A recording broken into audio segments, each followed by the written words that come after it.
I'm about to go live on YouTube right now. Bro said we got 20 people waiting outside the club. We got 20 people in here. How you gonna hear from outside the club? We are now live, I believe. Here we go. We are now live. Let's start this episode. Giddey. Hello and welcome back to a brand new episode of the Pick a Side podcast. My name is Joakim Moran and I'm here with River Brown, Andrew Velez, and John Carlos. This is now episode 125. In this episode, we're going to talk about the Knicks' big win over the Bulls, our most surprising teams, along with the teams we're most worried about, Josh Giddey's big performance, the Wizards' great start, and superstars struggling. We know the new foul rules are in place, so we'll talk about that as well. I'm feeling amazing. Outside of this morning I caught the meanest cramp. It was like 10 in the morning. My legs started to cramp up. I was screaming in agony, like, I was punching my leg. I was punching my calf repeatedly. Like the worst thing you could do, bro. It is. Literally, I worst thing. I read somewhere that if you different type of pain. Yo. I read somewhere that if you punch your calf, the pain it goes away. Really? Yeah, Okay. it goes away. So I started punching my calf, but then it got to a point where it hurt too much that I couldn't stand on it. Now, when I try to walk, I still have a limp on my leg. Stretch a little bit. Anything? I did stretch. It hurts. It hurts really bad. But outside of that, my week has been great. The Timberwolves beat the defending champions Milwaukee Bucks. That was my surprise team. They missed everybody. Drew Holiday and Brook Lopez, stop it. Bobby Portis didn't play either. Oh, okay, but Giannis went crazy. He did. Yeah, 1 on 4. All right, whatever. Still a 40. great win on the Can't road. stop Giannis. Josh Giddey had a great performance. He did, man. Giddy up. You know, he's been amazing. I know Riv, when we talk about that, just watch and see. And the Knicks beat the Bulls. Oh, Yeah, my rough gosh. couple of nights. And let's start. It wouldn't have been as worse as it was if the Warriors didn't lose the way they did. Nah, That you would've- had an all-time like, stinker. And the Hawks lost too. I was like, damn, bro. Let's start with the Knicks and Bulls topic. Okay. I was thinking about letting Riv talk first, but you know what? I don't think the audience wants to hear that because all he's been saying the entire offseason, even when the Knicks started winning that, Evan for all this other stuff, he's talking a lot of bullshit about the Knicks. They want to hear the truth. They want to hear somebody speak the truth. And that's what I'm on this podcast to do, to speak the truth and be honest. The Knicks beat the Bulls 104-103. It should have been a blowout win, but the Knicks intentionally tried to lose the game at the end there. I didn't know what happened. Even my boy Novel Thoughts in the Discord was like, don't jinx us, because he knew the game was getting close. And I'll be honest, I stopped watching after 2 minutes left in the game because I thought the Knicks had it in the bag. The Knicks are 4-1.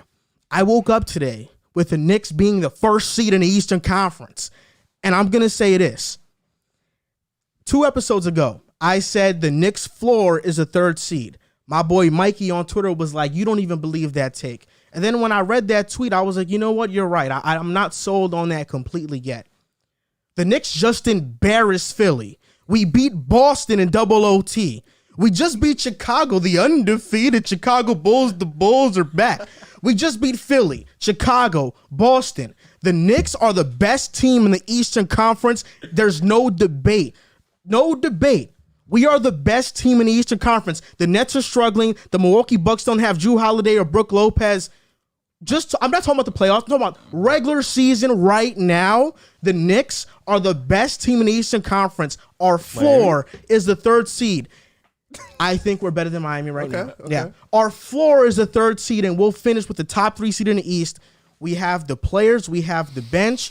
The Knicks are just great all around. And to talk about that Bulls game, all I heard this offseason from Riv was that Kemba Walker is washed. He is washed. Kemba Walker's washed. He had 21 points. He hit 5 threes. This is his 2nd game in a row hitting 5 threes. He's getting paid $8 million. Your $80 million point guard Lonzo had a measly 6 points. He shot 1 for 6 from the 3. That was your spark. That was your engine. And all offseason, I said Lonzo Ball will be a spot-up shooter in Chicago. Well, guess what? This year, spot-up frequency is at 43%. Last year, it was at 36% with the Pelicans. He's more of a spot-up shooter with the Bulls than he was with the Pelicans. I know from time to time he runs the offense. I'm not denying that. But for the most part, he's just standing still. Fans are getting annoyed with his non-aggressiveness because that's who he's always been. He's not a star. I've said it before. He's not a star. Randall, had a bad shooting night, but still managed to play great. 16 boards, 9 assists. Evan Fournier, I heard all offseason he was a cone. He played some solid defense. He gave effort. I was told that losing Reggie Bullock was a huge loss. An Alfred fan. I was told Reggie Bullock was a huge loss, and Evan Fournier was barely an upgrade. Okay. Teams are now finding out that you can't blitz Randall like Atlanta did in the playoffs. The Bulls try to blitz Randall. Yeah, he didn't have the best shooting night, but guess what? We got snipers. We got Fournier out there. We got RJ Barrett. We got Kemba, who's hitting 5 threes. We got Derrick Rose. We got Quickly. Obi is better from 3 as well. We got Alec Burks is amazing. We got snipers. Teams can't collapse on Randall because we can shoot the ball. We're one of the best teams right now in terms of 3-point shooting in the entire NBA. And RJ Barrett, man, boy, oh boy. I said it before. I said it on the podcast a couple episodes ago. He's not going to have the breakout season in the sense he's going to average 23 points per game. He's going to average 16 to 18, but every night he's going to play all NBA defense. That possession against DeMar DeRozan locked him down. And you know what he said in his press conference? He was like, I've seen that pump fake because I used to watch Toronto all the time. I'm from Toronto, so I knew it was coming. And before you go, Riff, because I know you're Josh Giddey to go right now. Through 5 games, RJ Barrett's field goal percentage when he's on, or opponent's field goal percentage when RJ Barrett's guarding them, 31% is the best/lowest among NBA wings who defend at least 12 shots per game. PJ Tucker's 29%, you know I love PJ Tucker, is the best for wings who defend 10 plus shots. And let's just talk about RJ Barrett's defense according to NBA.com stats tracking. On Jason Tatum, 3 for 16, 18%, 9 points, and 55 possessions. Zach LaVine, 3 for 5, 3 turnovers, 12 points, and 37 possessions. Jaylen Brown, 2 for 7, 28%, 4 points, and 16 possessions. RJ Barrett is an all-NBA defender. Wait. Read those Zach stats for me again. 3 for 5? 3 for 5, 60%, 3 turnovers. So RJ forced 3 turnovers, and Zach had 12 points on 37 possessions. And watching the game, RJ Barrett's screen navigation was very good against the Bulls and Zach LaVine. His pick and roll defense was amazing. No, we're here on that. RJ Barrett has become an all-NBA defender. And who knew that just 3 years into his career, his biggest knock was shooting, that he's a 3-and-D player. Some Knicks fans have been debating that it's not good. We want RJ to be more involved. The fact that RJ has become a proficient 3-point shooter and an all-NBA defender in year 3 is very inspiring. I love the Knicks win. I said it, and I said it before, I'll say it again. We are the team to beat in the Eastern Conference. Playoffs, I'm not looking at that yet. I'm talking about the regular season solely. Right now, we are the best team in the East. We are the number 1 seed, and we are here. Bing, bong. We are here. You done? Bing, bong. Are you done? I'm done. You can go. Bing bong. Where'd you get that from? That's the next slogan. Yes, for real? That's Bing our bong? slogan this year. Bro, Okay. that Knicks video where everyone goes Okay, crazy. Bing in front bong. of the Okay, garden. that's actually pretty cool. Yo. Wow. You said a lot. You said a lot. You did Facts. say a lot. You said a lot of facts. You brought a lot of numbers. Wow. We all watched the game last night. It was a rough day for me yesterday. Hawks lost, Bulls lost, Warriors lost. Pat Will, he's out for the season. That hurt. Let me just talk about the game for a sec, because you said a whole lot of nothing. I said facts. You said facts, but you ain't really talk about the game in the way I thought you were going to talk about the game. You brought up the RJ Zach LaVine numbers, 3 turnovers. A few of the turnovers was just him on the bad hand, but you heard the 12 points, the Talk 60%. about it. It was really easy. I'm like, when you watch Zach LaVine, everything's easy. The Buckets was extremely easy. You talk about RJ's defense, it was exceptional. DeMar doing the pump fake, we all can agree the pump fake should have never even happened. He should have just took Fournier. He should have never switched on RJ. In my opinion, that's a much better defender. But nonetheless, let's talk about the game. We came out flat. Physically, The Knicks looked ready. They looked more prepared on defense. They had a game plan. They was going to blitz Zach and DeMar off the screens. They were going to trap them and let everybody else beat them. Even when Zach had the ball, they knew who to leave open. Guys like DeMar DeRozan in the corner. Even guys like Pat Will had a few open jump shots. They had a game plan and a scheme that worked perfectly. They was going to make us slow the game down, and they weren't going to let us run and gun. It was kind of the same scheme Toronto played in the second half when we played them. They slowed us down. They didn't let us get on the run, and that lets us having a half-court offense. And what I've noticed about our half-court offense is it's not there yet. 5 games in, it's not there. You know, it looks a little bit stagnant at times. DeMar looks a little bit too aggressive. Zach looks a little bit too passive. That game, they used it. And their shooters came out. You know, we didn't play a lot of great defense on the end. I mean, we didn't let them score a lot, but at the same time, we didn't play consistent defense enough. On the three-point line, we let them get a lot of open jump shots. We let them get off the screen. We didn't blitz them enough. Vucevic was getting attacked off the screen because he kept falling back, which led to open threes. Kemba had a couple of those just wide open threes off the screen. Nonetheless, you guys played one of your best games this season. That's ridiculous. And you won by 1 point. That's ridiculous. Pat Will went out in the third. He didn't play. We're still missing Kobe White. Interesting. Oh my god. The one thing I will say about the Bulls and the Knicks, is in the fourth quarter, what y'all showed me was why you guys are gonna struggle in the playoffs. You don't have a guy who can go out and get a bucket. You don't have a guy who last minute, 3 minutes left, 4 minutes left, 2 minutes left, can consistently go out there and make multiple plays. You didn't score for about There's a reason we went on a 12-0 run, like a 12-0 confirmed run, because you guys, Julius Randle, kept force feeding Julius Randle. And I'll admit he did make a couple good passes, but at the same time, he forced a couple bad shots. And you talked about Lonzo Ball. He had a measly 6 points. Let's talk about the defensive end. Let's just talk about it for a split second on the defensive end. Fourth quarter, they put him on your boy, your guy, Mr. All-NBA. What, third team? Second team? That's second last second year. team, Mr. All-NBA second team. They put him on in the fourth quarter. Wild. They said, Lonzo Ball, we called timeout. We said, Lonzo Ball, we're going to throw you on Julius Randle. Alex Caruso, we're going to put you on Julius Randle. Go make something happen. He didn't score. You think that's going to translate? What you mean? You think that Lonzo's going to hold Randle to a bad shooting night like that in the fourth? What was the difference? All he tried to do is bully. It didn't work. The jump shot looked strong. He could. First of all, on one possession, and it was hilarious. Julius was at the three-point line. Perfect example. Tried to go under. Lonzo, poke, easy, steal. He had to foul him. Lonzo Ball, you have to stop disrespecting Lonzo Ball like he's not an elite on-ball defender. He's showing you that ability that he can be an elite on-ball defender. You know he has a defensive rating of 97.6. Did you know that? That's great. You didn't know that. It's probably not better than RJ Barrett's though. 97.6. Do you know what that is? You know he's never had a 90 defensive rating. He's always had a 111, 110. You know it's a 97.6 rating. Lonzo right? Ball is an excellent defender. No. But you knock his own ball. You paid him $80 million to be Patrick Beverley. This season, RJ's is 108. Oh, say that one more time. 108. Oh, who are the teams that we faced? You played Orlando twice. Defensive rating is not twice. defensive rating is not just for one player. It's a very flawed stat because it takes account team defense. That's more of a team defense. That should help you But I was gonna because say you have your a better defense team is defense than amazing. us. No, because we gave 130 something up to Boston in the two overtime game. What do you want me to do about I that? mean, what are the teams that you have played? You haven't played good a competition. You played one more better team than us.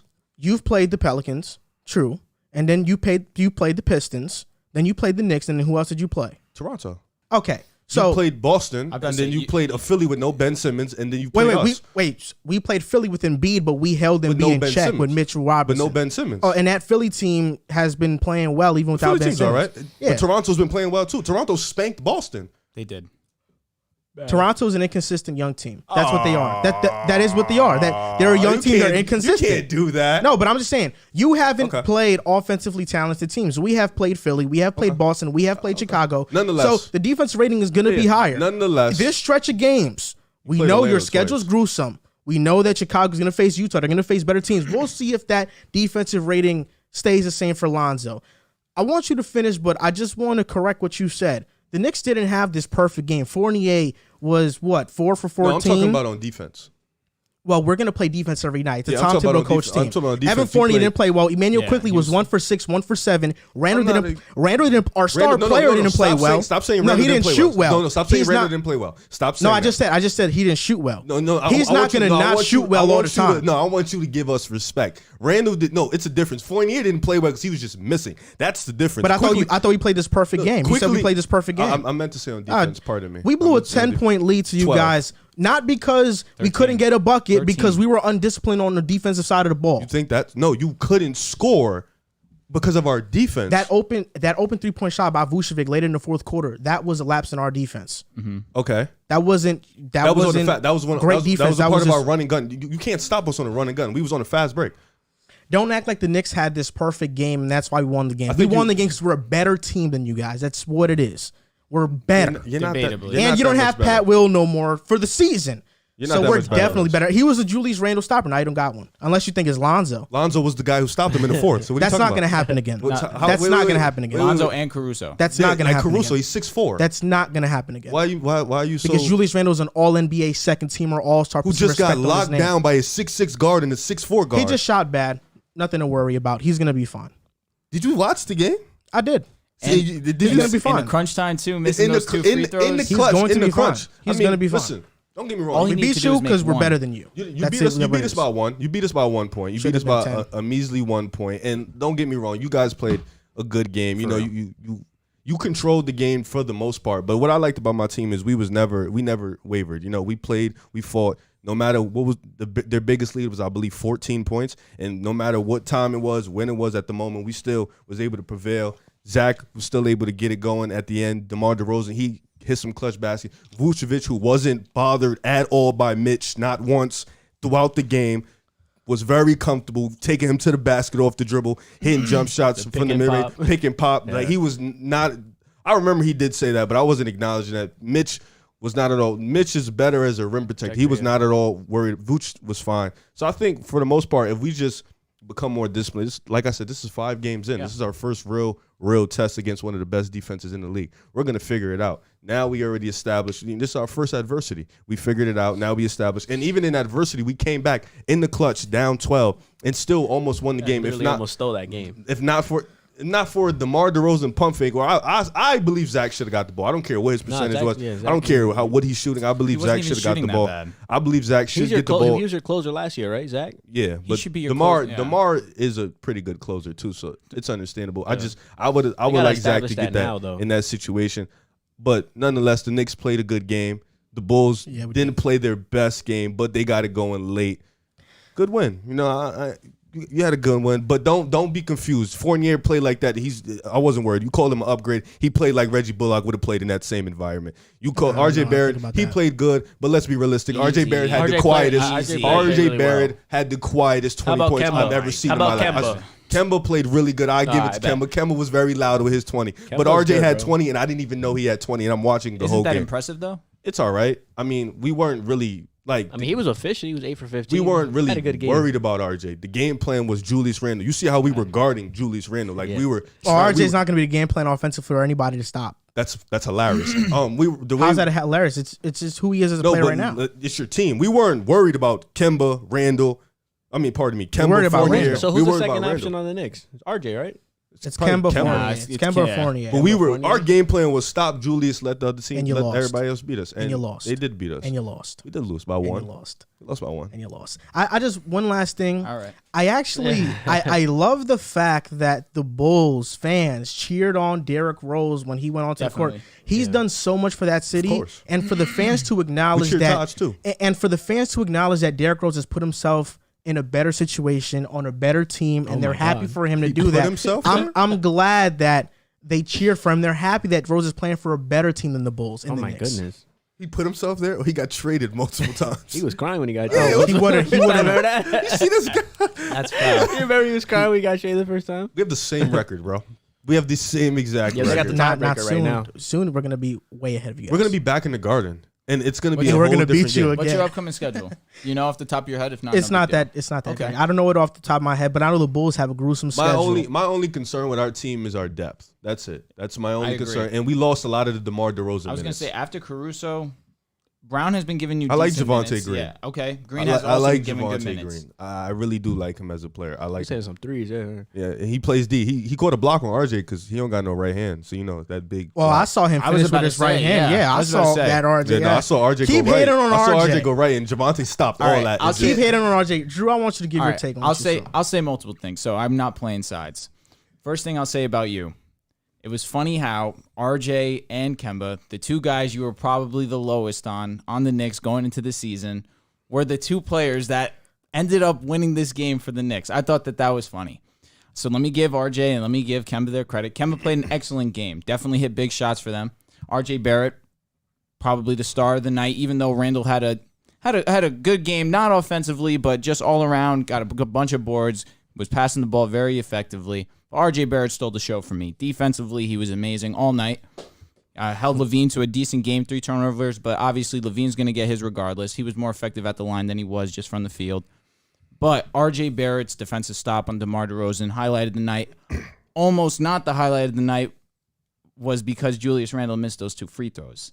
Now that's where I'm going to get to my main point here. This is an impressive win for the Knicks for sure. But at the same time, the 2 toughest teams that they've played, the Celtics and the Bulls, they've struggled to close out. That's my only fear for you guys, and Riv mentioned it a little bit too. You don't have a true solidified closer. And obviously, Derrick Rose is one of those guys that could come in and be a closer for you guys. Julius Randle, I'm not a huge supporter of his in the clutch. He could have easily iced that game from the free throw line. I think he was 7 of 8 up until that point from the free throw line and missed both of those. That was crazy. Don't forget to miss a couple jump shots too. Don't sleep on those. RJ was the one that was putting up the buckets for you guys in that fourth quarter. Whatever points you guys scored, it was either from Kemba or from RJ Barrett. I look at this fourth quarter and I don't want it to be a continuation this season because you guys look dominant from quarter 1 to quarter 3. You guys are one of the best teams in the East. But come that fourth quarter, things get dicey.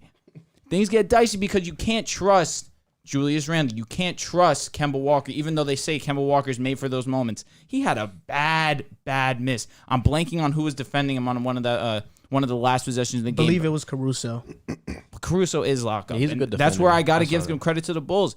The Bulls had a big need. They needed defense because obviously they had Levine, they had Vucevic. Their offense was going to be there in those 2 guys. But then they added DeMar, who obviously is an offensive player. But they brought in Lonzo Ball, who's one of the best on-ball defenders in the game. Then they brought on Alex Caruso, who's one of the better on-ball defenders in this game, who is showing the rest of the world that he's not just a L.A. Star, you know what I mean, a good ball player because he was in L.A. playing with LeBron. He's coming to the Bulls, and he's being an impact player. If the Knicks don't get it together in the fourth quarter, I have my concerns. But other than that, it was an impressive win. I'll say this. I'm more happy at the fact that the Knicks know how to play from the first minute to the 45th minute than they know how to play from 45 to 48. 45 to 48, you can get better in that area. That's much easier to fix than coming out flat from the beginning of the game. Fair enough. Okay. Yeah, 50-50. I had a couple mixed emotions about the game, but one thing I will say that stood out to me about the Knicks was I couldn't help but think about that Atlanta series and how when Julius Randle played bad, they didn't have that other person that could really step up and be that spark. Now you got Kemba Walker who stepped up and was that spark. You had RJ Barrett who played terrific on both ends of the ball. If on our Knicks preview video a couple episodes back, that was the biggest thing that stood out with me for the Knicks is when Julius Randle goes cold, who's going to step up? Last year was Reggie Bullock. He wasn't that good. You had RJ Barrett in his second year. He wasn't that good. They didn't have another option for when their number one option was being shut out. So I think that's why the Knicks have gotten better. The game showed a lot to me in that sense that Kemba Walker stepping up, RJ Barrett stepping up when Julius Randle was playing bad. I do agree with Drew, though, against Boston and against this team, you guys almost blew it in the fourth quarter. I think Tom Thibodeau has to clean that up. From quarter 1 to quarter 3, I agree with him. You guys are one of the better teams in the league. Offensively, you guys are ranked 4th in the league. So those additions with Fournier and all these other people that can step up when Julius Randle's playing bad stood out to me. Now, what stood out to me about the Bulls was they have to establish who's their closer. I think it should be Zach LaVine just because he's been there. He's been their closer for a couple of years, and he has more of an offensive game. He can shoot the 3. He's a pretty good mid-range shooter. He has a better offensive game than DeMar DeRozan. I think the ball should have been he's the best player on the Bulls. I think that the ball should be in the hands of your best player. But other than that, I mean, the Knicks have to clean up their fourth quarter mishaps, and I'm kind of curious to see what the Bulls are gonna do without the Paul, your man over there. The what's his name? what? The claw. The Paul. Oh, no, they call him the Paul. Oh, the Paul. yeah, I I was like that. confused. I was The like, Pat I like Will? that. I thought that's- you said the pole, No, like no, the college. Nah, That's the why I Paul. was like, huh? The Paul. Oh, I'm yeah. kind of curious to see what you guys are gonna do without him Well- because he is the best defender on your team. Oh, debatable. Best man to man because his easily. versatility. But offensively, I think we'll be fine. It's the defensive part. I mean, do you think that's gonna like impact your team defensively, or do you think you got the acquisitions that you guys got this all season can kind of No, like it's- put a Band-Aid on that? It's definitely going to impact our team defensively because he was the guys he can guard 1 through 4. Yeah. So that's important. He's just that guy where you can just plug in and, And he's there's just at no the right shot spot. he comes back in the playoffs. Nothing. He's done for the year. It's early for the injury, but for right now he's out for the season. But I think we'll be That all right. is Offensively, I think we'll be okay. Defensively, I think is where we're going to miss him. And I have another question for you. I've seen your next 12 games are brutal. I think this is where we're gonna find out if the Bulls are really that good of a team, or if they were just good against mediocre to not good teams because they played the Pistons twice. Who else have you played? Pels, The Pels. They're missing Zion. So Toronto, these games coming up is gonna tell a lot about the Bulls. So I'm curious to see what it was. That was a good win by the Knicks. The fact that Kemba and RJ stepped up, that's showing me that come playoff time, if Julius Randle has his struggles, he's got a crew that could step up and take over and handle the offensive load. They are a deep team, Yeah, and I applaud them for that in the offseason. I said they needed to get other scorers because that's my that's only what hindered problem. them last year. If you saw the Atlanta series, Julius Randle went cold. Who was stepping up? That's my Nobody only was problem stepping with up. my They team. addressed it. They We're got just- scores all over the D-Rose. floor. They're We're a good not team. deep enough. I think our starting 5 is one of the best starting 5s Wait, in Kobe, the you East. got Kobe White too, right? Oh, He's the- hurt. back. He's Yeah, coming no, back. but that's But I think another good that's my addition. only problem. It's I gonna think help. if in terms of starting 5, we have one of the best starting 5s By in the far. league. But I think when it gets deep, and I think when it gets deep and our bench comes in, it's like, all right, outside of Caruso, who can you trust for 20-plus minutes? You know what I'm saying? Kobe Tony White's Bradley, the guy. he got in for 5 minutes. Troy Brown. Troy Brown, sometimes he's all right. gave some good Alice minutes. Johnson, he came in and he had the worst 3 minutes I've ever seen in Yo, my life. Alice Johnson played for the Nets last year. He had like a 20-20 game. Dog, Like it he was wasn't the like he was worst not bad on the 3 Nets. I minutes don't know I've what ever happened. seen in my 3 life. minutes minus 12. Yeah, like it was just bad. I saw it. I'm like, bro, what is he doing? So it's like it's our bench. Like our starting 5 is dope, but it's our bench. Can our bench hold it down? Now I have a question. Next game, let's say DeMar DeRozan, the Bulls are in a situation where they need one guy to take the last shot. Got to be And Zach. DeMar DeRozan takes it again and he misses it. My only problem with DeMar taking that shot is he shouldn't have made it harder. Okay. He made it harder. He should have got it. He had the middle lane. That's his bread and butter, the Yeah. middle. Yeah. He had the middle lane wide open. Put everybody in the corner. If you have Zach on your team, put Zach. If you want to give DeMar DeRozan the ball, put Zach in a corner where a player can stick to him. Yeah. My problem was DeMar got it, tried to do a fake screen. Yeah. RJ played it perfectly, and now you have RJ on him. When since you could have had Fournier in the middle lane wide open for you could just hit the You middle. got to give it to Zach. That's my only problem. I I didn't- didn't have a problem with DeMar taking the shot. I was It going to just how say, he I did didn't it. hate his decision making there because obviously, if I'm the Knicks, I'm thinking this ball's going to Levine. So as soon as he fakes, I'm biting on Levine. So I didn't hate the decision because I'm sure that's what DeMar was thinking. All right, they're gonna bite on Levine. I'm gonna have a little bit of space and I'm gonna get this mid range. I don't like going But to. RJ played it perfect. I don't like a guy running to the corner to that's take his a jump spot. shot. That's It his is, spot. but it was crowded in that area. It was it was him. It was Corner was crowded. Yeah, it was Corner somebody was in the crowded. corner. I'm blanking on who was in the. Mitch was there. Mitch, so that means Mitch stepped up on a shot. Yeah, so it was like it was Okay, crowded. fair I didn't enough. like that. You Fair had the enough. middle wide open. I just didn't like the shot selection. That's all it was. I for agree me. with you. He should have never gotten that switch off Fournier. He shouldn't have. He should just took Fournier. Also, I just want to give a quick shout out. We have 100 viewers in Ooh, the okay. live stream right Start now. the button. So shout out Clap. to you guys right now. Shout out to you guys. And Nassim Hayes is in here. my boy. He said, "What a fantastic collection of handsome men." We appreciate it. That's the real one right there. Man, so we have a great show going forward. Before we go on to the next topic, though, I want to let you guys know that December 2nd, we will be at MSG, Madison Square Garden, for the Knicks and Bulls game. If you guys are going to be at that game, we could do like a meet and greet or something like that. Safe. And yeah, he said Syph. We could do a Syph. I got Roll up. some grade A stuff on me. Roll up. Sponsored by Jordan. And yeah, we got the we got the DraftKings sponsor here still, as well. Still posted up Yeah, right it's- there. it's posted up right It's there. right there. So Right shout there. out. So shout out. Yeah, so you guys can meet and greet. I think I'll be in a great mood because the Knicks would have beaten the Bulls. I don't know about Riv. He's probably going to be in an upset mood No, I'll after the be Knicks great. beat the He needs Bulls. to split. No, we'll beat If them. you bro. don't We played them split, 4 he times won't this shut year. up. You're gonna be on the car ride home. Just oh my god. Played them He's 4 gonna- times this year. We're good. Okay. Bro. We're gonna win the MSG. Okay. You know, Okay. we play better on the road anyway. To stay on the topic about the Bulls, Joakim Noah was on Zach Lowe's podcast and talked about Derrick Rose's ACL injury, and he said that when he got injured and he tore his ACL, he had the same feeling that he had during 9/11. Such a crazy thing to say out where loud. his heart dropped. Well, that's how he felt. You know, he's from New York, so I believe him. He's probably being know what? 100% Fair enough. He's honest. hilarious for that. We're not going to talk about that comment, though, because it is what it is. Make your own opinion about it. Thank you. Do you think that if Derrick Rose would have stayed healthy, the Chicago Bulls would have won a championship? I'll start with you, Riff. Well, we know what he's gonna say. You don't know what I'm No, gonna say. we I'm not do gonna be know what you're biased. gonna I was say. gonna say no. Well, I'm shocked. I think we would have eventually got there. I think if Melo does not come to Chicago, we don't get past Miami because we don't have the second guy. So to wait, get you past wanted Melo. I wanted Melo. Oh, I thought you I said if we- advocated if we strongly. got- If we I got thought you Melo, said we if we get did. D Rose, Okay. Melo, That's the first Joakim ballot Hall Noah. of Famer. We Well, get- I thought you were saying that you Well, did. no, I wanted. I was. That would've been a I was- really good team. It was us or the Knicks. Yep, That I'm was with you. Melo's final. Two. Or the Nets. The Nets was Now, there. question: did he Don't agree even to front, go the to Nets y'all was and there. said never mind? Huh? Did he agree to go to No, y'all you know what and say happened? never mind? D Rose didn't go to the meeting. I thought that was LeBron and him. Chicago flew out and they was gonna make a pitch. D Rose said he's not gonna beg any superstar to come to Chicago. He's crazy. It's just his personality. He's not that type. I mean, I of remember dude. your fans were really rocking So Melo jerseys. I actually have the quote from Melo because he was going to Chicago.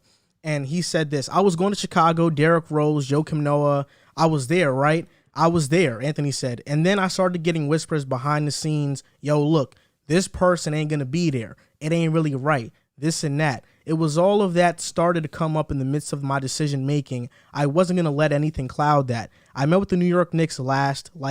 I think it was the last team I met with because I knew that I was ready to move on from that situation because of what I was dealing with and going through in New York. So he was going to Chicago, but John Paxson, Tom Thibodeau, they had a bunch of turmoil during that time. And if Melo would have went to Chicago, the very next year, Tom Thibodeau got fired. So he wasn't there. That was 2014. 2014, I 2015 think we would have season. definitely went there though. Eventually, nobody in the East aside from Miami could stop us. I mean, you got Pau I was gonna say Gasol he instead tore- of Melo. But D Rose tore his ACL in 2012, so He was really still goes a good time. player, though. I really when he came believe back. if we get Melo, he does not Ray, tear his you ACL. think you guys beat Indiana? because he had to do more. You think you beat Indiana? The one that took Miami to 7 games? We were the number 1 seed that year. You were the No, in but 2012. You were. Indiana That was a year tough where team. Indiana, we were the number 1 seed that year. Indiana was a tough team. I think it would have been a good series though. that Indiana team. Now, D Rose would have still tore his ACL because he tore it his MVP year. No, Yeah, he the did. year did. after. the year after. But that. Melo wasn't free agent at that point. Melo was a free agent in Oh, it was 2014. it was after Yeah, 2012. so during that stretch, D Rose averaged 16, 18, and 16. he wouldn't have had. That was when Jimmy Butler started to ascend. when he came back, he had to kind of we needed him to, you know what I'm saying? Because I think that first week we had Miami, then we had y'all. Like it was a tough week for us, and we needed him to be that guy down the stretch early. Because So I have another needed question. him. The year that the Celtics and the Heat played, where LeBron had 45 in Game 6, was that the same year that D Rose tore his ACL? 2013, That was 2012. 2012, yes, So then he would, missed a full year. are you guys getting past that Celtics team? 2012, if that's where we lost to Philly. Philly goes and plays Celtics Yes. with Derrick Rose. I think so. Bro, they took the Heat 7, who ended up Philly winning the took chip. them to 6. Philly wouldn't. We would have swept Philly. Yes. We would have easily. Weren't you guys up? We were up like 12. I don't Oh, know. that why. was Game 1. Yeah, That was but game we would one. have. I feel like we would have swept Philly. Philly took the Celtics to 6. Yeah. I think we could have beat Boston. We were better equipped to guard Boston. Well, since we're on the topic of Carmelo Anthony would have went there in 2014, and that year the Bulls took the Cavaliers to 6 with Kyrie and LeBron. Kevin Love didn't play in that series, and their team was Derrick Rose, Jimmy, Dunleavy, Gasol, and Noah. So if they had Derrick Rose, Jimmy, Carmelo, Dunleavy, Noah, or Gibson and Noah, is that Was team. Powell on a vet minimum or no? No, Pau Pau Gasol is got getting paid. paid. Powell was still playing pretty well. If Carmelo goes to Chicago, they don't get Pau Gasol. Okay. So it's without Pau So Gasol, read that to me again. swapping Melo. It would be Derrick Rose, Jimmy Butler, Carmelo still have Anthony, Deng? Taj Gibson, and Noah. Deng is not there. So give my Would boy- they have beaten That's the a squad. Cavaliers? That's a squad. Because that's the team they really needed to beat. And you took a 6. I don't know. It depends if Melo would have taken that defensive mindset. Or maybe you still feel had like he Jimmy. wouldn't have had to because obviously, there you go, you had Jimmy Butler. But then at the same time, you were hindering Jimmy Butler's offensive game. I feel like a lot would have been going on there. that year. Jimmy Butler was the last pick in the first round, right? Yeah. So I don't know. I don't think Jimmy, like, if we got Melo, Jimmy, that would have just been another scoring punch. He would have just been. We could have gave the ball to Melo. D Rose wouldn't have to do too 'Cause I much. feel Jimmy like- just focused on defense. Fair enough, but at the same time, we see how Jimmy is offensively now.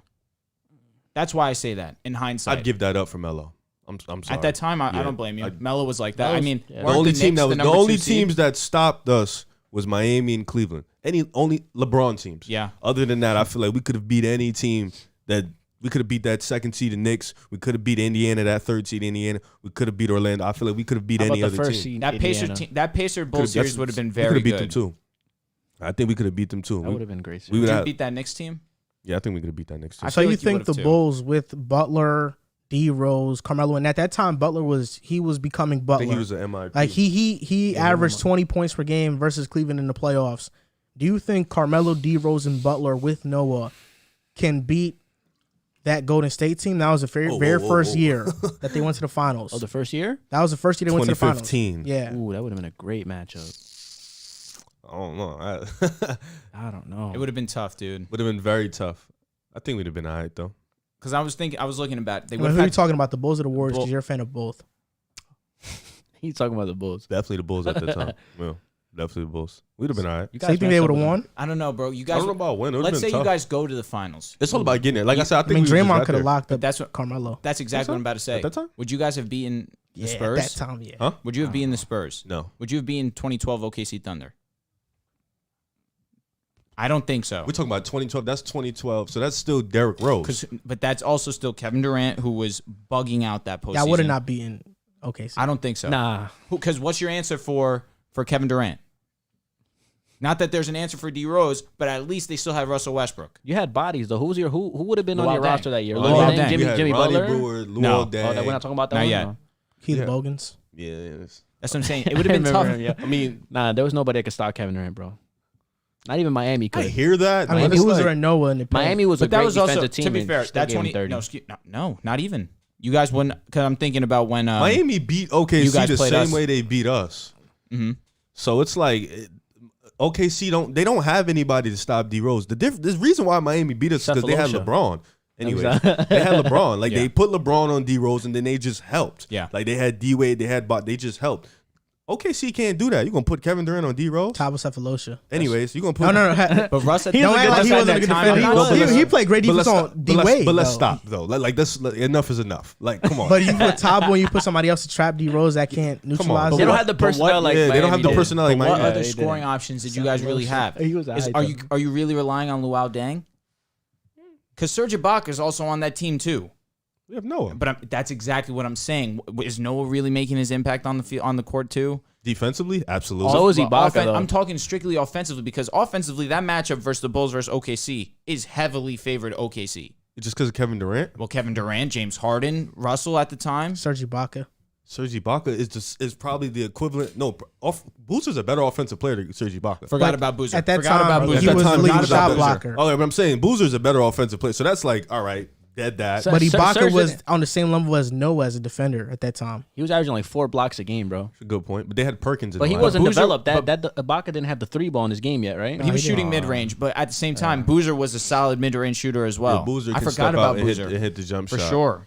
So we had, Interesting. It would have been a good matchup. I I'm was picking fine. Kevin Durant still. I am too. I mean, they lost in 5. KD was we the lost best in player. 5. So we have the thing is we have people to throw at KD. It may not work, but we have people to throw at KD. You know So what I'm did saying? Miami. Yeah, and it didn't work. That's Yeah, what I'm that's saying. what They I'm don't saying. have anybody to throw at D Rose. You're gonna say Tabo. I'm not gonna listen. But they don't have any. You could try Westbrook on him. It's not Nah. gonna work. But Nah, you gotta put Thabo on him. you can, it's not like they don't have That's their best anybody. perimeter That's what I'm saying. defender. That Westbrook Rose matchup would have been very interesting. Think so? I think so. They could have put Eric Maynard on him. Oh my god, I remember him Or too. what about Reggie Jackson, young Reggie Jackson? He was on OKC. Nick Nick Collison. Yeah, that is. Nah, it wasn't him. He wasn't that there was that in year. 2012. He's the first OKC Thunder to get his number retired. I'm blanking on his last name. Nick Collison. Is it Collison? It's Collison. Nick Collison. Why? Because Number I think 4. I'm thinking of Darren Collison. That's why the last Yeah, name's number messing me 4, up. Yeah. Nick Collison, because he just was there. He's Isn't- like, yeah, literally. he's to OKC Udonis what Haslem? Udonis Haslem is to Miami. That's exactly Bro, what. he Which was is- there forever. Nah, I don't even think it's that though, because hasn't been there. Like he got rings. You know, he was actually in Porter. He averaged 10 points at one point. So on to this next topic. For real, though. On to this next topic. We're going to talk about the Washington Wizards because they have been very good. They are 4-1 right now. They've beaten the Raptors, Pacers, Celtics, and the Atlanta Hawks. Who beat them? Who beat them? Nets. You guys. Brooklyn, yeah. The- Yeah, I know. Brooklyn, yeah. Brooklyn, baby. So the reason we're talking about the Wizards is because in the offseason, they traded Russell Westbrook to the Lakers. And the Lakers, they built this super team with Russ and AD and LeBron. And the Lakers now are struggling. Oh, wow. While the Put Wizards, emphasis on that. right now, they're on a roll. And look at this. Dinwiddie's averaging 20 points per game. Montrezl Harrell's averaging 19. The Lakers didn't find a way to use him last season. Kuzma, resurrection, 15 a game. Whoa. How many KCP, rebounds? 11 points per game. And against Atlanta, Harrell had 25. Beal had 27. Kuzma had 21. KCP had 20 as well. And they didn't have Gafford or Dinwiddie playing in that game. So the question is, do you think in this case, a cast of good supporting role players is more important than that one star? Because Westbrook was their one star last year, and the Wizards didn't Outside look of Beal. this good. Now, with a bunch of good role players around Beal, the Wizards look much better. Listen, I love the NBA. You know, we make overreactions after 4, 5, 6 games. It's like the best time in the world. Like it really is. Like we just make these overreactions. Your question, I guess it just depends on who the star is. You know, I guess it really just depends on who you're giving away and who you're getting back. You know, I thought LA giving away all this depth and then getting in Westbrook was like, because Westbrook hasn't been playing well. I mean, his regular season numbers, just if you look at him, you'll think, oh, this guy's elite, you know, one of the best players in the league. But if you watch him, you're like, he's definitely on the decline.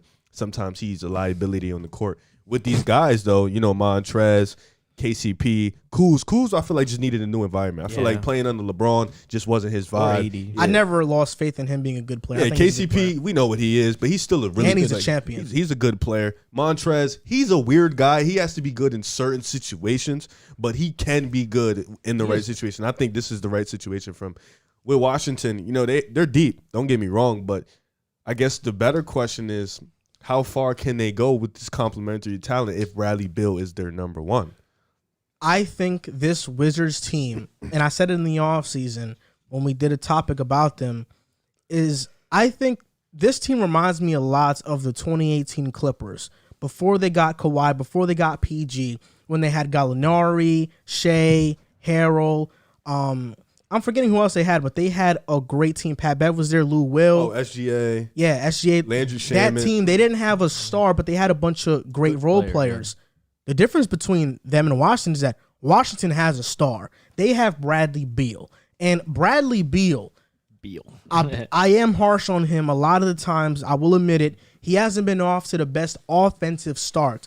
But this year, he's playing defense. Like, he is locking down. He's playing very great defense. And before he was asked to carry this gigantic offensive load, when he played with John Wall, he was known to be a good defender. And now he's getting back to his roots. Wes Unseld Jr. has them playing great from minute 1 to 48.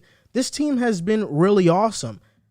I think they'll make the playoffs. I'm ready to say they'll make the playoffs. I think they'll make the playoffs. Top 6. Overreaction. I think they'll make the playoffs. Gassing it. I think the Wizards will make the playoffs because I see Beal, who's an all-star, all-NBA type of player.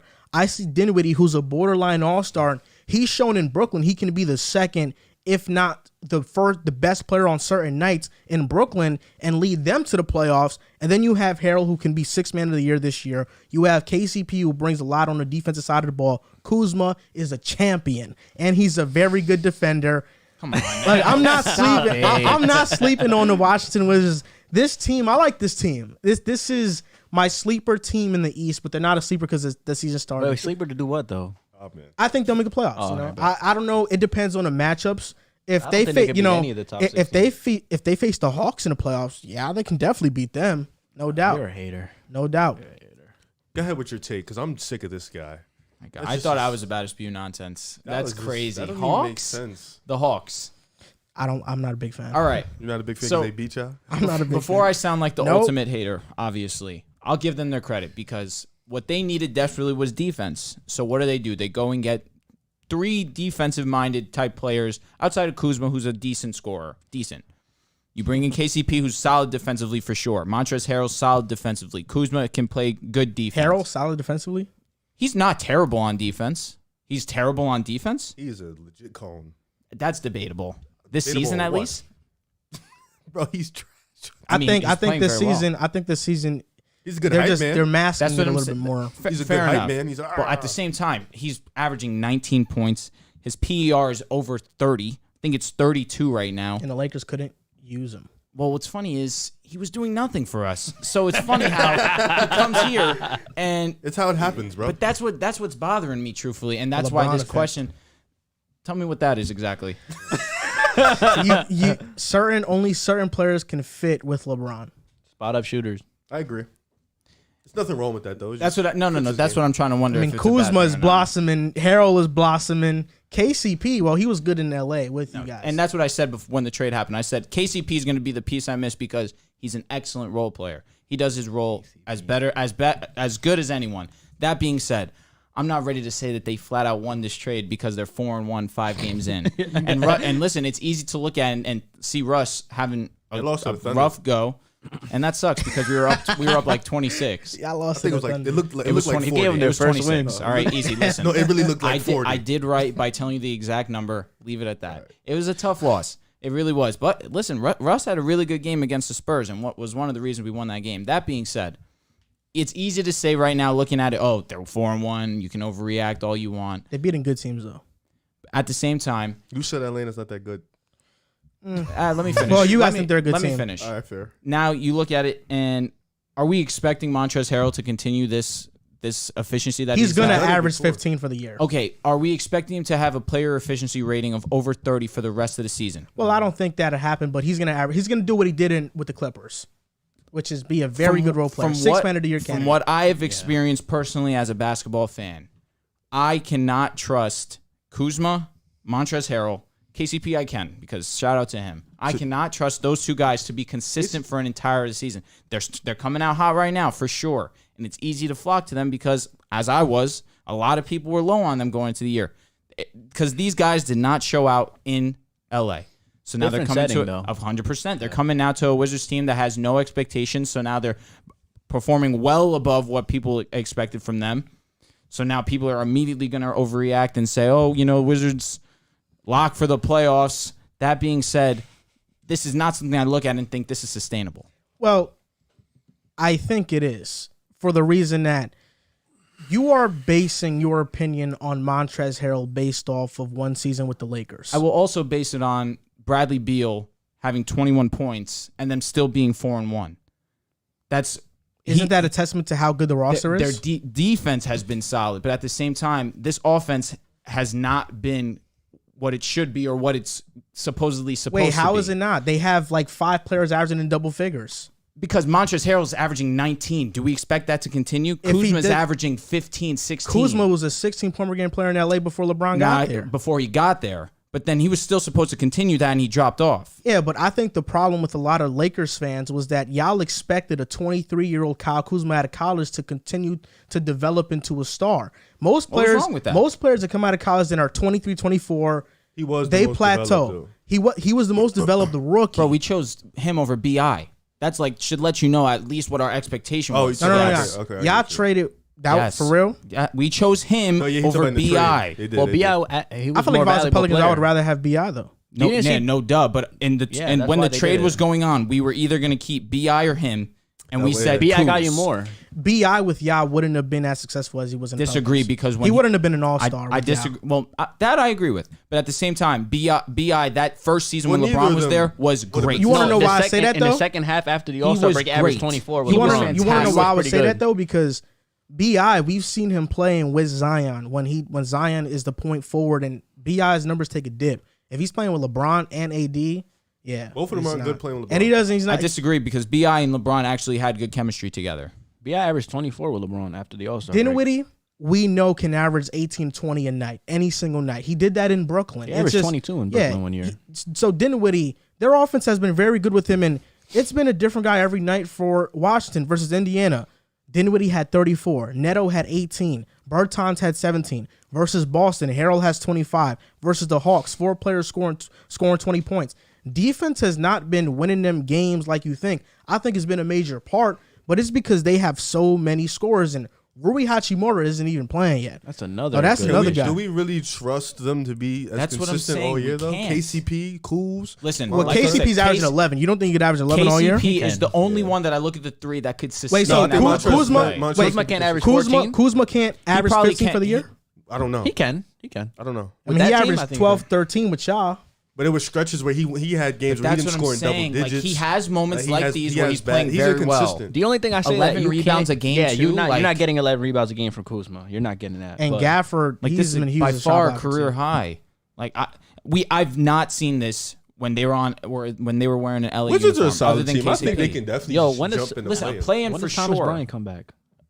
When does Thomas Bryant come Yeah, back from the the If ACL. any, ACL? like But when did he tear January, it, though? February. No, he tore it early. But Early? yeah. but I Okay, still- so then he might be coming back soon then. But then that He just might not goes even play much. Yeah, that's No, what I I'm was saying. gonna That just say, goes 'cause to the depth Gafford- issue. So who's exactly. going to drop?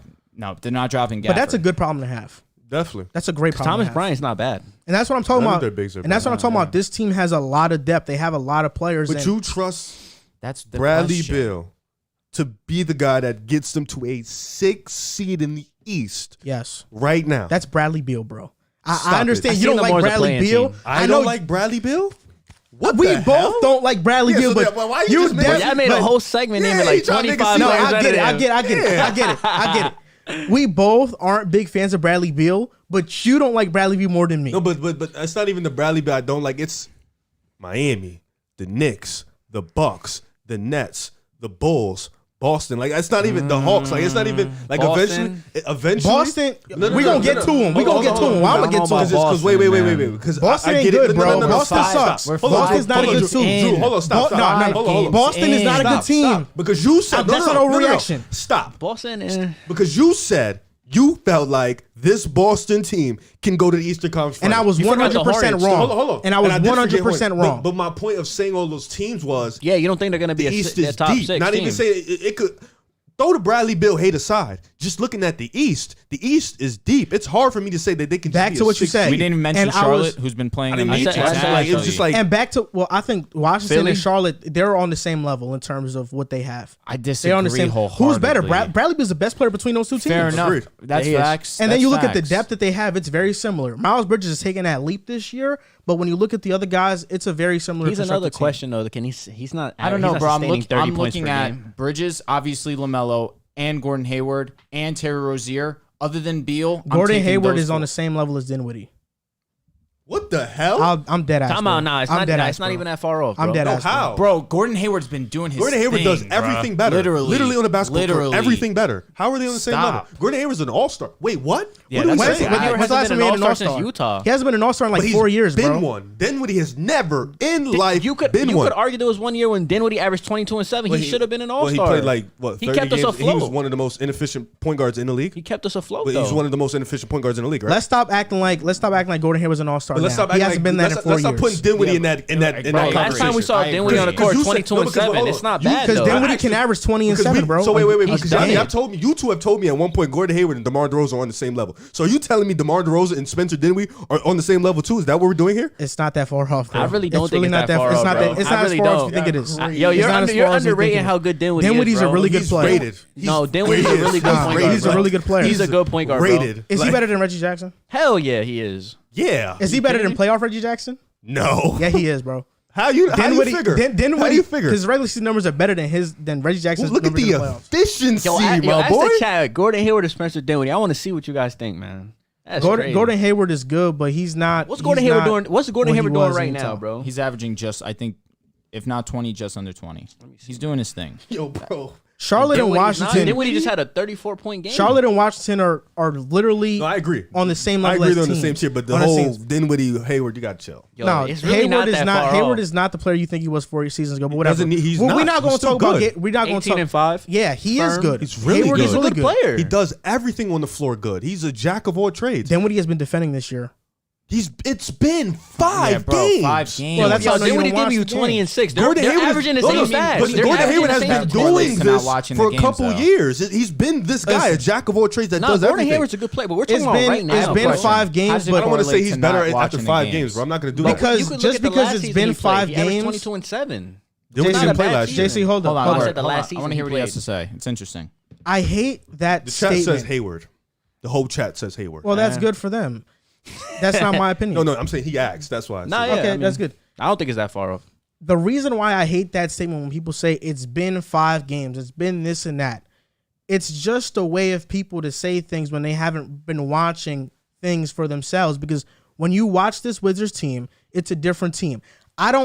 I know based off watching the Wizards, Bradley Beal is defending at a high level. You can say it's been 5 games, but it doesn't matter. He's been defending at a high level. And he's committed to that end of the floor. Wes Unseld, their coach, has them committed to playing defense. The reason why I get it, but at the same time I can disagree is because you can play great for a 5-game stretch Literally. and then go on a 10-15 game stretch where you don't play the same level. That's It's why an it's like you have to 82 wait game and Well, see well, because the Bradley consistency Beal has matters. shown us he can play I'm not that saying way. I'm not saying on the Bradley Spencer Beal. Dinwiddie has shown us No, he that's can not- I'm play saying that this- I'm way. saying in general, you're though, talking about it's Beal consistency. when we're talking about Kuzma, Harrell.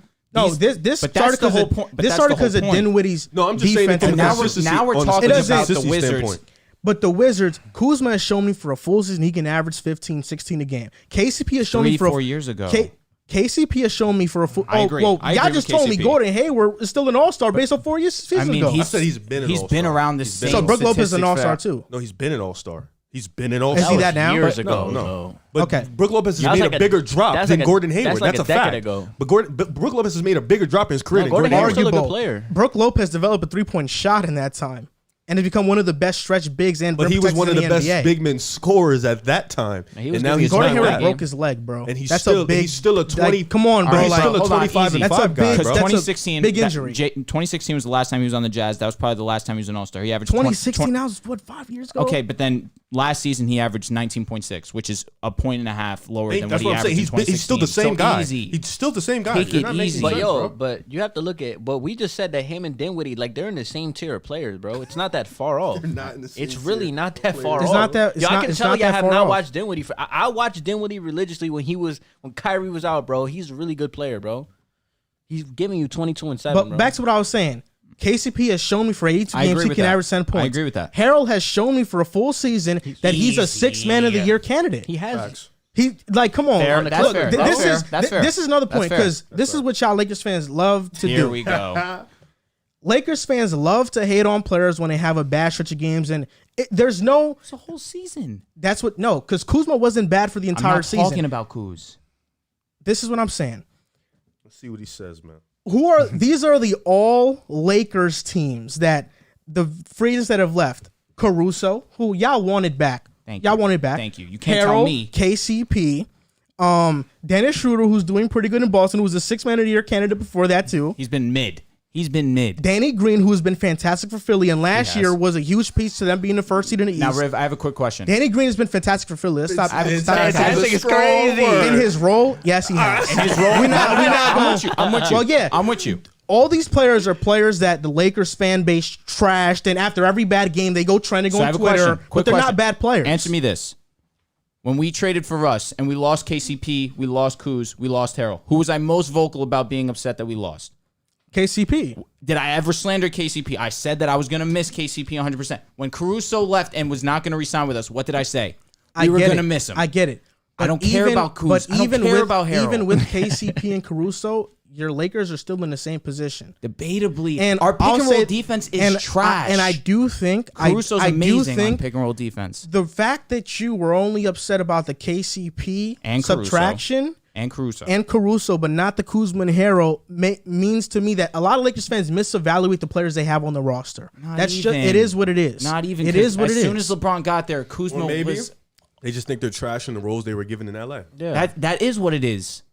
But Kuzma wasn't trash in LA, bro. I don't know. Kuzma had He bad was moments in trash the his role playoffs. with But LeBron. when we needed him most, he was not. Lakers it. fans wanted Kuzma out. The reason, and NBA fans, because NBA fans, this is how it happened. Lakers fans got tired of Kuzma not living up to being that third star on their team. Which was his and role. NBA fans got tired of everybody overrating Kuzma the same way y'all are doing with Taylor Horn Tucker right now. So Kyle Kuzma, overrate him crazy. Kyle Kuzma is still a very good player, and he can average 15 for the season along with 7 boards. Lakers fans and Laker community, y'all misevaluate your players and feel like they're trash when they're not. And then they go to different situations and they're blossoming and they're doing the things that y'all wanted them to do in LA. Listen, Caruso. You said a lot of facts just now. I mean, not me really. I mean, Caruso. I said it from day one. We're gonna miss him because our defense right now is our biggest issue. At least our perimeter pick and roll defense is bad. We're not switching right. Russell is having a rough time with that pick and roll. Our centers are having a rough time with that as well. Caruso did a great job of stopping that. KCP did a great job of stopping that. That's our biggest hole right now. Kuzma, what did he do for us that we don't have right now? Play defense. I mean, Bazemore's been doing okay defensively. He That's has true. been. Yeah, But sure, that is true. Kuzma's a power forward, and he's a small forward, power forward. But he Bazemore's a shooting guard. He really listen, man. You can't tell me that Kuzma Do you was guys solid think for us Spencer last Dinwiddie season. shooting 50% from the 3-point line is sustainable? No, Absolutely, he's not. never shot over 40. He's going to 35% shoot his like career. 35 to 36% this year from the three. He takes he's a high volume 3-point shooter. He takes a lot of threes. But for sure, what he's doing 19 a game, that's for sure sustainable. 100% do We've that. seen that. I agree. He could We've average. seen He's that. averaged I'm- 21. 21.7 I'm a one believer in if you're good or great, you should be playing well for 40, 50 plus games. Dinwiddie If has you're shown healthy. that for a before, season. though. Look If at you're Dinwiddie's healthy, stats. He we'll see. improved every year, too. We even know when Brooklyn made that playoff run, or when not the playoff run, when they made the playoffs and D'Lo was their guy, he wasn't really their quote unquote guy. It was LeVert, Dinwiddie, D'Lo, and LeVert was hurt for half the year, Yes. and it was really Dinwiddie Dinwiddie was their clutchest player that year. Both of them So- did their thing. Yeah, without Dinwiddie, we're not making the playoffs, bro. So we've seen Dinwiddie kind of lead a team to the playoffs before and be that second option, and Beal is better than D'Lo. So now you got Beal, who's not even playing up to par yet, but he's playing great defense with Dinwiddie, with all these guys supporting them. Rui's not even back yet. I'm not saying this team is a sleeper to make a said crazy run. A 6 seed is just barely making it past the plan. That's not that But crazy. in to say. the East this strong, a 6 seed Like is the very Heat were important. the 6th seed last season. Yeah, mostly due to COVID and stuff. But I think the Wizards. COVID's still around. I think, but not as prevalent as agree. it was last year. Fair enough. And 95% of the NBA is vaccinated as well, so it's not going. Those. But the East was cases way ain't gonna better happen than it like was that. last year, and that's a this fact. year, yeah, it's way way better. better than it was. So a 6 You seed want right to now know? could be No, we have to team. stop. We have to stop assuming that the teams that we thought were good in the East are good anymore. Like we're gonna talk about it in a few. We're gonna move on to this next subject, and then we'll go on to. Actually, this is a subject right here. Which team are you pressing the panic button on? For me, it's the Boston Celtics. And Your the pick. Celtics for me wasn't my pick. I didn't pick them to do anything. I just said, let me finish before you make a face and frown and clown. Go ahead.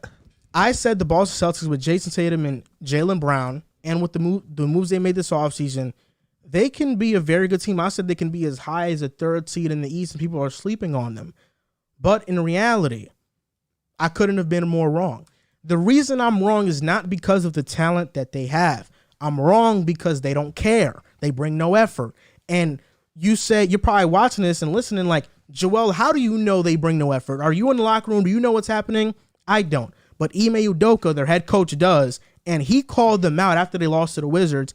And he said it started in shoot-around, in the early morning shoot-arounds. I told them, if y'all bring the same energy to the game, you guys are going to get your asses kicked. And what happened? They got their asses kicked against Washington because there was no energy. They have no energy during morning shoot around. They are sluggish during that. And during morning shoot around, you're not running drills, you're not practicing, you're just shooting around, and they look sluggish then. They're one comeback against the Hornets away from being a 1-4 team. Jaylen Brown and Tatum have to go off for 30 every night for this team to have a chance at winning. And so far this season, Jaylen Brown had that great game against the Knicks, 9 points against Toronto, and then he had 13 points against Washington. Like, Jaylen Brown, where's Jaylen Brown been? Where has he been? Do I count on Brown and Tatum both to be efficient, score 30 every night? No, I think, one night Tatum will have his night, one night Brown will have his night, but also is Marcus Smart. Marcus Smart, you were right about him. He's not a point guard. And I thought maybe he can grow into that role, but I've read you guys the plus-minus numbers when they announced they would make Smart the point guard. The Celtics are drastically worse with Tatum and Brown on the floor when Smart is with them on the floor. Right now, Marcus Smart is averaging 7.4 points per game, 5 assists, playing 37 minutes and shooting 25% from the field, 23% from three. And when they have Schroeder and Marcus Smart in the lineup together, that is Boston Celtics fans' worst nightmare. This team, I don't just think it's a bad start. I think they are not going to make the playoffs. The Boston Celtics, this team will get blown up. Brown or Tatum, probably not Tatum, but Brown, Marcus Smart, some of their core pieces will get traded after this season or by the deadline. This is not a good team. And I can't believe I didn't mention this in the offseason, but Ime Udoka, as much as I love his resume, even though he doesn't have a big resume outside of being an assistant coach, do I count on him being a better coach than Brad Stevens? I don't. Brad Stevens was a mastermind with the X's and O's. One of the best coaches in the league. Yeah, he had a great winning record. Ime Udoka with a lesser roster than Brad Stevens has had, and Brad Stevens couldn't get the best out of this team. Do I trust Ime Udoka to do it? I don't. Celtics, I'm pressing the alarm. I'm worried about them. I don't think they'll figure it out. And there's other teams like the Pacers, Nets, Suns, and Clippers that are in that boat, but I'm not ready for them yet. I think they'll figure it out. Okay. The Celtics, though, I'm done with. They will not figure this out. The Celtics have a big problem right now. It's not just because it's been 5 games. They have a big problem. So you're hitting the panic button and there's no coming back. You just think they're done. They won't make the playoffs. Okay. All right, so you're standing on that. Yeah, because like you said, I think Charlotte is a more cohesive team than Boston. Washington's a more cohesive team than Boston. And then you got the Nets, you got the Knicks, you got the Hawks, you got Philly, you got Miami. There's a lot of good teams in the Eastern Conference, and if Boston is sluggish like this, yeah, I'm done with them. So there's a few routes I could have took, but I could have went Indiana, but I wasn't too high on them in the offseason. I could have went Phoenix, but I feel like they'll get it going eventually. I could have went the Clippers, but 2 losses, I'm not going to put it on them because they played really good. Two good teams. For sure. So I'm not even going to do that. I was going to say Boston, but he kind of took my Boston pick, so I'm just going to piggyback off what he said. He said I felt the same way about Boston in the offseason. Marcus Smart wasn't a point guard. I wasn't a believer in the Dennis Schroeder signing. I feel like he's just not a fit there. I feel like Boston needs a legit point guard to really establish and run that offense and give Jason Tatum, who's been really, really good too. Yeah, for Cleveland. Ricky Rubio, great take. OD. I forgot to tell you. That was a great Thanks, take bro. you said. Appreciate that. Forgot to tell you that. Jason Tatum and Jaylen Brown, get them in position to score. They're like Paul George and Kawhi. They have that same type of similarity of those two. And what the Clippers kept lacking was a point guard to get them in positions until eventually Paul George and Kawhi just became point guards themselves. And that's what Jason Tatum and Jaylen Brown have to do. But they're young. You know what I'm saying? They're young and they don't have that growth in their ability yet to be those type of point guards. Jason Tatum has fallen off a little bit on defense. Jaylen Brown, he hasn't been consistent as much. And like you said, Udoka, we thought he was going to be a player coach. We thought he was going to come in. He was going to bond with the team. He's calling him out. Yeah, he's calling him out. 5 games into the season. I love that about him, but at the same time, they're 5 games in and you're calling them out already. That's a little too early for me. And if you're calling them out already, that means they might not respect you 5 games in already. You think so? I mean, if I'm a coach and I got to call my guys out 5 games in, well, what's that say about me? What's that say about how they feel about me? You know what I'm saying? Just me personally. Like, I feel like it has less to do with how they perceive him and more so about him wanting the players to actually step up to the plate and play up to their potential. Because that's how I He's would take it. probably been saying that to them since the offseason, since training They camp, know what though. type of season they had last year. They know the type of potential they came in with. They knew the type of year they needed to have. They could be ECF type caliber team if they actually. I don't think they can. I don't think not they have anymore. the team. No, not They have anymore. too much I agree. holes. But I'm just saying they don't have a point guard. They don't have a center. They don't have a real center. They don't really have a bench, Al Horford honestly. when he plays though, But he's a 6'9" You're right. center, you You're know right. what I'm I saying? agree. No, Al Horford 6'9". He's 6'9", 6'10". he's little. He's Really? Yeah. He has a long wingspan. he's Outside, little. and I said this, Jason Tatum and Jaylen Brown need to have 30 a night for them to be in any game. Yep. In any game. And you saw it with the Knicks. They got lucky. Jaylen went off for the 40. They were in that game. Granted, the Knicks honestly let him back in. And Tatum had a terrible last Charlotte game. went in RJ. there, blew him out. True. Charlotte blew him out. And then the comeback was lucky, let's be honest. But Was it lucky? It was a solid comeback. they're like Joel said, they're one comeback away. They got from being blown on the out floor. Yeah. by Toronto. Yeah, They did. They got Toronto embarrassed went by there and Toronto. spanked They them. did. So it's like disciplined teams can go in Boston and easily just outplay them. They don't have to be the most talented. So this is one of my teams. I'm not going to say they're not going to make the playoff shot. I think Jaylen Brown, I am a believer in Jaylen Brown and JT being just as good to get him in a play-in. But this is not a team that I feel like can make it out the first round. This is a team that I think they might get in the first round and they'll lose, or they'll just lose in the play-in. I was never high on this team. It's just too many holes. First-year head coach. And the comparison you made between Paul George, Kawhi, Tatum, and Brown, we compare Tatum and Brown to Kawhi and PG a lot. But in reality, they're the great value version of them. They're not Poland Spring. They're great value. And That's so rude. it's true. Because guess what? Tatum, he's not as good as Paul George. Paul George is better than Tatum. Paul George is better than Jaylen Brown. So the Clippers' second best player is better than Boston's two best players. I think Tatum What do you is just think as about good that? as Paul George. Exactly. But I think Paul George is Paul better. George's playmaking sets him apart. I think just Okay. that smidgement, it sets him I think that's what Smidgen? puts. I think that's what Smidgen, put. Like the playmakers will put Paul George over, but I think he's just as. And good. It's defense, close. he's been a better defender 'Cause too. all- But Paul George is Offensively, who clear are you of taking? Jaylen Brown. I want everybody to get that. He's No. clear of Jaylen Brown. Yes. All right. Yes. Yes. But Paul clear, George Jaylen and Brown. Paul George has been playing fantastic for the Clippers. They've been losing too. All right, so I want to be clear on what I'm hitting the panic button on, okay? You should hit the panic button on your boys over there in Indiana. That's what you No, should I'm be not doing. gonna do He's that. helping my fantasy. Thank you for that too. Why I'm not going to do this because they're hurt, they're banged up. Brogdon hamstring, LeVert not playing, Warren not playing. When they all come together, it's going to click. I still believe. I'm not losing hope. LeVert not playing sounds like every year, literally. Yeah, that's a fact. That being said, I still believe. I'm not losing hope 5 games. No way. They've been in close games. They've lost by a point 2 times. So regardless of that, all right, Why you put so much energy? bro. Because that was my squad. Them and the Kings. The Kings are making me look good. The Pacers, they're Pacers are folding. dead 1-4. That's all right. I still believe. All right. So I want to be clear. I'm not hitting the panic button on them as just this regular season. I still think that they will make the playoffs 100%. I am hitting the panic button on their championship aspirations, and that's the Brooklyn Nets. Now, every single night, it's the Kevin Durant show. 100%. Kevin Durant has been spectacular up until this pushing point. in on Brooklyn. I was about I am. Wow. Okay. And it has nothing to do with KD because KD has been spectacular. But even still, they haven't been winning games. They're, 2-3 right now? Yep. A good win against the Wizards, a good win against Philly, but a couple bad losses. Now, only reason I'm hitting the panic button is, one, Kyrie's not there.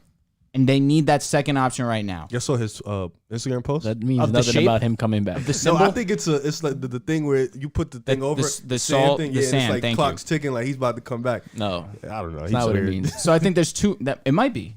There's 2 reasons I feel as if they've been struggling. Obviously, Kyrie's not there. And unfortunately, your boy's woes right now. As of right Getting into now. shape. Now, I'm not, and listen, I'm not laughing like they are because I agree. He'll be back. But at the same time, I'm not overlooking this free throw thing.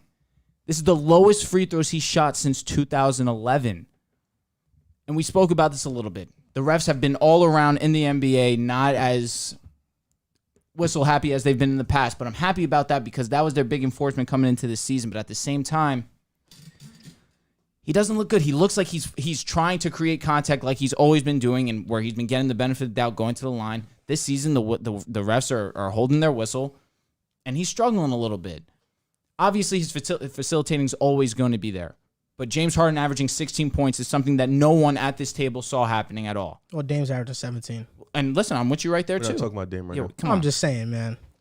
Dame's been playing bad. Bro loves to always bring in Harden to every situation. Now we're talking about Harden. Now he's got to bring someone else up. That's okay. That's all right. No, I'm just messing.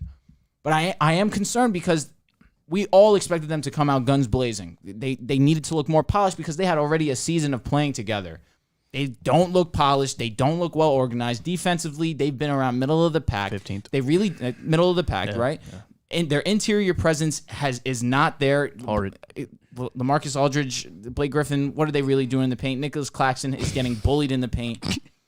They need that second option. Kyrie needs to get vaxxed. He needs to come back because he immediately would help this team because it relieves the pressure off Kevin Durant. They get that scoring option that Harden just isn't right now, that I do believe he will be. Once he gets into real basketball shape, because what he's in right now is not basketball shape. It's barely shape. He does not look good out there. But I think he will be all right. Come December, come January, I expect the Nets to start clicking. But if Kyrie Irving doesn't come back and James Harden takes his time to get back into basketball shape, as constructed right now, I'm not confident in the Nets winning the championship right now. I did believe you guys were gonna come out like on fire. They like, had to. guns We were blazing. supposed to. Yeah, like killing, like with identity. Like, yeah, we're gonna come Like out and kill. LaMarcus Aldridge came out of retirement, came back. Blake Griffin re-signed. You get Bruce Patty Brown Mills. re-signed. Like you guys are supposed to be one of the deepest teams in the NBA, and we Got haven't seen Millsap, it. Patty, it was like And Millsap's done nothing. He's only getting like 10 minutes a game. But he's an old dude. Like I that don't wasn't understand to. why he's only getting 10 minutes though. talk. JC, Yeah, go ahead. No, I mean look. Now He- talk about your panic team. You don't. You can respond to the Nets. The Nets are kind of my panic team for the most part. I agree with you, but I'm gonna go a little bit more in depth. The thing that's making me the most uncomfortable, I've stated this in the past episodes, is Steve Nash's head coaching ability. Now, I said last year we had Mike D'Antoni, who everybody knows he was the front runner. He was the play caller for our offense. He got us into these sets. It was more of like a red shirt season for Steve Nash as a head coach. Learn from Mike D'Antoni.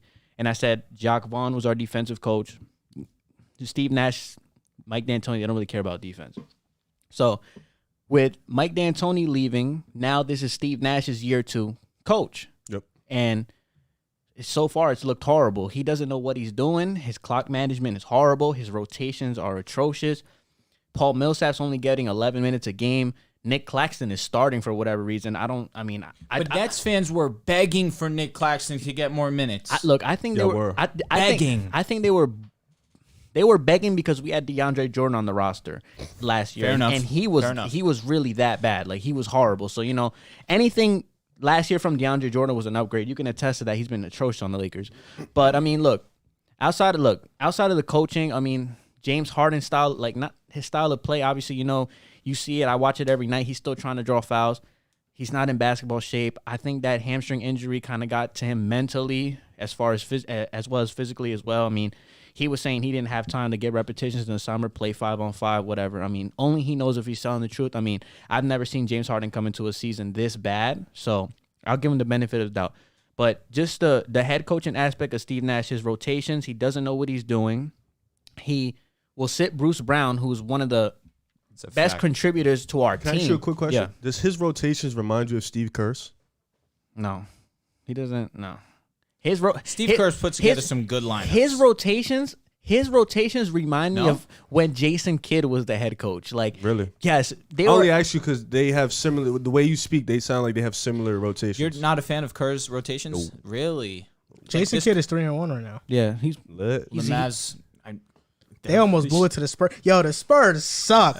Yo, they play hard, but they're hard, losing. though. No, Yeah, they do play extremely the hard. I'm about to at the dude on Twitter like, yo, we still making that $200 bet. The only reason I said that was because I've seen like Steve Kerr, he makes subs with he makes the wrong subs and has the wrong rotations and keeps them in for long stretches. And the way you speak on him, and Steve Nash comes from Kerr, so the way you speak on him, it sounds like they're similar. I don't know if it's more so Steve Nash being clueless or him literally trying to experiment with everything.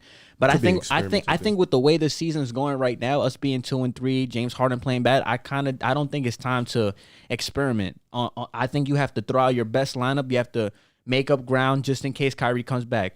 This team was really constructed for the big three, for Kyrie Irving, James Harden, Kevin Durant. Now that one of them is gone, you're asking Joe Harris, who in the playoffs we saw as a second or third option. How much more do you need? What do you mean? For KD and Harden, like how much more But do you think need? about it. If KD is supposed to be the best player in the world and James Harden is supposed to be a top 5 player in the world, there's How much no more do you excuse. need? But listen, but hear me out though.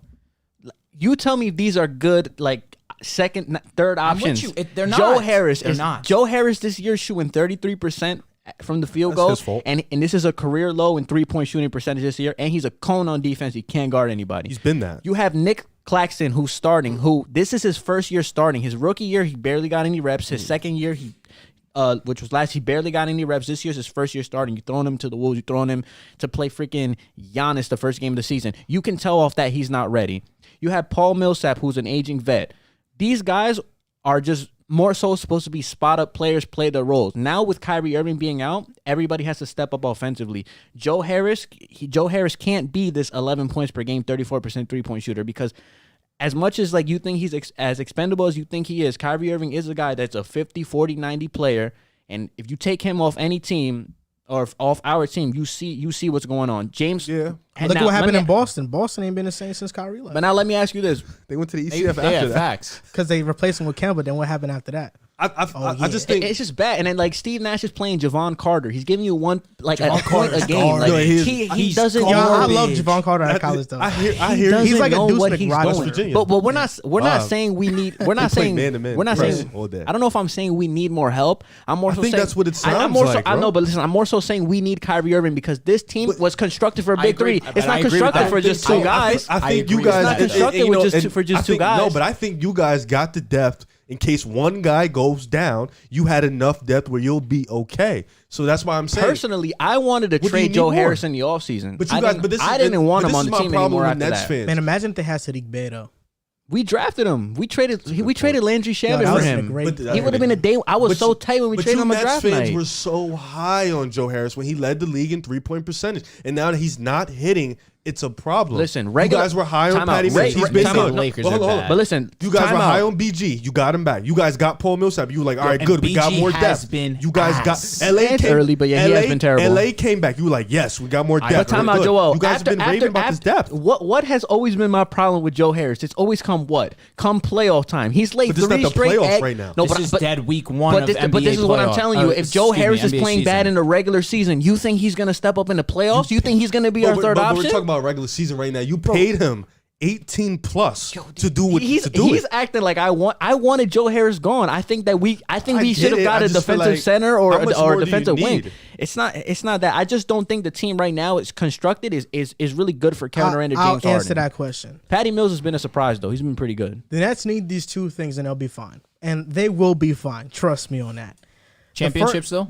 Not sure. See, that's my That's opinion. Not That's sure. what But they'll that's be what I'm- Because they fine. still and have the number one odds to win. I don't know why. They need a real center. They need a real center. That's Claxton the is first not thing it. that they need. That's been a problem since last season. Is not it. Second, they need James Harden to get back into shape, which he will. And Yeah. quote me on this, record me, screen record, whatever. He will be back early December. You're not saying anything we don't know. Yeah, we know. Early December to like Christmas, he's gonna be James Harden. And once he steps it up, Brooklyn's gonna start winning. I think, yeah, he's like, gonna be in the I MVP really- race. That's it. Like the depth is and fine. I don't, and that's what I think. I think the depth is fine. Joe Harris will start hitting. You just need Harden to be Harden. and look, It'll players open up the floor so and much Joe more. Joe Harris isn't the only player that doesn't play well in the playoffs, even though he does good in the regular season. A lot Great of in players the like regular that. season. Danilo Gallinari is a guy who in the regular season averages like 18 to 20 a game. In the playoffs, Yeah, but right look at his now- stats; they're not good. But right now, Joe needs to be our third option right now. With in the Kyrie playoffs, out. usually things are very volatile because it is a short series, right? So in the playoffs, numbers can fluctuate. But Joe Harris in the playoffs this time around, I think he will figure it out. I don't think he'll be bad again. Wait, I'm not ready to commit to what that. makes you? What makes you? what What makes have you? I just so- don't think he'll have 3 straight bad playoff blunders. I just don't think so. 3 is a lot. I just don't I think was think it 3 or was it like 4? No, 3. It's 3. So What, you don't first year think they against need Philly, Kyrie Toronto Irving? in the like, bubble. Oh, you mean like a totality? Okay. they Yeah, and need then Milwaukee Kyrie last Irving. year. They need Kyrie Irving to win a championship. For Yes. sure. We do. With James Harden and Kevin Durant, I feel their odds for me are 60-40. 60% I'm in on them. It's still good. With Kyrie, though, it's 90%. I think they'll win a With championship. Kyrie Irving, I'm borderline 100%. Look, my biggest problem with this team, above anything else, is our head coach. I don't know if Steve Nash's inexperience is going to cause us. I just don't know. As a coach, to me, from based off his rotations and everything, he kind of seems clueless. And He kind of seems you know clueless. I don't it- think it Steve comes- Nash is a good coach. I don't think I so don't. either. But you know what's He's you know not what's that good of a funny? You know coach. what's funny? When Kevin Durant went to Golden State, the same things was said about Steve Kerr. He's not a He good won coach. a championship, though. But that's my thing. The same things Steve were Nash said has about to the prove it, Steve players Kerr. will The players will ultimately fix that, bro. overcome. When you have those players, they'll overcome that. You have 3 of the top 10. Two. No, listen. Kyrie's coming back. You have hope 3 so. of the top 7 most offensively gifted players of all time. All that Steve Nash is a bad coach thing, I get it. But when they all play, it's going to overcome that. The same way when people are saying Steve Kerr is a bad coach, Kevin Durant, Steph, and Clay Draymond, they overcome that because they're just that great of the players. I get it. He's not looked too good, but it's really honest to God, all it is, it's Harden isn't look. Once That's Harden it. gets to that That's MVP it. mode, That's and fake Kevin it. Durant and him are at that MVP mode, it really doesn't matter Bro, what Nash think, does. know think bro. about it It like doesn't this. matter, bro. Think about it like this. Javon When Carter Harden- starting and all. I don't know. It about doesn't any matter of if that he plays stuff. I 10 don't know minutes. about Once that. Harden is- gets to MVP mode, it doesn't Think matter about it who's on the like court, this. bro. It When doesn't. Harden is Harden, We'll finish off with this. think about how much the floor opens up.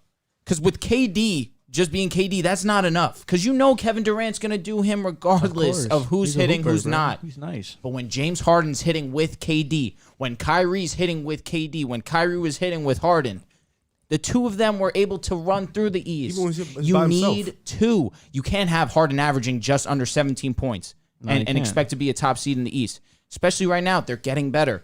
Miami is clearly getting better. Milwaukee's going to be there. The Knicks are getting better. The Bulls are getting better. Charlotte is getting better. I didn't even mention the Hawks.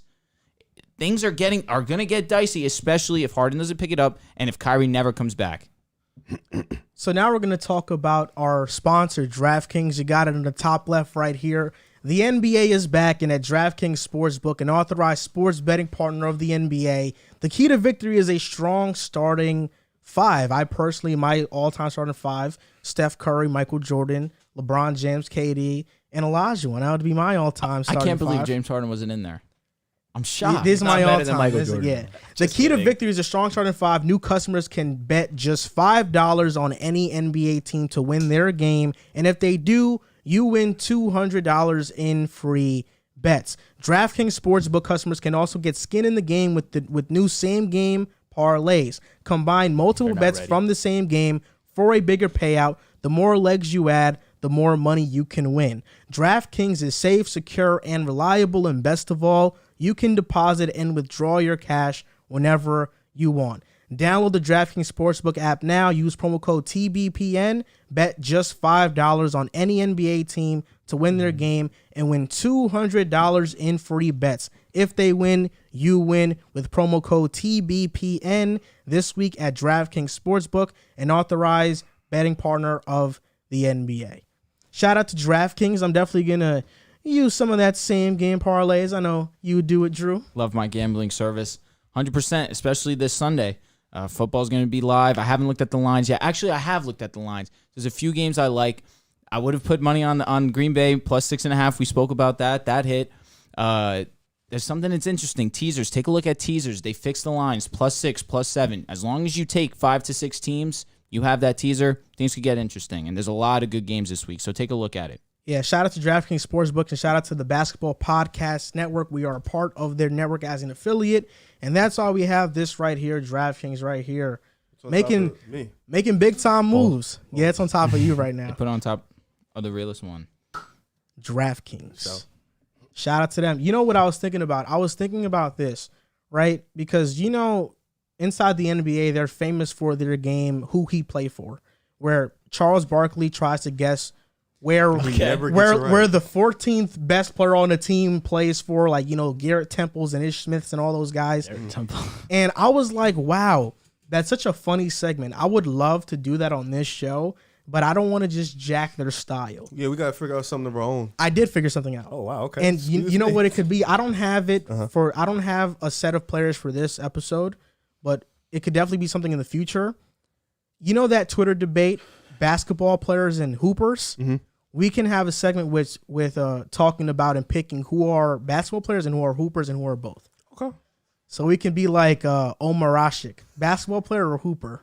Okay. He's He's a definitely a basketball He's a basketball player. Oh, where I He was at the game yesterday. Cam Thomas. Omar Sy. They had the gang out there. Kurt Thomas, Keith Bogans, everybody was there. Cam Thomas, Bogans. Hooper. Cam Thomas is a hooper. Hooper. Spencer Dinwiddie, Yo, Hooper. Bones Highland. Hooper. Dad Easily nice. Hooper. Dad nice. who cannot? Hoopers are Jamal like Crawford. Cooper's you like the kidding me? guys who never really work out. They're just naturally What's nice. Lonzo Ball? Bit of both. He was a hooper in high school. I think he's a basketball player in the NBA though. Yeah, he's a hooper in high school basketball player now. How about Alexi Shved? European basketball He is bad. What about Josh Giddey? basketball He's player. a hooper, bro. Really? No, Josh Giddey's a hooper. he's a basketball Josh player. Giddey got some flair to his game. His game is not bad. That's European stuff. If Lonzo's not a hooper, we can't say Josh Giddey. Yeah, that's a hooper. fact. No, Lonzo was a Give it hooper. He definitely was. Oh, bro, at UCLA, he Remember was he dropped dumb. somebody and then tried to pick him back up? No. that was OD. He dropped him and then he Yo, called foul and he helped him chill. up. I would have never took his hand. Like, nah. Now, do you remember that step back basically from the logo at UCLA? He's different, That was bro. probably the highlight of his UCLA Yeah, how about time. RJ Barrett?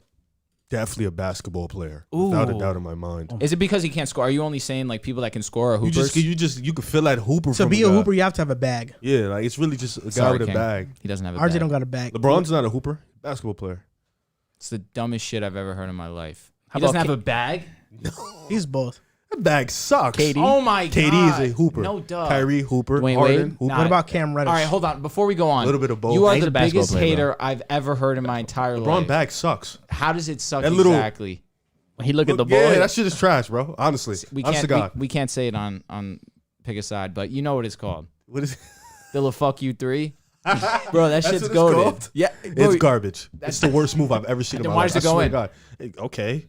What do you want me it's to do the worst about move and it still works. So the skyhook's Okay. ass. No, it is ass, but it goes in. It really is ass. How But it about the goes in. step back? Step back is cool. So the I step like back. the step back is fire. I'm not gonna lie. The step But back that's is basically OD. what LeBron does. No, LeBron does. It's like He a- looks down like an idiot, and then he dribbles Idiot? once, and then he pulls it back, and he shoots. If it's so dumb, No, why it go- can't they guard it? No, it's life. Great players. The skyhook is it's garbage, but it goes in. What's because Scotty Kareem- Barnes? Basketball player. He's a basketball He's player. on his way to being a hooper 100%. And just a disclaimer, this doesn't mean somebody's better or worse. It's just Yeah. a Yeah, person. of course. KPJ's a hooper. KPJ, Jason Williams? Jalen Green is a Jason Williams is a Jason hooper. Williams That's is a so funny. hooper. KPJ's a hooper, He's harder. but LeBron James is not a hooper. KPJ's bag is 1,000 times better than LeBron. God. What's wrong with My you? God. What's You know wrong what with a- you? You know what a hooper is? What's wrong Honest with to God, you? Do you know what a hooper is? Yo, watch this. I'm Have you starting seen to think LeBron? that you don't Have know. you seen LeBron Riv, getting Riv, his Riv. size up and get baggy? No, it's garbage. Riv. So because Klay he doesn't have Thompson. handles? Definitely a basketball. Yeah, that's odd. That's, I mean, It's a dude with a bag. A hooper is like a dude with a bag. Clay is 1,000% the purest basketball player ever. Like no bag. Chris just Middleton. a little, he's gained a little bit of a bag. Karis LeVert. Hooper. Hooper? All right. Hooper. Chris is sneaky both now. we So let's forget that move behind on. the back through the defender's legs, right? We forget Did that. that by Bro, it's accident. okay. LeBron's not the best at everything, Yeah, bro. that's we wrong with get him. it. He's a All I'm great- saying he's a is legendary all-time basketball great. player. We He get says it. that, but all I'm saying is he's not a hooper is crazy to say. But Bro, go he's ahead. a legendary basketball player. That's all. I don't wanna hear He's a it. legendary athlete. Yeah, he's the worst hooper ever. It's a trash bag. Go to the next segment, please. Let's talk about this right here. New NBA foul rules. That's a great move. A lot of star players right now are struggling. James Harden, Damian Lillard, Russell Westbrook, Chris Paul. I know he's not a superstar, but Michael Porter Jr. is also struggling. All these players are struggling, and I guess we can say the common reoccurring theme is these new foul rules, right? Trae Young came out and he called these new foul rules out. He said there's a reason why these players are averaging 17. Trae Young said, when's the last time Dame averaged 17? He said these refs are simply not calling these fouls and not calling it. So what do you think, Riv? Do you think that these new foul rules are helping or hurting the NBA? Do you think the refs are holding their whistle a little bit too much? What are your thoughts? I think the refs are just adjusting. You know what I'm saying? This offseason, we've seen a change in the game. We've seen guys develop, they decided to take these rules out and they decided to make the game a little bit more physical. I personally have loved the game. I feel like it's been played on both sides. Both teams aren't getting the right calls. I also think guys are still getting used to, they have to adjust to their games. They're still getting used to foul baiting. I feel like you shouldn't be going out there to foul bait anyways. You should go out there just to try to score regardless. That foul baiting shouldn't even be in the game. But nonetheless, I think refs are still adjusting the same way players are, and we have to give refs kind of that leeway. They are missing some calls, but they've always been missing calls. That's always been a part of the game. But at the same time, they're not going to give you those calls that helps offensive players. And I think it's affected some. But, guys that they've highlighted like Trae Young, Steph Curry, they've been all right. James Harden, it's like I said before, and I think me and you, we agreed on this. James Harden's foul baiting, it hasn't been the reason why he's been struggling. It's been more because of his shape, his shape and his weight, and him not being in physical shape to be able to stay in this game. But I think the foul baiting isn't affecting these guys. They're just, the physicality of the game is affecting these guys more than anything because the calls aren't being there. So they're getting back to that physicality in the NBA, which I love. So this is an interesting topic to me because obviously I was speaking on it a little bit before with Harden. I'm not too worried about these guys. I'm not thinking too much of it. Obviously, when you're a superstar caliber type player, you go through your woes sometimes, but you get it back. You eventually get back to your form. I'm not worried about Dame. I'm a little bit more worried about Harden just because he's not in basketball shape. Dame will get his shot back. He will get back to his usual 25, 26 points per game. He's struggling right now, so is Harden. Only reason I'm a little bit more concerned with Harden right now is because he's not in basketball shape. But other than that, I think the foul calls, there's still people getting to the line. It's because they're aggressive and they're driving to the cup. I'm looking at Harden. I'm not looking maybe a little bit of Dame, but at the same time, more so Harden. They're not really aggressive when it comes to driving to the basket. And if they are aggressive, it's that flimsy go up and try and force the defender to make contact with you. If you just go straight up and try and make a contested layup, you have a chance of converting the N1, and two, they're going to call a whistle if it's an obvious foul down low. I will say you guys are 100% right. The game against the Suns where the Lakers got blown out, we got handled. I felt that there was a lot of times where there should have been calls that were not calls, especially with Russ driving to the cup, AD driving to the cup, LeBron driving to the cup. So there's an issue right now with fouls, but at the same time, if they are just more consistent and more aggressive in that sense, I feel like the whistles will inevitably come. But right now, I'm only worried about Harden because of his basketball shape, and I think that that's not going to be an issue, and ultimately we're not going to think about this too much. I like it as a fan, but I find myself kind of like getting outraged just like the players. Like James Harden, like when he drives to the baskets, there's been times where he's gotten fouled, and I'm like, yo, where's the foul? I think like that style of the NBA with the foul baiting, I've gotten so used to it as a fan that now I think everything's a foul. But I think it's good for the game. I think it actually shows who really needs fouls and who doesn't. Like Kevin Durant right now is averaging 30 points per game. Someone like Kyrie Irving, he could average 27, 28 points per game. He doesn't even get to the free throw line on the out. So this just shows like who has the ability to power through the fouls and, finish plays. James Harden for the better half of a decade has been, the poster child for, trying to draw fouls, kicking his legs out, hooking people's arms. I saw on a drive the other night, he caught Bam Adebayo with a head fake, had a clear line drive to the basket, waits for Bam. You can see he in the corner of his eye, waits for Bam Adebayo to hand check him, grabs his arm, and then just throws it up, hits a nothing, air ball, doesn't get the call. So I like that aspect of it, even though James Harden's on my team. I have championship aspirations. I like it. It reminds me more of like park basketball where you can get physical and, the real hoopers are the people that don't always call foul. You power through the layups, you finish the and one with the nice strokes on the jump shots. Yeah, I guess good jump shots. Tough layups. It's kind of like park basketball, and you just see what type of players are like that. I mean, yeah, Steph's been pretty in good. the fourth quarter now. That's an overrated stat. But I mean, Bro, he's 0 for 11. I don't know. Like I feel like Overrated. I feel like this style of play. Your team has caters less more wins towards than- these. Shut up. Yeah, so does mine. We're losing right now by Not like my 12. team. They beat You. you. Shut up. No, he's talking about the Warriors right now. Oh. They ain't beat them. Oh, but I mean, look, I feel like No.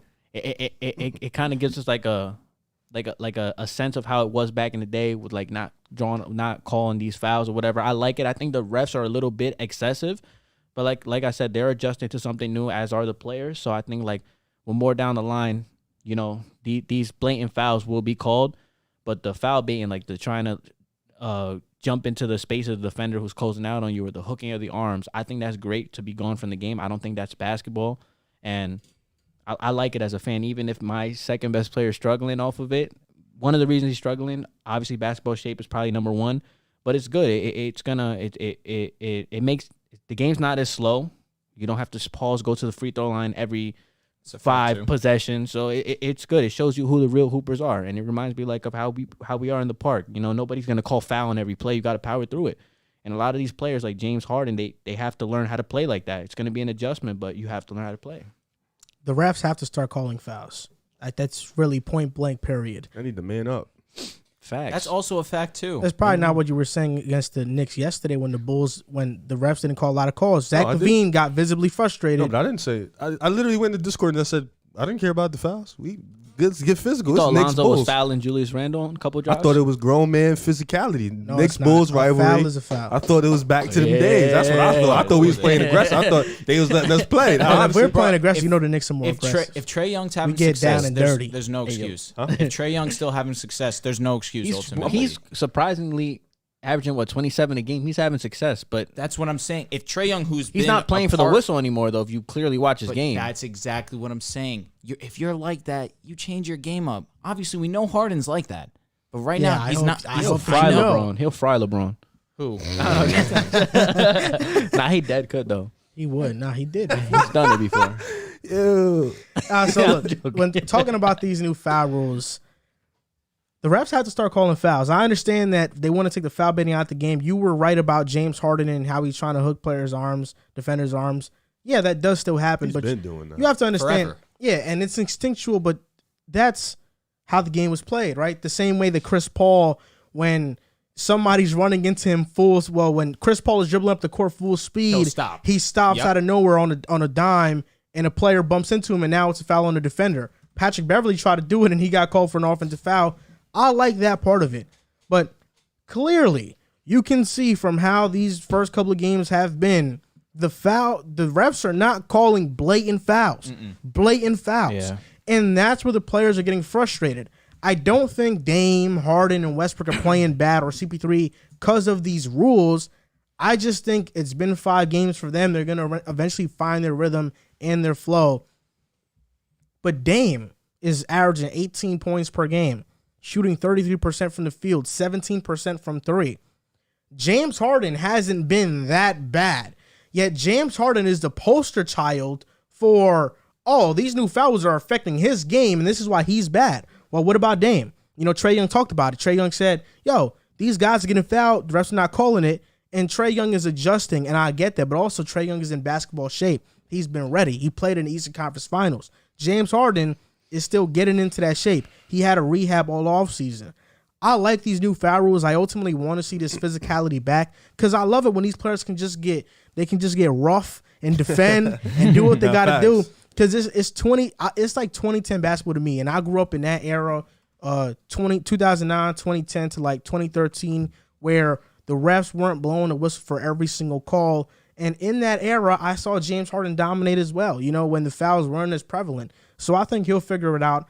I like these new rules, but at the same time, the refs have to call a foul. And some of these fouls are blatant. Yeah, they're definitely missing a lot of fouls. But at the same time, they're trying to just keep it. I guess they're trying to keep it even at the same time. I don't know. I feel like there's a way to call it and there's a way to, be in the middle of it. So it's tricky. Like, they're adjusting just like us, So it's going to be tricky for sure. I think, again, like I've said a few times now, it's inevitable that they'll find their stroke, that they'll be getting to the line in different ways than actually trying to actually force the defense to make the foul and not them actually earning the foul by being aggressive. I think inevitably James Harden will be fine. Damian Lillard will be fine. But until we see that, I'm going to stay a little bit concerned. But I don't doubt these guys. They're too good. They're both top 10 players. Damian Lillard shooting less than 20% from 3 is not something that I see continuing for the rest of the season. I think Damian Lillard's too good of a player, too good of a shooter to stay that low. It's a bad stretch. It's early in the season. We're going to see both of them come back eventually. We just need to see Harden start doing suicides. On to the next topic. Nah, suicide was crazy. Yo, that Steph stat was like the last 3 games? Yes, 11? bro, he's been bad. I could have swore he scored. Man said overrated stat. 3 games, 0 for 11 in the fourth. I really thought crazy. he scored in the 4th against Memphis. Could just be me, though. I thought he scored. On to the next topic. Must be Cat. Most surprising team in the NBA so far. I want each of you guys to name 2 and tell me who do you think can sustain it.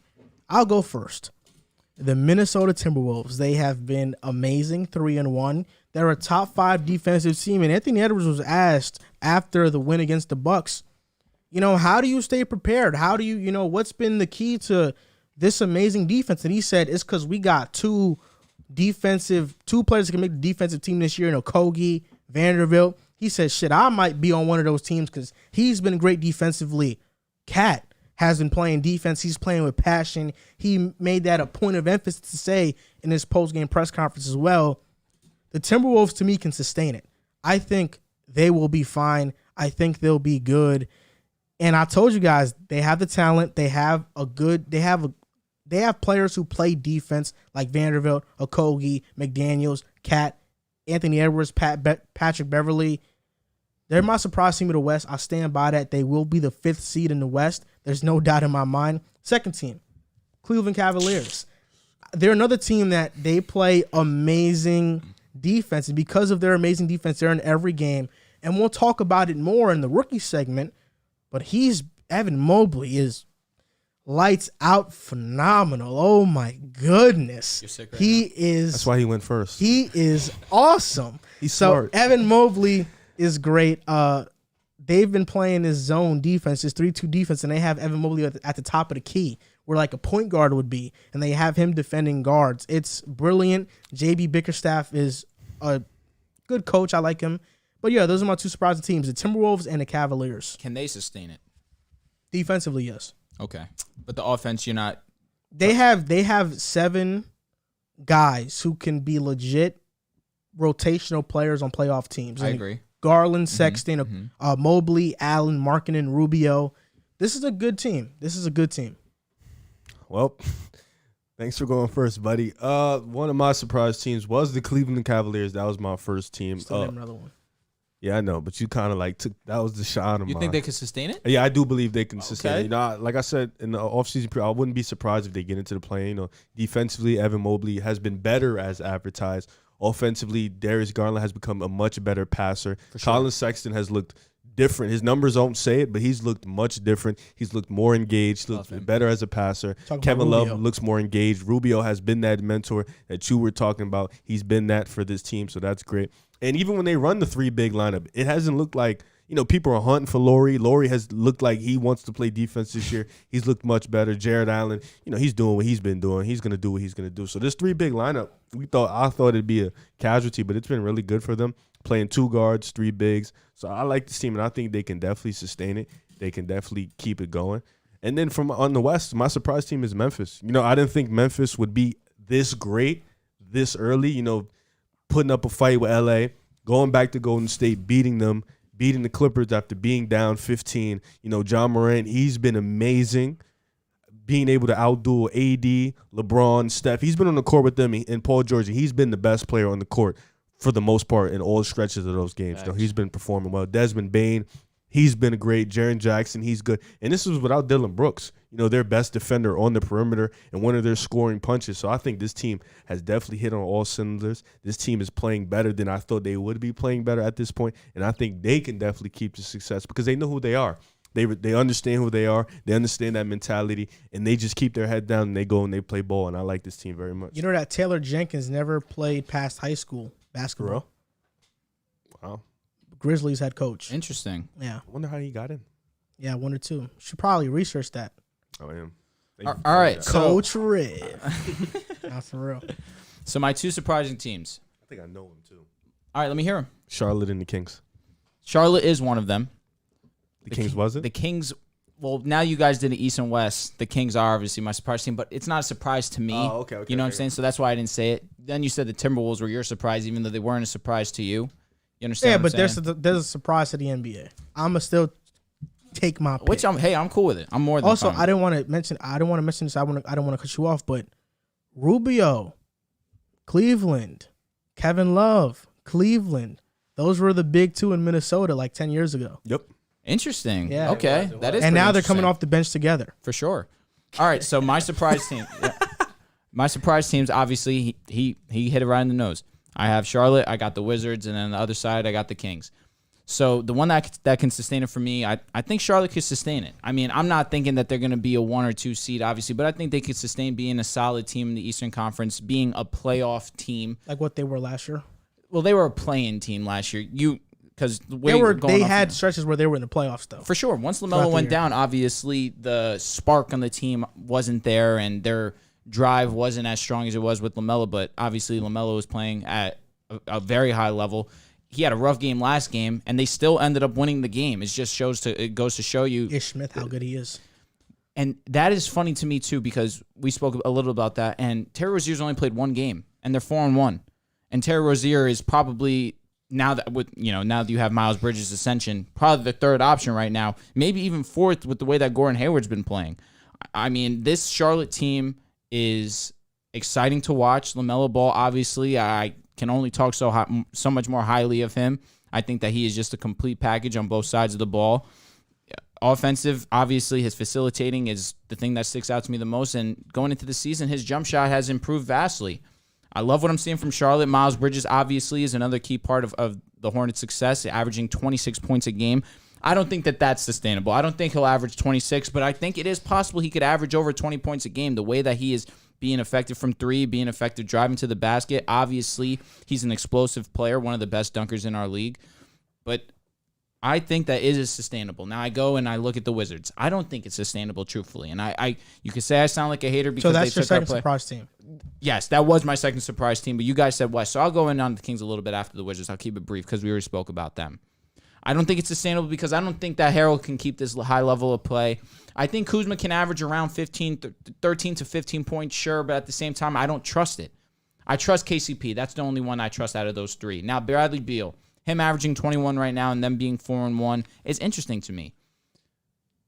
Because they're not relying on Bradley Beal to win games, but then what happens when these guys go cold and now Bradley Beal is asked to have the whole load? Is he going to still have that defensive presence that he's had early in the season? I don't know about it, truthfully. I don't know if he's willing to extend himself on both sides the way that he has tried to do this early on. But we've seen it impact his offensive game already a little bit. Still averaging 21 points to his credit, of course, but that's not the usual clip we usually see Bradley Beal play at. So I don't know if it's sustainable for them. I don't think that they're ready yet. They could be a playing team, and that's fine, but I don't think that they're a lock playoff team.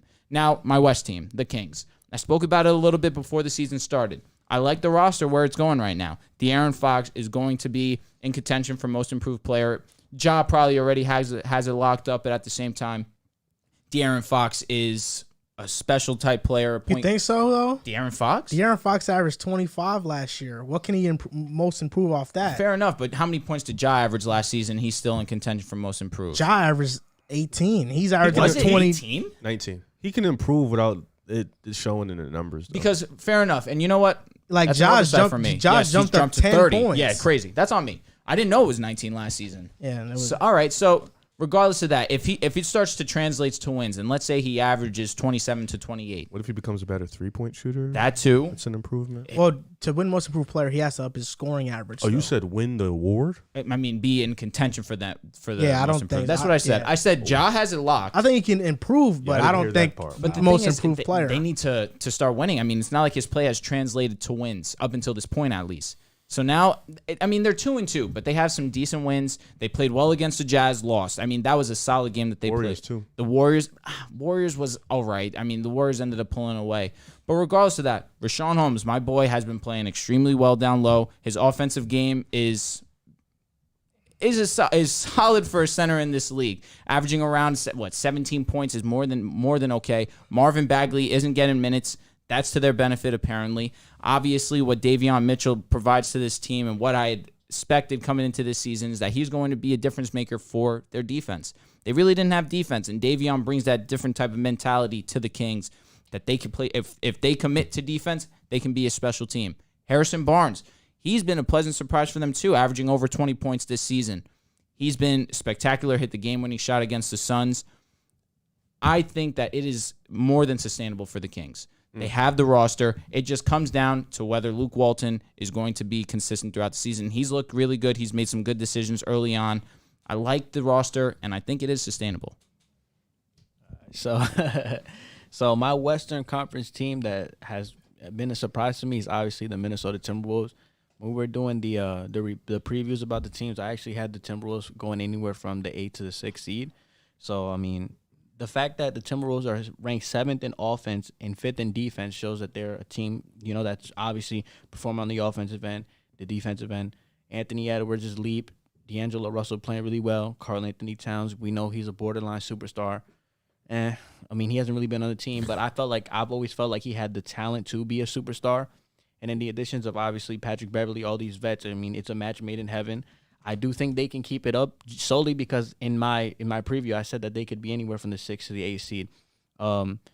Like I said, the big three, when they played last year, they had a 500 record. Granted, we didn't see that all last year, but now you're getting a Anthony Edwards, who in his sophomore season has shown major improvements. You get Karl Anthony Towns, who defensively, it was a knock on his career that he wasn't a defensive player. He had 2 blocks against the Bucks. And then D'Angelo Russell, who, from being a Nets fan, I know what type of impact he has on the game.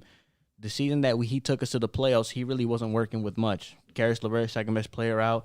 Dinwiddie missed a month of the season. He kept us afloat, and I felt like him being anywhere from your second to third option is good enough to make the playoffs. And then obviously the additions of Patrick Beverley and everything, I think that their defensive prowess rubs off on the young guys, and that's true. If your leader's playing defense or somebody that you look up to is playing defense, you're going to want to play defense. So I think that I think offensively, they can definitely be a top 10 offense in the league. I'm get it going, D'Lo, yeah. He had a good game last night. He had a good game last Really night. Good game. I think, and then on top of that, they beat the Bucks. I mean, He's been mid. a team like the Bucks. I mean, even if they had Drew or Brook Lopez, that's kind of a statement win. That's kind of a win. Like, okay, we just went toe to toe with the MVP in his house, and we beat him. Especially for a young team. So I think that's good. Now, my other team in the Eastern Conference is the Hornets. Now, I'm not that high on them because I don't think that they can sustain this level of play. I still picture this team being in the play-in. I don't think that this team's a locked play-in team. Defensively, they're ranked 27th. Offensively, they're really good. Obviously, they're missing Terry Rozier, but they're 4-1 right now. They've beat teams like Brooklyn, and I'm blanking on who else they beat, but they beat other really good teams. Brooklyn, Boston. I guess you could say Boston. No, didn't they lose to Boston? Or they took 1-1? They lost. They lost to Boston. Yeah, they lost to Split. Boston. They split with who? Boston. They split. Okay, so I mean, I think they're a good team. I think that you can say that they're a playoff team. But as far as like being a top 6 team in the East, I just think there's too many teams in the East. I think the East has gotten stronger. But I mean, LaMelo Ball, he's been fantastic this year. Gordon Hayward is a really good player. PJ Washington, Miles Bridges has been stepping up. They have good complementary role players, and they still lack a superstar or a star, obviously. But we have to give LaMelo time and these other players time to grow into this role. But this is a really good team. But teams like Brooklyn, let me look at the standings, because I think they're ahead of Brooklyn. They're ahead of a lot of good teams. Miami. Aren't they tied with us? Yeah, they're 4-1. Yeah, they're tied with almost every top team in the Eastern Conference. The Knicks, the Bulls, the Hornets are there. They're probably a top 5 seed in the East. They're number 2 right now. Number 2. So, look, the Bulls, I don't think they're better than the Bulls. The Wizards is a toss-up. I don't think the Wizards will be there either. They're not better than the Knicks. They're not better than Miami. To me, they're not better than Milwaukee, Philly, Brooklyn, Atlanta. And then I think it's a toss-up between them and Boston. I mean, you can say they have a more well-rounded team, but Boston has a 2. You think it's a toss-up with Boston, but you don't think it's a toss-up with Philly? Well, when Ben comes back, it's a whole different ballgame. That's what I'm saying. I think Ben Simmons is coming back, but I mean, if Ben Simmons comes back, Philly's a top 5 seed in the East, and I just don't see Charlotte staying number 2 and being at top of the East. I think all these other teams that are below them, obviously the season just started, they're getting acclimated to the schedule, to the style of play. You add new additions to your team. I think once all these other teams get it figured out, I think the Hornets are still a playing team. Let me go through the schedule because I have it now. Indiana, they're better than that 1-4 record. Yep. And they gave them a really solid game. They ended up pulling it out. Cleveland, how we already gone over it. Cleveland has played very solid. They beat them pretty handedly. Brooklyn, they smacked. Then that fourth quarter, they 100% pulled away. Lost to Boston in OT. They only played them once.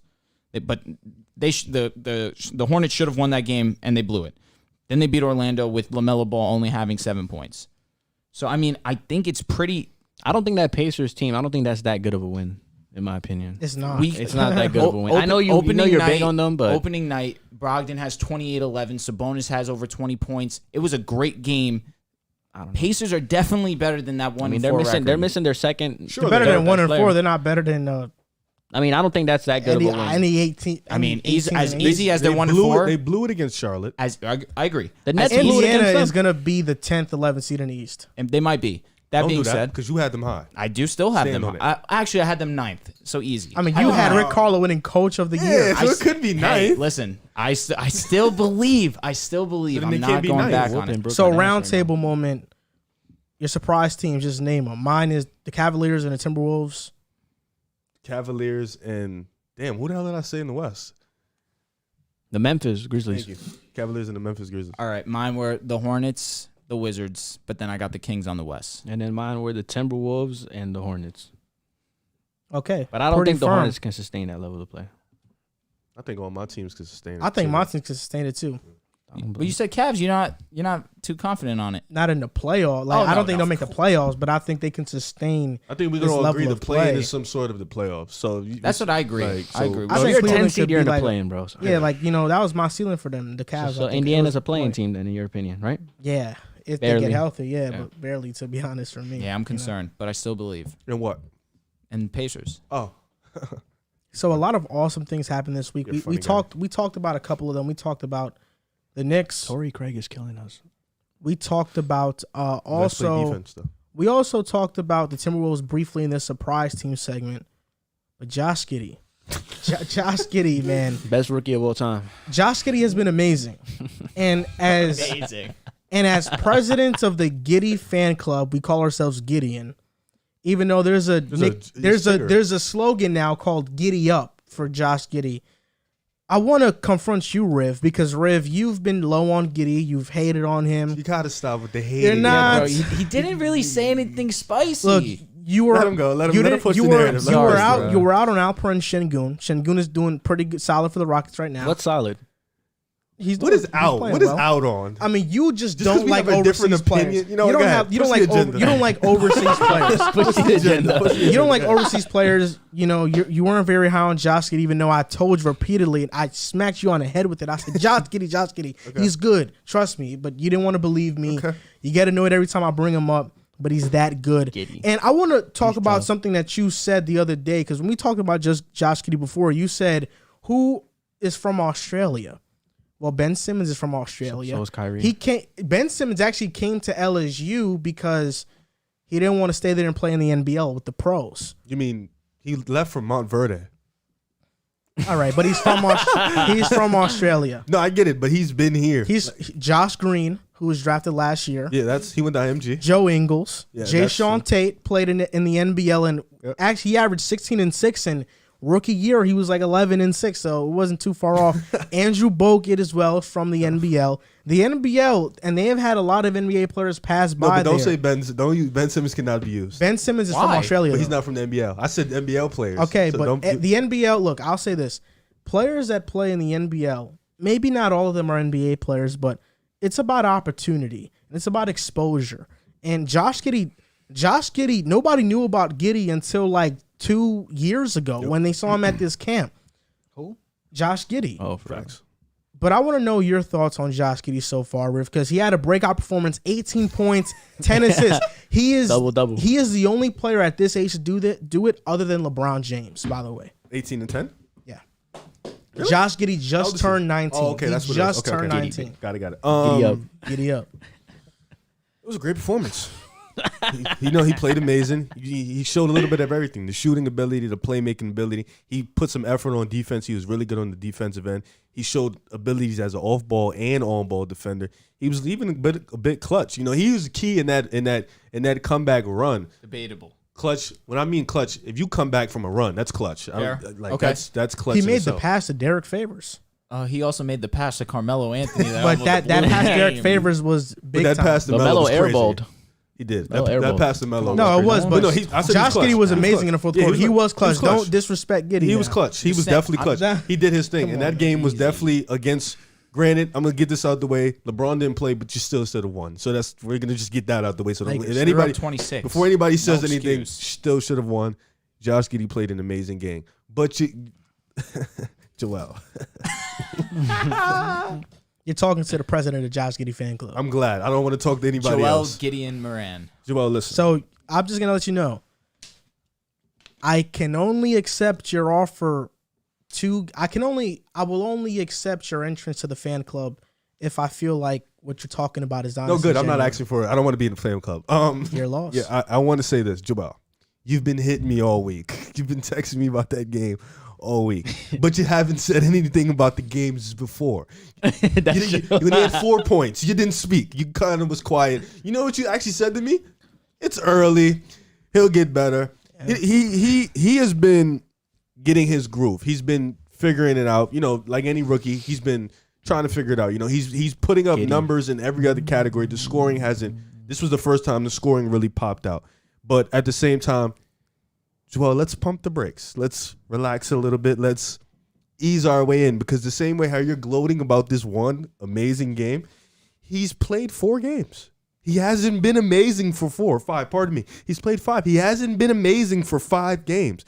I don't even think he's been amazing for 3. So let's write the notes. He's been amazing for 2. Yeah. So let's slow down on the Josh Giddey. That's what you guys call yourselves, Gideon.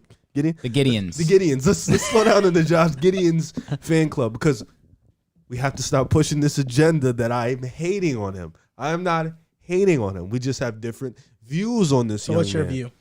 My view is I personally think that Josh Giddey can be a good player. I just don't think that he's what they needed. That's all it was. That's all I said. Wait, so you don't think OKC should have taken him? No, I think they should have went a different route. Who should they have taken? Kuminga? I would have liked James Buck, and I'm going to go insane. To play right next to SGA. Josh Giddey's better than James Bucknight.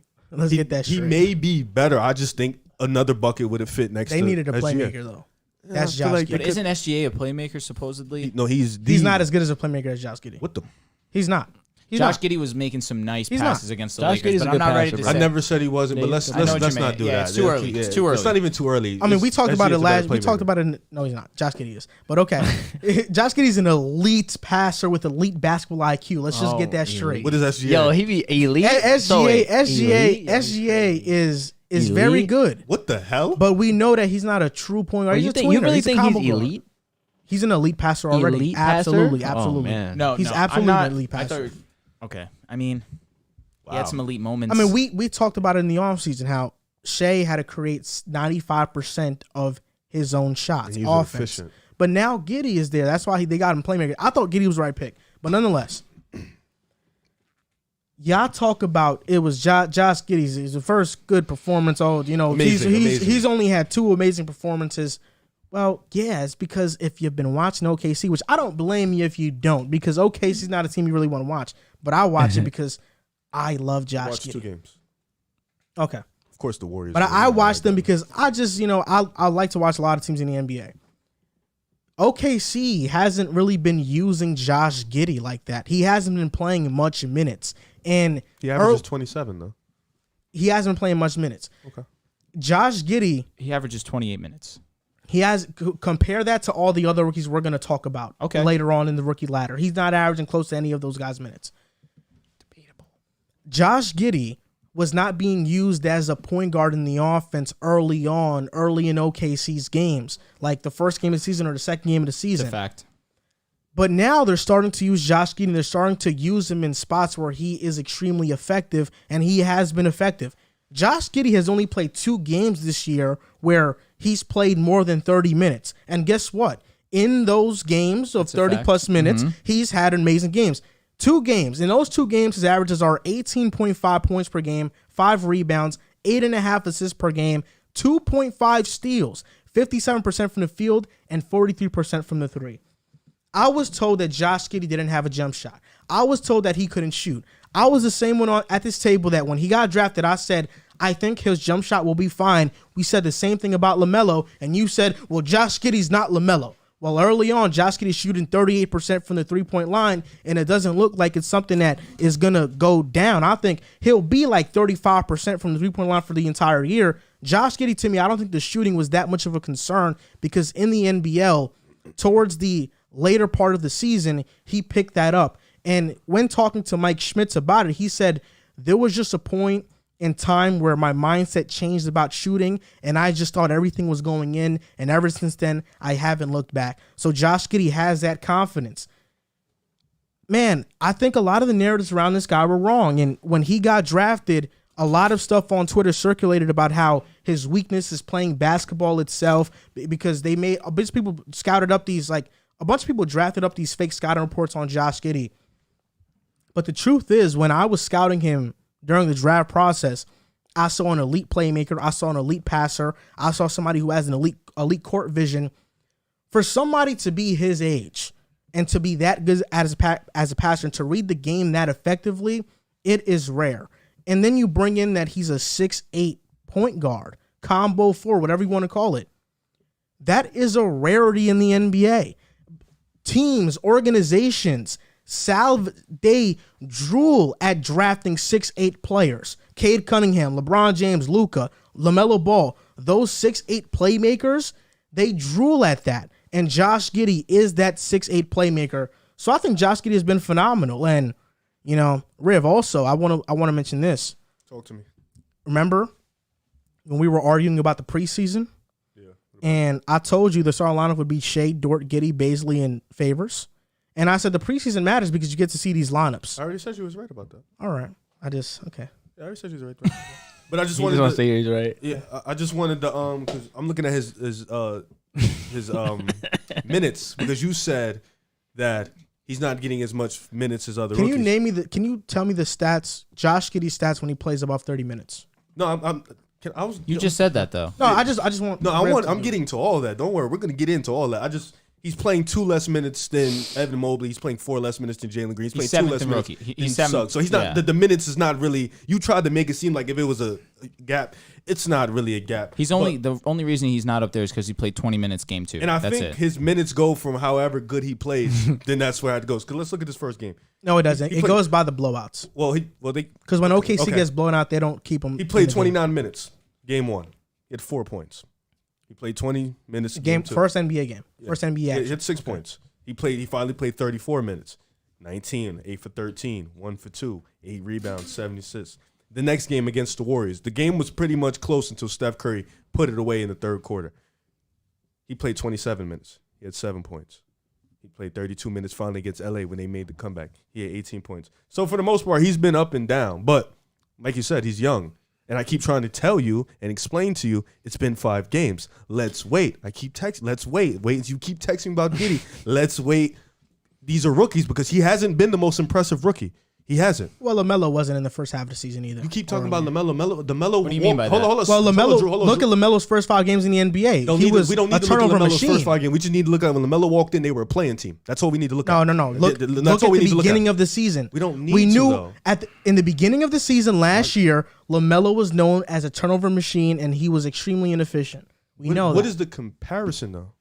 Between Josh Giddey and LaMelo, that they are both great passers, elite passers what with you great bring IQ. it up for is what. No, what I'm saying asking. is that, yeah, you're telling me those stats and how he's going to have an up and down year, because your synopsis is basically he's going to have an up and down year, No, right? that's not what I said all at he's all. saying is wait. That's all I said. All I You're said was telling me wait. to wait on what? I'm telling you, don't beast me over one game and not talk about the other Exactly. 3. Like That's what the I'm verdict, saying. Wait. The verdict isn't out on Giddey being like that. Well, he's yet. a good player already. I agree. He's a good player. I There's agree, not a but doubt about that. No one's saying you think he's not a good player? No You know one's what I'm saying, saying? bro. No, No 'cause- one's saying he's not a ball player. Like he can hoop. He can for sure. he can hoop. I know that. That being said, we need to wait before we call him Rookie of the Year, top 2 Rookie of the Year. I said dark horse for the rookie of the year. I know, but I'm just saying. Pump the brakes, right now, young yes, blood. Pump the brakes. I'm not pumping the brakes. I'm pushing my foot Because on the gas. I'll be honest. Because I know what Giddey is. What is he? You going Giddy up. Giddy up. You gonna see. So changed his the obvious, tag to the Giddey. obvious, Giddy up. You gonna see. the obvious highlight of his game is obviously his passing, and he definitely showed that against the IQ. Lakers. He made some amazing passes. He made this one bounce pass that I don't even know how it got there, just right through 3 defenders, right on the money bounce pass to him. My only concern with Giddey is shot creation. How is he going to be able to get that long jump shot off when he has a defender in his face? Is he going to be able to do that?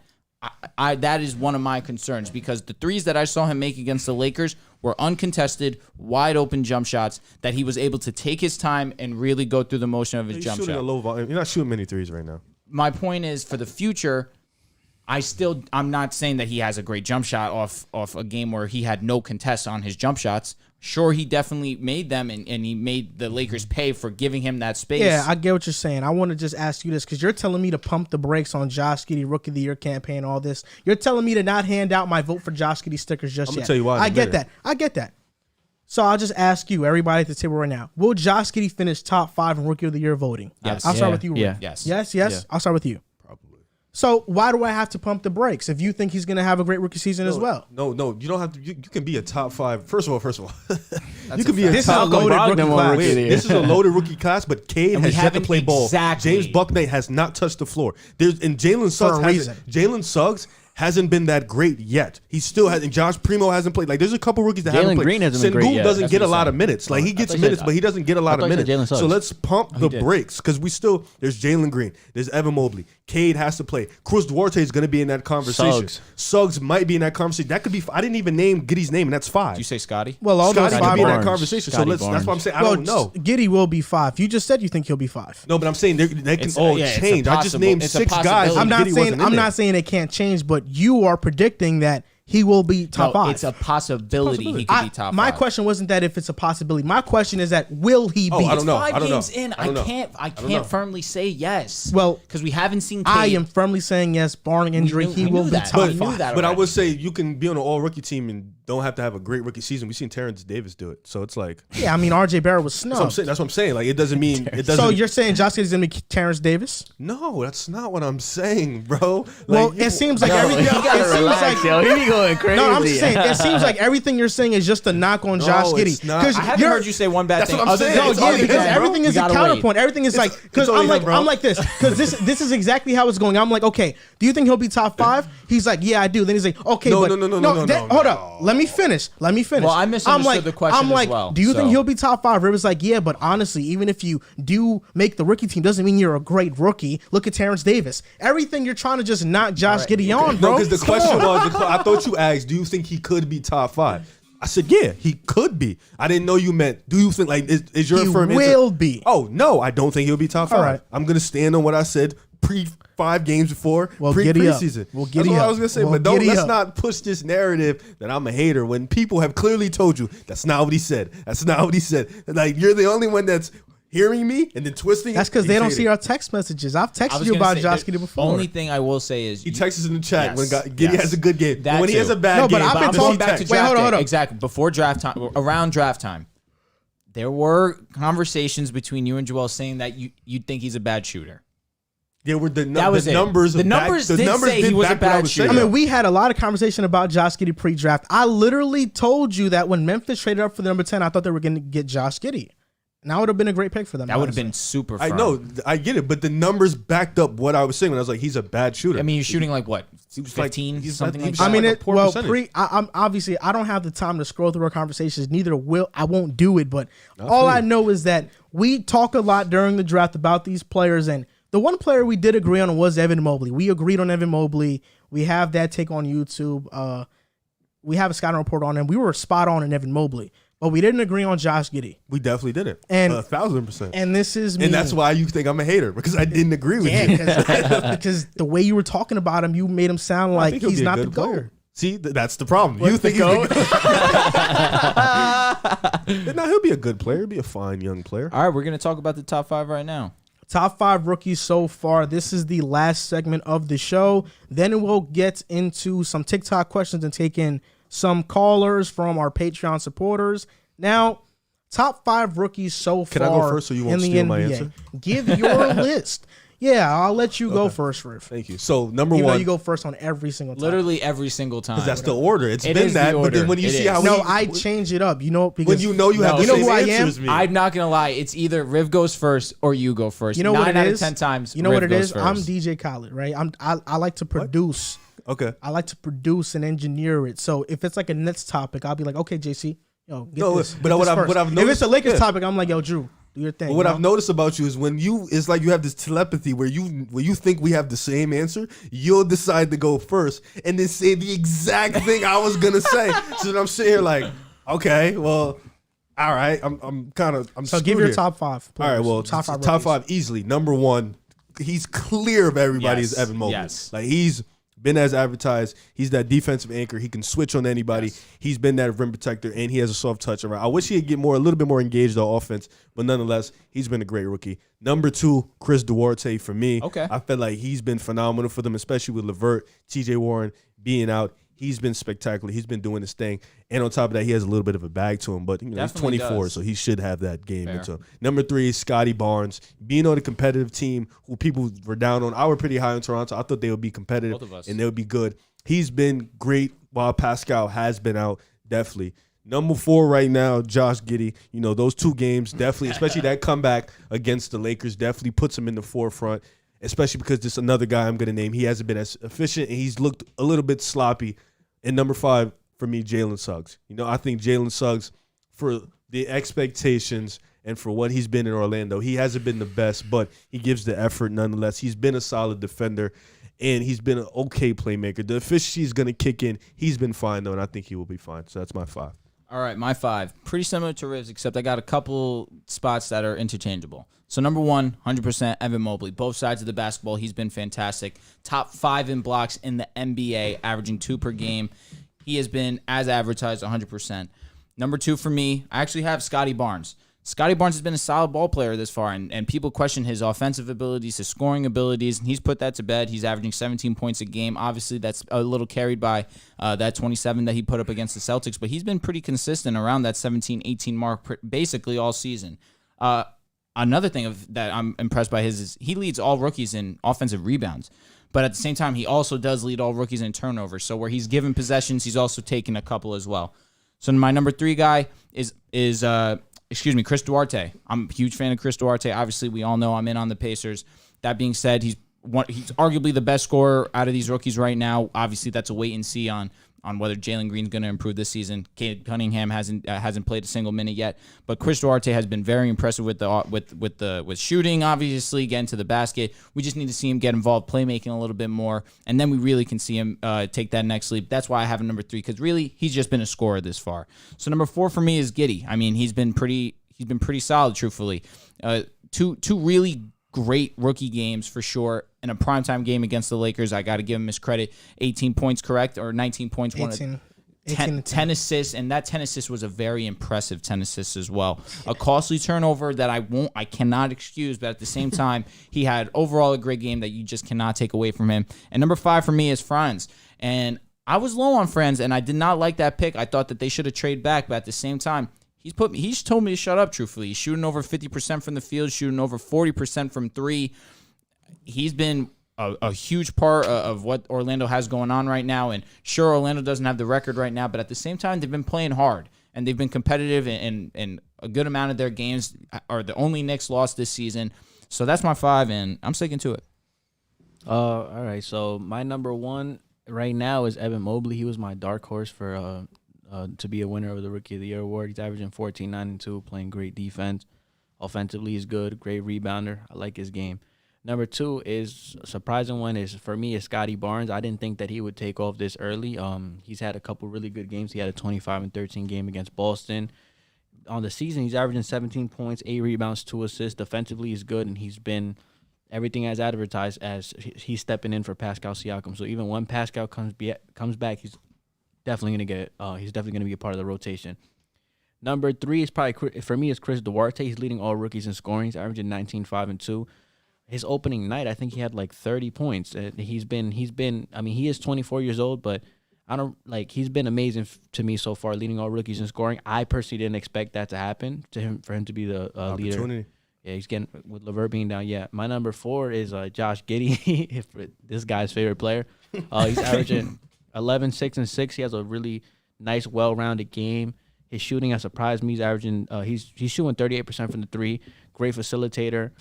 I think he can develop and be a really, really good player. And then my 5th is Jalen Green, averaging 14, 4, and 3. Obviously, he hasn't been that efficient. He's had a 30-point game against Boston, but I think he'll turn it around. I like Jalen Green's game. He's explosive, great shooter. Not a great shooter, but a good shooter. I think he's hit eight threes in the game as a rookie. In that game against Boston, efficiency is his problem, but right now, he's my 5th. He's rounding up my rookie list. I don't think Jalen Green's 6'6". You think he's shorter or He taller? does look really shorter. He looks smaller. His and bounce shorter. is crazy though. Yeah, His field goal percentage is I don't dookie. think he's 6'6". Oh yeah, I think no, he he's looks a lot playing. smaller. Yesterday he shot like 33%. He was like 4 for 16. Number one for me is Jalen Green. And now I was about to say, no way. I was about to say he's in the I spot will for say me. this though, for the Rockets fans watching, Jalen Green will be fine. You know, 100%. Edwards Yeah. last year had a tough start efficiency wise, and I said it that Jalen Green wasn't going to have the best rookie season. He's going to be up and down. He's a volume scorer. Number one for me is Scotty Barnes. He's averaging 17 and 8, second in points, second in rebounding. Yeah, he has the second most turnovers for rookies, but he's been tasked with the most responsibility, and he's shown more to his offensive game than I initially thought. I mean, mid-range jump shots, stepping into three-point jump shots, even though he's shooting 17% from there so far. He's been impressive to me, and I think Scotty Barnes has really showed out. Second, Evan Mobley. I think Evan Mobley is a monster. Evan Mobley is going to be an all-NBA player. There's no doubt about it, in my opinion. I think that Evan Mobley is going to be a fantastic player. He's meant so much for Cleveland, and because he's so great defensively, they have been able to play Laurie and Allen with him together on the floor. Yep. So that's why I think Evan Mobley is number 2.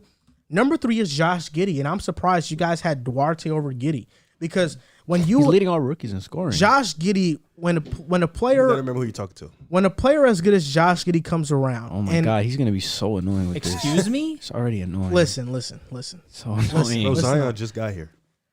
Chris Duarte leads all rookies in scoring, but Josh Giddey does everything.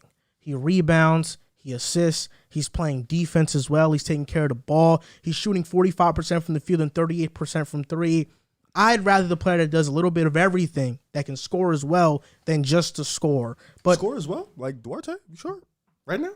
I didn't say score as well, but can score as well. I Like understand what he means, as like, well. on Not top of. I just, score 4-point game, 7-point game. I'm saying I hear you. score Yeah. as well. You know what I'm saying? As well. Not just as good. As well. It's difference. There's a difference. Number 4 for me is Chris Duarte. He's leading all rookies in scoring. Like you mentioned, he's 24, but Buddy Hield, as an older rookie, wasn't as good as Duarte is so far as a rookie. You know, so that age Getting thing. a lot of backlash for his age. Yeah, that age thing, he got a lot of backlash, but he's a very good player. Mm-hmm. But he's playing the most minutes of any rookie as well. He's playing 34 minutes per game. Like, he's playing a ton of minutes. He should get that much shots up. He should be scoring this much so far, at least. He's shooting 41% from the field and 42% from He's 3. got 13 right now. Number 5 for me. This was tough because I have Franz Wagner written down here. And Wagner, he's not surprising me. I knew who he was. He's a role player, and that's what he But is. 50 and 40 is wild. Yeah, but he's a role player. He is. He's a guy who's going to do a little bit of everything. And at the time of the draft, that's why he was my third-rated small forward. My small forwards were Scotty, Giddey, Franz, and Kuminga was 4. Franz is just a do-it-all guy. He is just a solid pro. I don't think he has this all-star potential. He's just a solid pro, and he's playing like it so far. But, man, I just have a tough time putting him over Davion Mitchell. I know Mitchell has not. I know Davion Mitchell has not been great offensively, but they call him off night for a reason. There's a reason Steph didn't want to take him one-on-one because he knew off night was going to make him have an off night. I'm done. And Davion Mitchell has just been phenomenal defensively, guarding Dame, guarding Donovan Mitchell. Man, at 5, it's a tie with Franz and Davion, I have to say. It's a tie. Davion's field goal and 3-point percentages are too low for me. But I understand because that defense has been Clamp City. He put Davion on skates? Yes, bro. What are you talking about? One play. But he didn't do it for multiple. He didn't want to do it again because he knew Davion was ready. Okay, this is what I want you to do. Go home and watch JJ Redick and Davion Mitchell. Go watch it, and he'll tell you why he wasn't. No, he'll tell you why he wasn't guarding. No, he said because he's not a great off-ball defender. That's what he said. So then, he literally told you he can't guard a man because of this and that. No, he can't guard the man. He just said he's not a good off-ball defender. That's not his strength. Part of defense. Guarding Steph. Guarding Steph, I want to. Well, if it's Steph on ball, one-on-one, Davion on Steph and Allen, that's why he's Steph ain't that's why gonna he's get the by. best point guard in the world because it's not just on ball. It's the fact that when he gets the ball off, you gotta find him. I was gonna say we saw K Love, Tristan Thompson do it on ball, so it's possible that it's whatever. Oh my God, he's hurt. yeah, I do remember that. He's letting me rock. I was like, all right, I'm gonna get But if you this can't one guard off. off ball, that's your fault. Get better. You're gonna have to guard these guys. Well, I'm for a talking long about time. on ball, 1-on-1 defense. If you It's could not- guard that this other is man, Steph Dad almost dropped him. No, that's what I'm saying. It's not just on ball anymore, bro. It's off ball, on ball. That's why Lonzo's who Lonzo is, because it's just all that. Look at your boy Harden. Get Got better. 21 at half. James Harden has 21 points in half. I was wrong. He's gonna be Harden before I thought he's gonna be Harden. He's playing really well. Good. Yeah. Hey, I said he's gonna be okay. Just was a He's little like, yeah. concerned. Fear it. I gotta Where fear your it. beard at, Fear yo? the beard. Wow.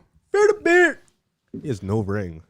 Oh my He's gonna God. get it though. That's so. That He's is gonna foul. get it though. Where's Levine's ring? Where? Like, come on, bro. Best Where's favorite player, DeMar's Steph. ring? Relax. Lamar's not my favorite. I'm just saying the squad. He said The the squad's the behind Knicks, bro, me. so come on. Yeah, that's so messed DeMar's up. not my favorite. Can you player. ride with your team for once, please? But do. The Brooklyn's Warriors. not his team. I was talking about his favorite player. He has no ring. Curry has. Bro got bailed out. He said, "All right, Curry's winning a championship. This is my guy." I was a fan in 2015. Who's on your account? What do you Him. mean? Me? Andrew Velez. Me. You're typing right now. Yeah, I talk to these We guys. interact with these guys. That's Yeah. where, you know what I'm saying? It's real genuine with our guys. Correct. We Somebody interact. said, I swear, when Joel talks, you can put that presidential presidential election election That's music. one of my Yeah. guys. That's my guy. Ricky Font. That's my What's guy. that presidential election music? What does that mean? Dun, Dun, dun, dun. Yeah, there you go. But why would you put that music while I'm talking though? Because you're so emphatic when you speak. You're very, you Oh. know what I'm saying? That's Presidents a usually very sound like- big compliment. Yeah.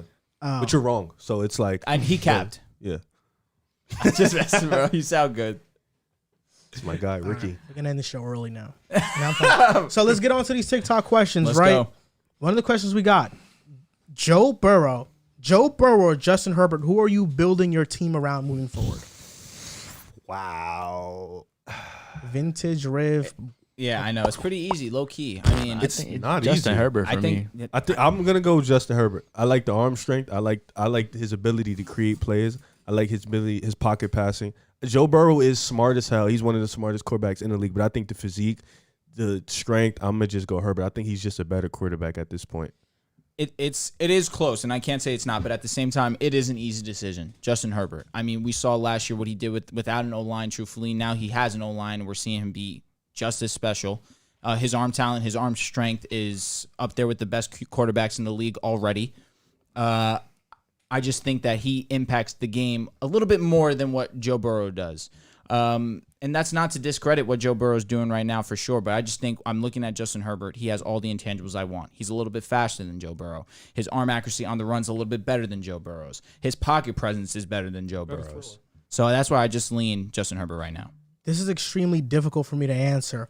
And this question reminds me of a question we had a couple years ago when trying to decide between Dak Prescott and Carson Wentz. Because Carson Wentz was the talent guy that also had good stats, and Dak was the leader, intangibles, Tom but Brady-esque. the talent isn't quite there. I understand but what you mean. The difference is that I think Justin Herbert has both. Yep. He has the talent. That's he a has fact. the leadership. Joe Burrow doesn't quite have the talent.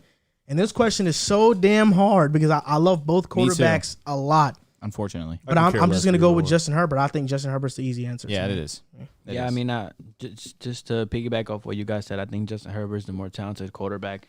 I can see Justin Herbert winning a couple MVPs in his career, so I'm just gonna go with Justin Herbert. I think Justin Herbert's better than. And Joe next Burrow. question, what are your thoughts on Kyle Shanahan? Do you think he's an overrated coach? No, I think he's as advertised. I think he's still a great coach. I just think the situation right now isn't made for him to be as successful. You know, this team has been banged up this year yet again. You know what? I don't want to cut you off. You know I did, and I will cut you off because Can you apologize for it? sorry. Thank you. Sorry. So this is the thing. I once thought like you. I once thought that Kyle Shanahan should get the benefit of the doubt. He just pulled a U on me. He did. He did. I'm sick. But the truth is, He's a bastard. He's crazy. you want to have this No, bro, moment. you can have it. You it. can have He's it, bro. crazy. Have it. But the truth is, Kyle Shanahan is 31-39 as a coach. He's been the coach for 5 years. We always talk about he doesn't have a quarterback. Well, find one. You've had 5 years to find one. You drafted Solomon Thomas over Deshaun Watson, Patrick Mahomes, and even Mitch Trubisky is probably an upgrade over Jimmy G right now. That's harsh. Is he He's been not? hurt. He's been hurt. So I'm saying, like, even if you didn't go Watson or Mahomes, even Mitch, like, just draft a quarterback. You needed one. You I traded. understand. You traded for Jimmy G. Now you're out on him after trading for him, even though you only have a winning record with Jimmy G. Kyle Shanahan, there's no doubt he's a great offensive mind. But Kyle Shanahan, what I want to say about him, Matt LaFleur is what everybody thinks Kyle Shanahan actually is. Matt LaFleur is actually the guy who's a great offensive mind, plus has the winning resume on top of it. I think that's hard to say when the team has been hurt Ooh, back that's to not where I back. was And going. what about the Packers right now? The Packers are hurt right They now. have Aaron See, Rodgers. They have Aaron Rodgers, but that's still, the difference. they still That's the difference. They have Aaron. You're right. You got to give me a different. No, you're team. You right. gotta give me a different They have situation. Aaron Rodgers, but they still found a way to win against the number 1 seeded Arizona Yeah, Cardinals with team without Devontae Adams, with Aaron Rodgers, with no weapons you gotta outside give of me the a running different backs. scenario, bro. Aaron Rodgers And Robert Tonyan tore his ACL in that You game know, too. you can say like anytime you have Aaron Rodgers, bro, it's always going to be a chance to win. He has Jimmy G, bro, and then his backup is Trey Lance, a rookie. that Shanahan drafted. Yeah, but we all knew he could have wasn't ready. drafted He could have drafted Mac Jones. Look at the success Mac Jones is having in New They England. have the same record. Well, Mac Jones is playing way better. He's the best rookie quarterback right now. Well, we haven't even seen Trey Lance really at all. I know, Yes, but no, he's we've not seen ready. Trey Lance though. No, Like, we like knew two he wasn't quarters. ready. It's early, but yeah, I know. But I said it that they should have drafted Mac Jones 3. I thought Mac Jones was the third. But I think third that best quarterback. George Kittle hasn't been the same. Debo Samuel's been consistent, yes, but that defense has been banged up. I think it's tough to be harsh on a team that's back-to-back years after coming off a Super Bowl run has been banged up. Like their key important guys have been banged had up. that- Their defense Okay. really was all world So tell me this, Riff. in the run game. What's the difference between Kyle Shanahan and Doug Peterson? Because Doug Peterson actually had a Super Bowl run and won it. We didn't draft a wide receiver. Our offensive line kept getting banged up, and we didn't draft good corners. Then we end up getting Darius Slay, but we didn't make good draft picks. So why did Doug Peterson get? Doug Peterson won a championship and got the boot, got fired, and Eagles fans wanted him fired. Wasn't there Kyle Shanahan? Kyle Shanahan has made one run, didn't win, and he hasn't been successful since then.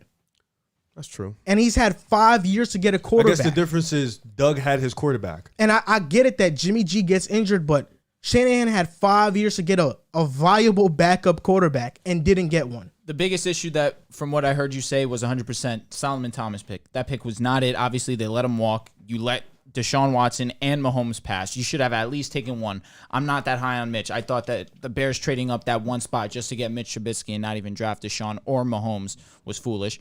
That being said, I do think that he deserves a little bit more to blame than what people give him the benefit of the doubt for. Even though, obviously, Jimmy G has been in and out of the lineup, you still, if you're that type of coach and you're still, Mike Tomlin has Big Ben as his quarterback, and he's still keeping his team afloat. He's never had under a 500 record. We're going to act like he wasn't keeping the team afloat with C.J. Beathard and Nick Mullins last year? And that, you know what? Fair enough. They were But competitive. They were not really, though. They competitive to a degree. I mean, you praised the Detroit Lions for being competitive. See, so but don't also do that. another thing that we very good point. Don't, like- that being said, the run game has also been very inconsistent. Raheem Mostert is out for the season. Okay, again, Jeff Wilson was a beast last season. He's also hurt. Raheem Mostert in and out of the lineup. team Obviously, is he's out for the destroyed. season. Elijah Mitchell, another one, in and out of the lineup. But when he plays, he's been pretty solid. When your run game and your number one receiver and Kittle aren't the same, and they've been We've hurt. seen teams But destroyed with injuries and still find a way. Exactly. We've seen great coaches do Exactly. it. Mike Tomlin has done it time and time again. Every single season. Okay, so maybe he's not as great as them, but I think he's still a great coach. I think he's a Well, what's a solid, great coach? Is a great coach a top 5, top 10 coach Top in 10. the NFL? I think top 10. I don't know if he's top. I don't think Kyle Shanahan is a top 10 coach in the NFL. He's not. That's tough, man. Matt LaFleur is Okay, better. okay. Mike Tomlin is better. LaFleur is debatable. He has Rodgers. We need to take that into account. Because let's be LaFleur honest, is better. But It's let's easy to hold say on. that Give me a with second. I Rodgers. have an argument for this one. Last season, who lost them that NFC Championship game? I don't think it was LaFleur. I'm sorry, that play call at the end of the game was terrible. I don't think it was LaFleur. LaFleur's the one that called that play. Rodgers wanted to go for it. I get it, but I think he was just being conservative. But at the same time, In a playoff game? exactly. Bro, in a playoff game? But let me also say this. Conservative? It's So the question is he a top 10 coach? I think he okay. is. And let's I go have down. Go down. okay. Cliff Kingsbury, Debatable. That was who I was going to say, but it's too early. I feel like Kyle Shannon has Definitely the has success to. already. John Harbaugh. I'm I would taking take John. That's one. Yes. Sean McDermott, Bills coach. Yes. Yes. Yeah. That's 2. Kevin Stefanski, Browns coach. No. Debatable. I do think it's debatable too, but I won't put him there. But I think it's I debatable. want confirms. Matt LaFleur. No. Debatable. I'll put him Matt yes. LaFleur. Whatever. Frank Reich, Yes. Colts coach. I think yes. Yeah, you gotta. So you're telling me Frank Reich is better, but Matt LaFleur isn't? But Frank, It's easy he to has say that when you Rodgers. have Aaron He had Rodgers, Phillip Rivers bro. last All right, season. He had all right, success. All right. Sean Payton, Yeah. That's 4. See, Stop. I'm not that high on Sean Andy Payton. Reid. Obviously. Yeah. That's 5. Bill Sean Belichick. McVay. Yeah. Hell That's yeah. 6. Bill Belichick. Now, question. That's 7. I have a question. What's the difference between Shanahan and McVay? What's the difference? Shanahan's better. That's the difference. So there you go. What? You said to me, McVay's better than Shanahan, correct? Yeah, No, but you just, I'm sorry, then you must have misheard what I said. I did. I said, what's the difference between Shanahan and McVay? You just said Shanahan's better. No, I said McVay's better. No, you must have misspoke, which is fine. I'm cool with that. I said Shanahan was better? Yes, you did, accidentally. I think I said McVay was better. I promise you said think you Shanahan's did better. say Shanahan, But but it's I all think right. you meant to Which- say yes, McVay. exactly, which is what I understand. That being said, is he really that much better? We saw that Super Bowl run. He got absolutely outcoached by obviously the greatest of all time, which I'm But not. Jared Goff is quarterback.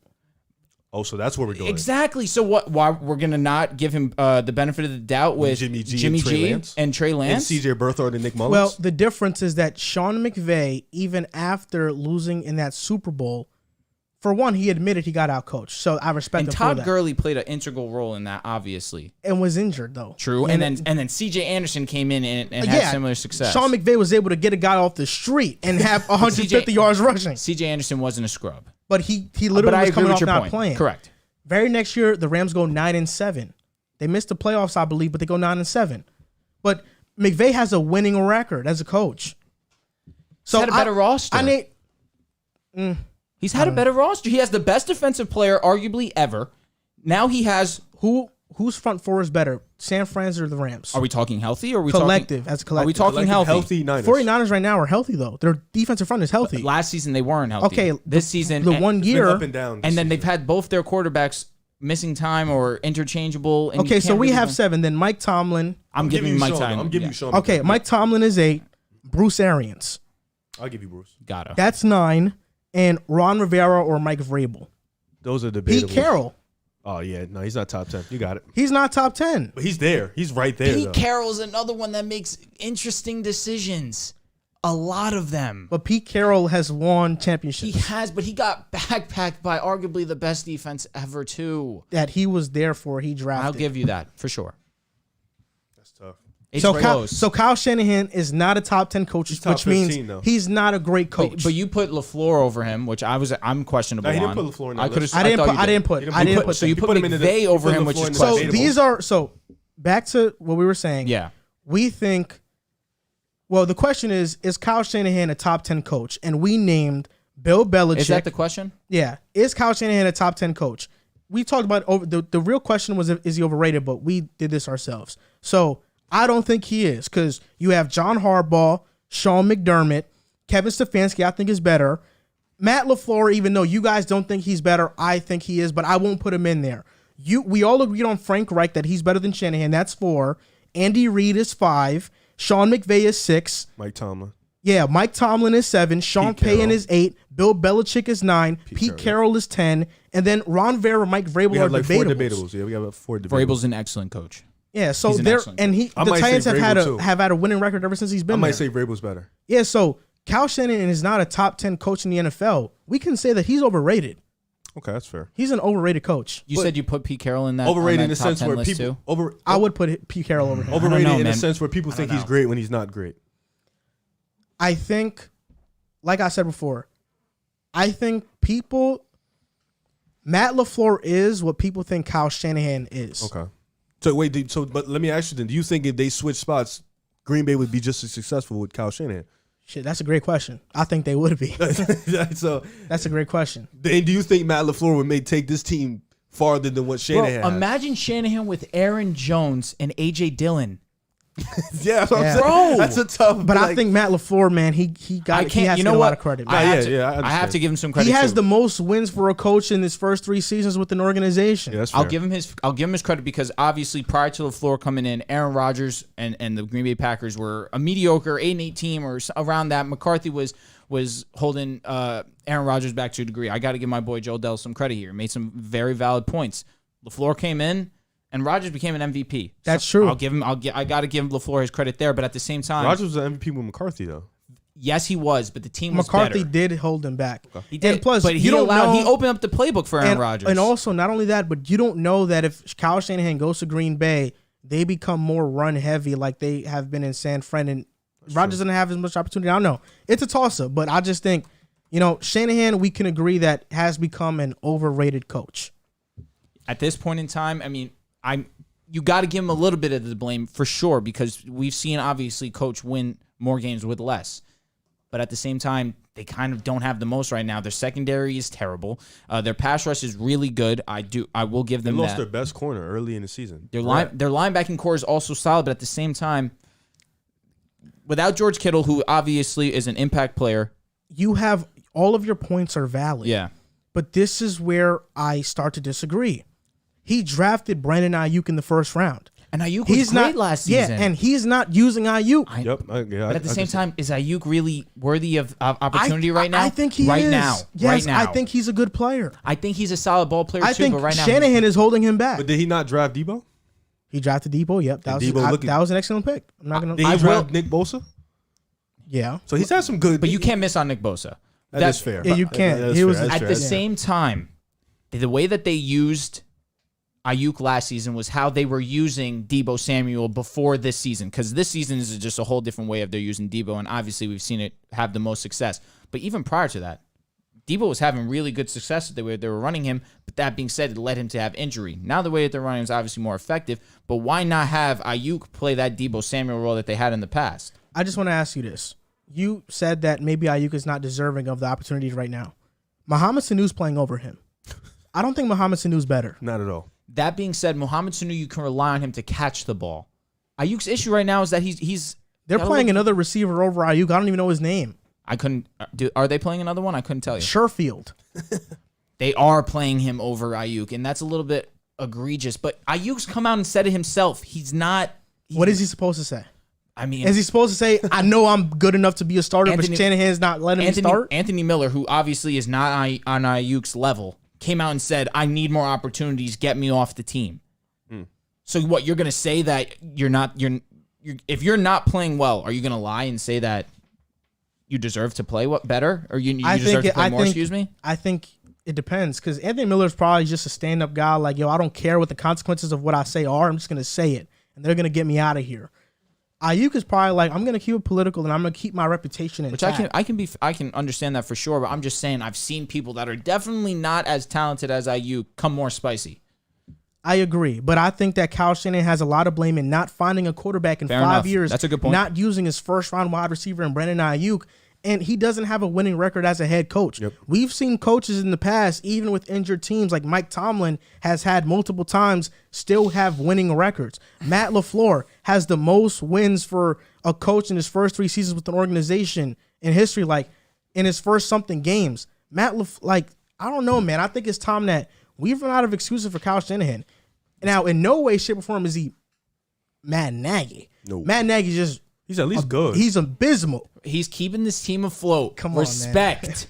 He's keeping them afloat. 3-3 with this defense, team. 3-4. It's the defense, bro. Bro, this team it's sorry. It's the defense. But with the offensive line, and you've made some solid points about him not being able to read pressure, which is true. Justin Fields' issue is that the run game, even with Khalil Herbert coming in, has still been effective. Look, Khalil Herbert is good, though. Khalil Herbert is good, I'm though. not going to say you're wrong, because he He's definitely good. is. He's a wrecking ball. 100 yards against Tampa Bay. Can we look up the last time? Obviously, I'm just speaking rhetorically. When was the last time anyone rushed for over 100 on Tampa Bay? Was it CMC? Yeah, but also Tampa Bay, the game was a blowout. You had more open lanes. Definitely, but it's been not just one game. It's been pretty consistent. The run game's been solid. I think Herbert is good, but I don't think Matt Nagy's a good coach, bro. Even offensive play. He's not as bad as what you're letting off, because he's keeping this team that really has minimal talent. I think it's just because of the defense. That's why. It's the defense really isn't doing anything spectacular. They just let up how many points to Tampa Bay? It's Tampa Bay. Yeah, but they also fair. But 35-3. It's Tampa Bay, bro. I don't know. And Fields turned the ball over. OD. Like, He what did. do you looked expect bad. the defense He to looked do? That's fair. So that's going to do it for episode 125 of the Pick a Side podcast. If you are on our YouTube live stream, stay going crazy. tuned. We I'm are going talking with to all of them take right in now. some callers, but for the audio version, this is it. So thank you guys for listening or watching. You guys can find us on Instagram and TikTok at Pick a Side Podcast, on Twitter at Pick a Side Pod, and we'll see you next time. Now let's connect my phone to the Bluetooth so we can get this thing started. I'm having a whole convo with the whole chat down here. bro, I'm it's going mad crazy. They going crazy. Bro, the whole show I've been talking to them. We are going to take in about like 3 callers. Yo, he said Mike White's gonna beat the Bengals. Dante is crazy. Yo, Mike White is good, bro. Oh my god, No, I'm playing. so not excited. I'm going to the game, bro. I got season tickets. I'm gonna go. Yeah, why not? Yeah. See, go see Jamar Chase. Go see. Yeah, Joe facts, Burrow, facts. Oh, that's a fact. Yeah. Facts. Don't even go for the Jets. So who's calling first? You guys should have the number. I think you're able to call now.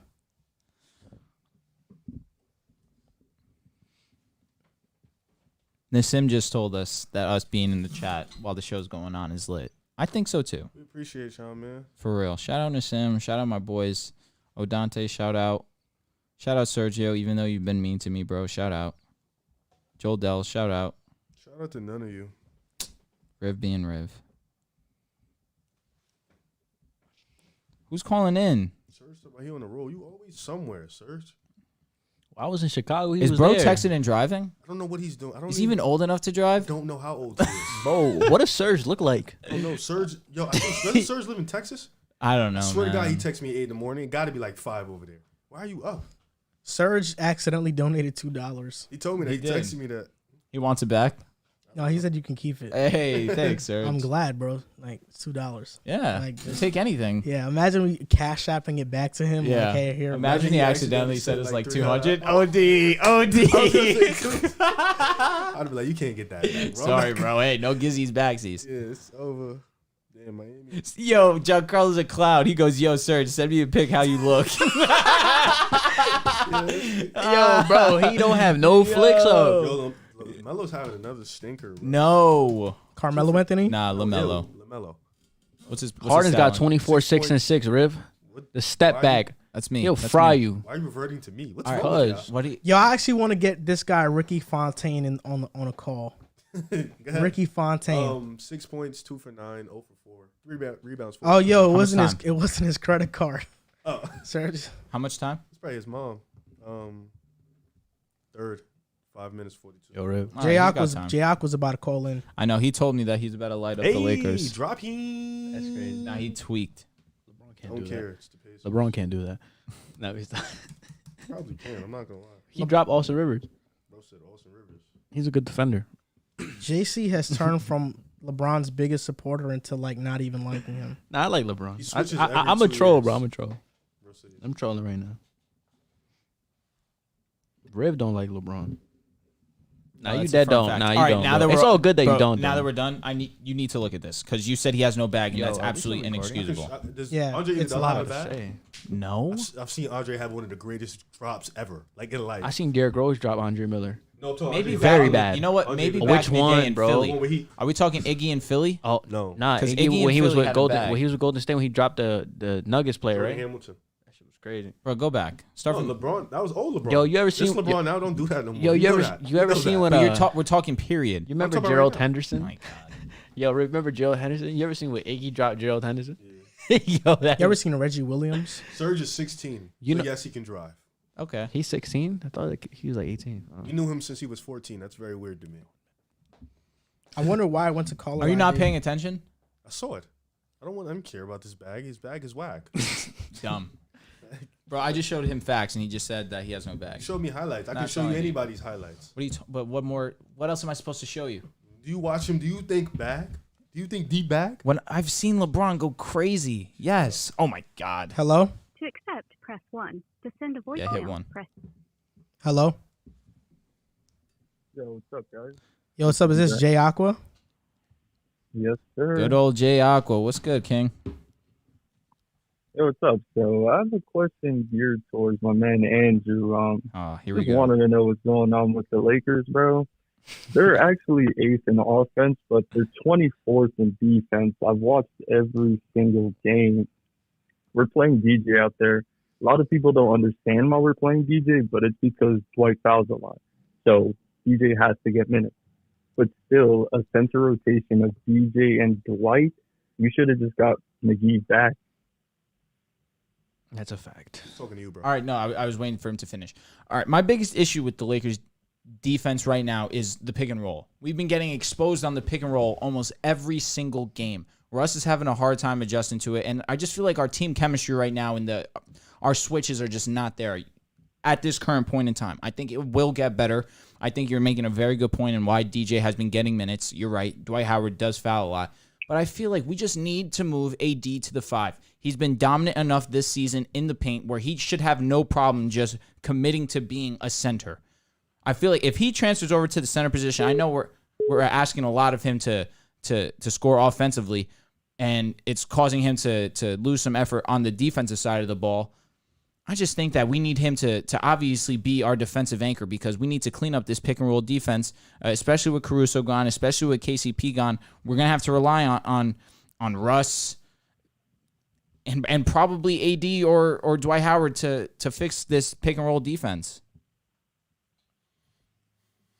I mean, if you're relying on Dwight Howard, I don't think that's going to work. I think the problem that we chose Russ over what could have been Schroeder and Hield and better pieces around them, because I think their contracts add up like to just a little below Russ's.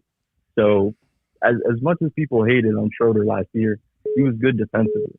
He wasn't good at playmaking or really getting his shot, but we would have had Hield there at the 2 for him to throw it out to, kick it out to. Because a lot of the times in the playoffs against the Suns, what he was doing was driving into the hoop into the lane and just like not knowing what to do.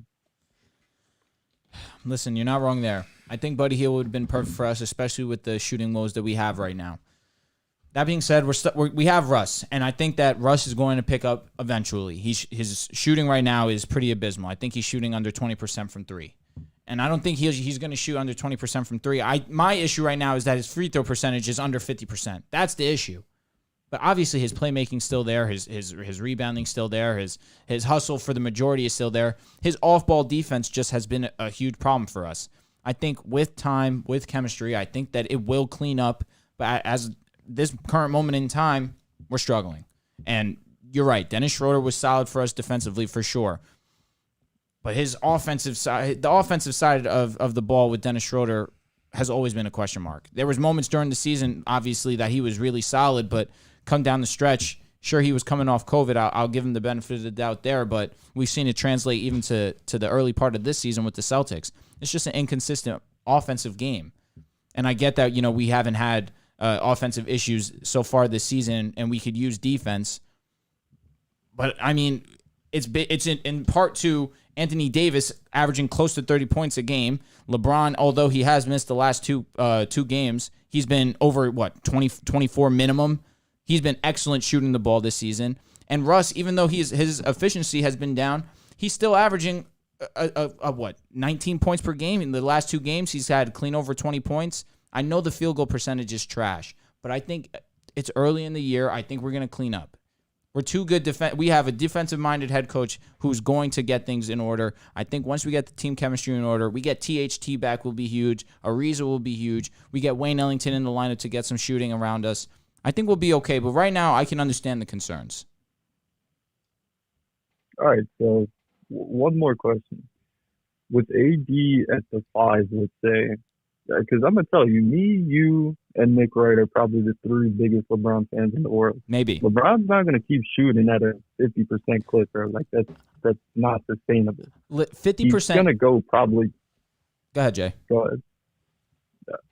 He's probably going to come back down to earth. Maybe he could get 37. It looks like he's cleaned up his shot a bit, but I don't see him being like some sort of a elite shooter. So what's the AD at the 5 lineup going to be? So AD at the 5, that's interesting. So you're probably going to have Russ. This is assuming THT's back. Whenever THT comes back, or if we're going to say he's out, probably LeBron. Probably Bazemore still, because defensively he's been one of our better defensive players, and even still that's been a question mark.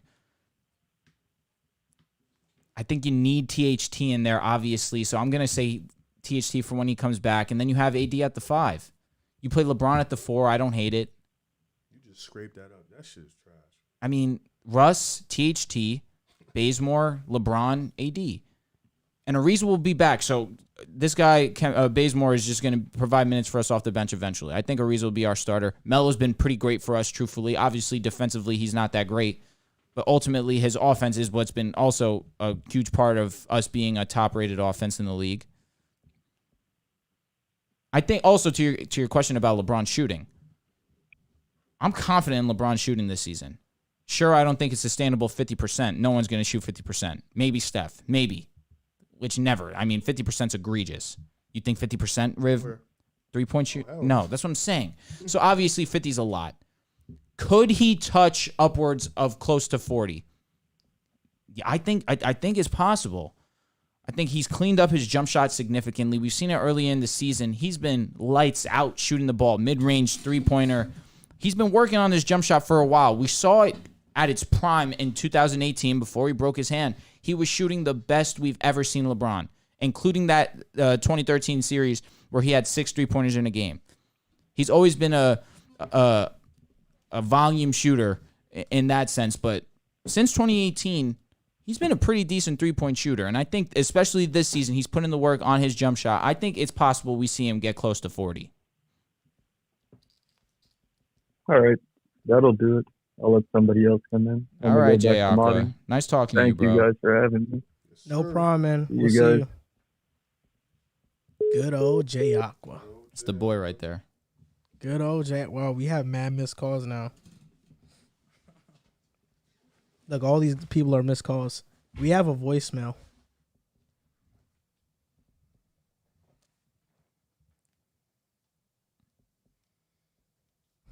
I'm trying to see what the voicemail is.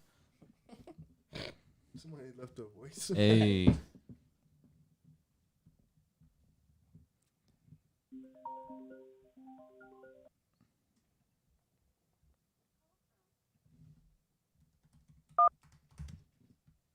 Hello?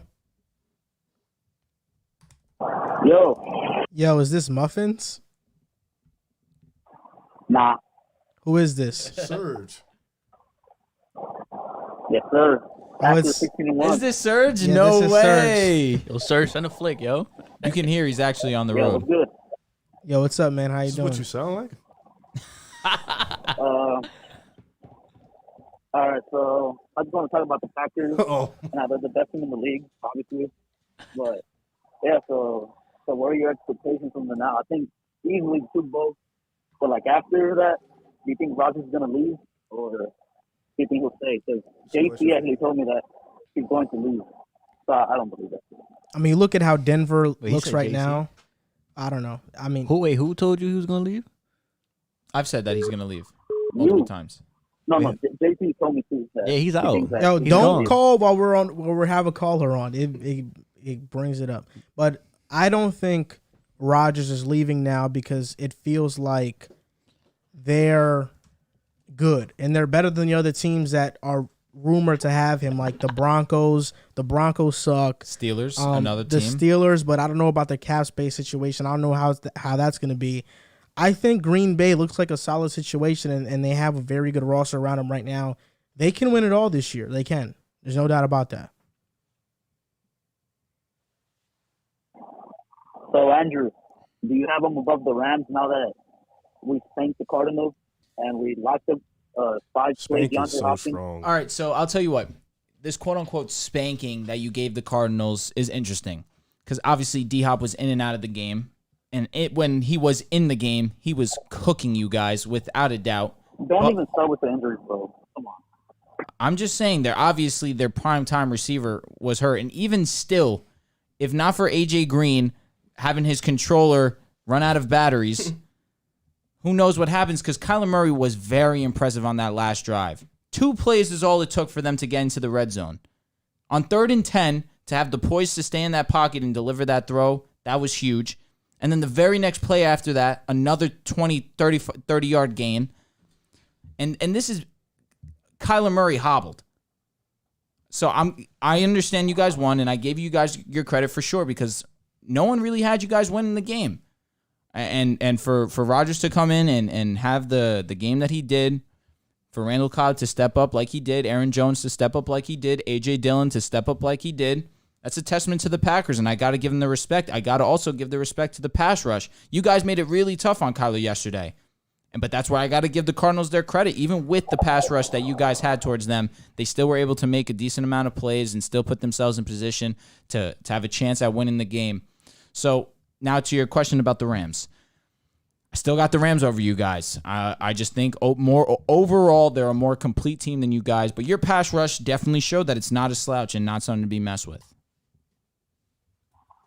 The only reason why I don't take your excuse about Hopkins and Watts being hurt is because we had a whole Pro Bowl lineup injured. No doubt. No Devontae, no Darius Smith. Come on, bro. Hey, but it was still a close game. It's not you're pretending like it was a 20-point game. Bro, it was a 3-point game. I mean, it was a 3-point game, but if the refs weren't so blind, Aaron Jones gets that touchdown and it's a 10-point game. Or I mean, that's debatable. I don't think that it was enough evidence to overturn it. I just think it should have stood. For them to overturn it, I'll give you that. That was egregious. But then at the same time, let's say they don't give him the first down, right? All right, then they're kicking a field goal and we're going into overtime. And who knows what happens?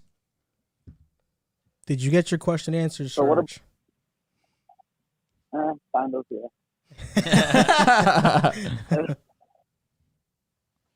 It's all right, Serge. You can probably DM me, hit me in the Discord, and make fun of me. We'll have, obviously, way more conversations. He's calling me from a no-caller ID. All right, Serge, you love easy. Kyrie, bro. Man, fuck Kyrie. Why do you get off like that? He said, "I fuck Kyrie." He hates Kyrie. Really? Yeah, he despises. Yo, is Kyrie. Ricky Fontaine still in the He chat? was happy when he got hurt, bro. He's sick for that. Nah, he was dumb happy when Kyrie got hurt. He's like, "Let's go."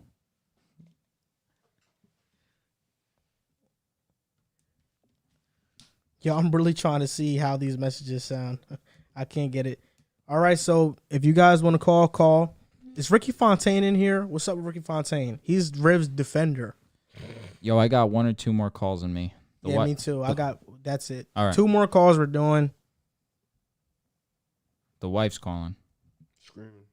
The wife. The wife. Who's the wife? His wife. Oh. Come on. She just told you she's going to call in? Imagine? Nah, she wouldn't know what to talk about.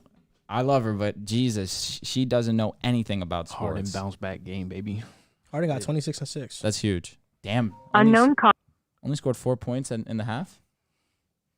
Nah, bro, that's not cap, bro. Serge, nah. To What? accept, Hello? press Serge 1. was happy To when send a Kyrie got hurt. voicemail. Hello? Yep. Yo, what's up? Is this Muffins? No. Is this Ricky Fontaine? Yes, sir. Ricky. Oh, what's up, Ricky? What's up? What's good? What's good, man? How you doing? I'm good, man. How y'all playing? What's doing? Chilling, man. We're Having a doing good night. good, man. Yep. So what I do, man? What you mean I'm Riv's defender? Man, because it feels like every single time Riv has a horrible take, you want to be in there and say, look, Riv actually said this. And Riv actually said, you know what? Actually, Riv ain't mean that. You know, you want to defend Riv all the time, but, you know, there's a point in time where you he my fellow Bulls fan, man. That's all. There's a point in time where you can't defend Riv no more because you can't agree with this guy's. I don't believe that you believe in what he's saying. I mean, it be dependent. It's not everything he says. It's just the parts where I feel that he agree on. I agree on. Like I agree with things that you say too at times. So it's not like I'm against you and only on real. So I got a question. Out of let's just say Riv gives 100 takes. Okay. How many of those 100 do you agree with? Because I agree with about like 3 maybe. You crazy, Joe. Yo, that's crazy. I say 50-50. 50-50? That's a respectable number. That's a high percentage. If you really want to know the truth, I really agree with Andrew more than anybody. That's my guy right there. That's an L. He said that's an L. See, that's not the first time you've been told that, Riv. That's not the first time. L. That's not the first But time. it's not. But the thing is though, Andrew and Riv don't butt heads. You get what I'm saying? That is true. We don't. That's true. We keep it cool. That is true. Yeah. So like you and Riv. It's like I can tell y'all that like probably like grew up and like always did this. Like that's y'all thing. Like I don't ain't everything. Like I don't really feel like attention or nothing like that. I just feel like like that's y'all way of just poking at each other. Pause. Like,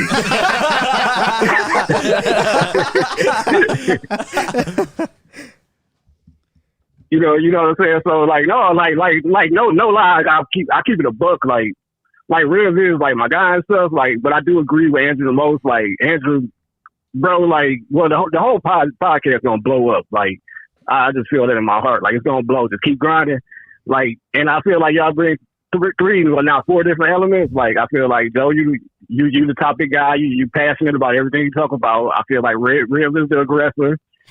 Andrew knows how to talk. Like dude is well spoken. His words is great. Like he don't argue. Like he'll take your point in and listen to it in, and then he always let you know that's fair, and he'll take that. And like Juan, you're a good mediator. You seem like the type that always break up a fight. Bro called you Juan. Yo, just call me JC, bro. JC, my bad, JC. Juan is crazy. Yo, I call all my friends. All my friends named John. I call him Juan. I don't know why. Don't think it's I got that my whole life. It's all good. Calling the aggressor is really Yo, Ricky, strong. I appreciate those and for the words. record, I really man, do. I do follow y'all on Twitter. It's just my tweet, my handle is ban on screen, and it's Marcus Boyd. Yeah, I think I see. So I could tell from the profile picture. What's the name? That really Marcus Boyd. The handle Bad Man Screen. Bad Man Screen. All right.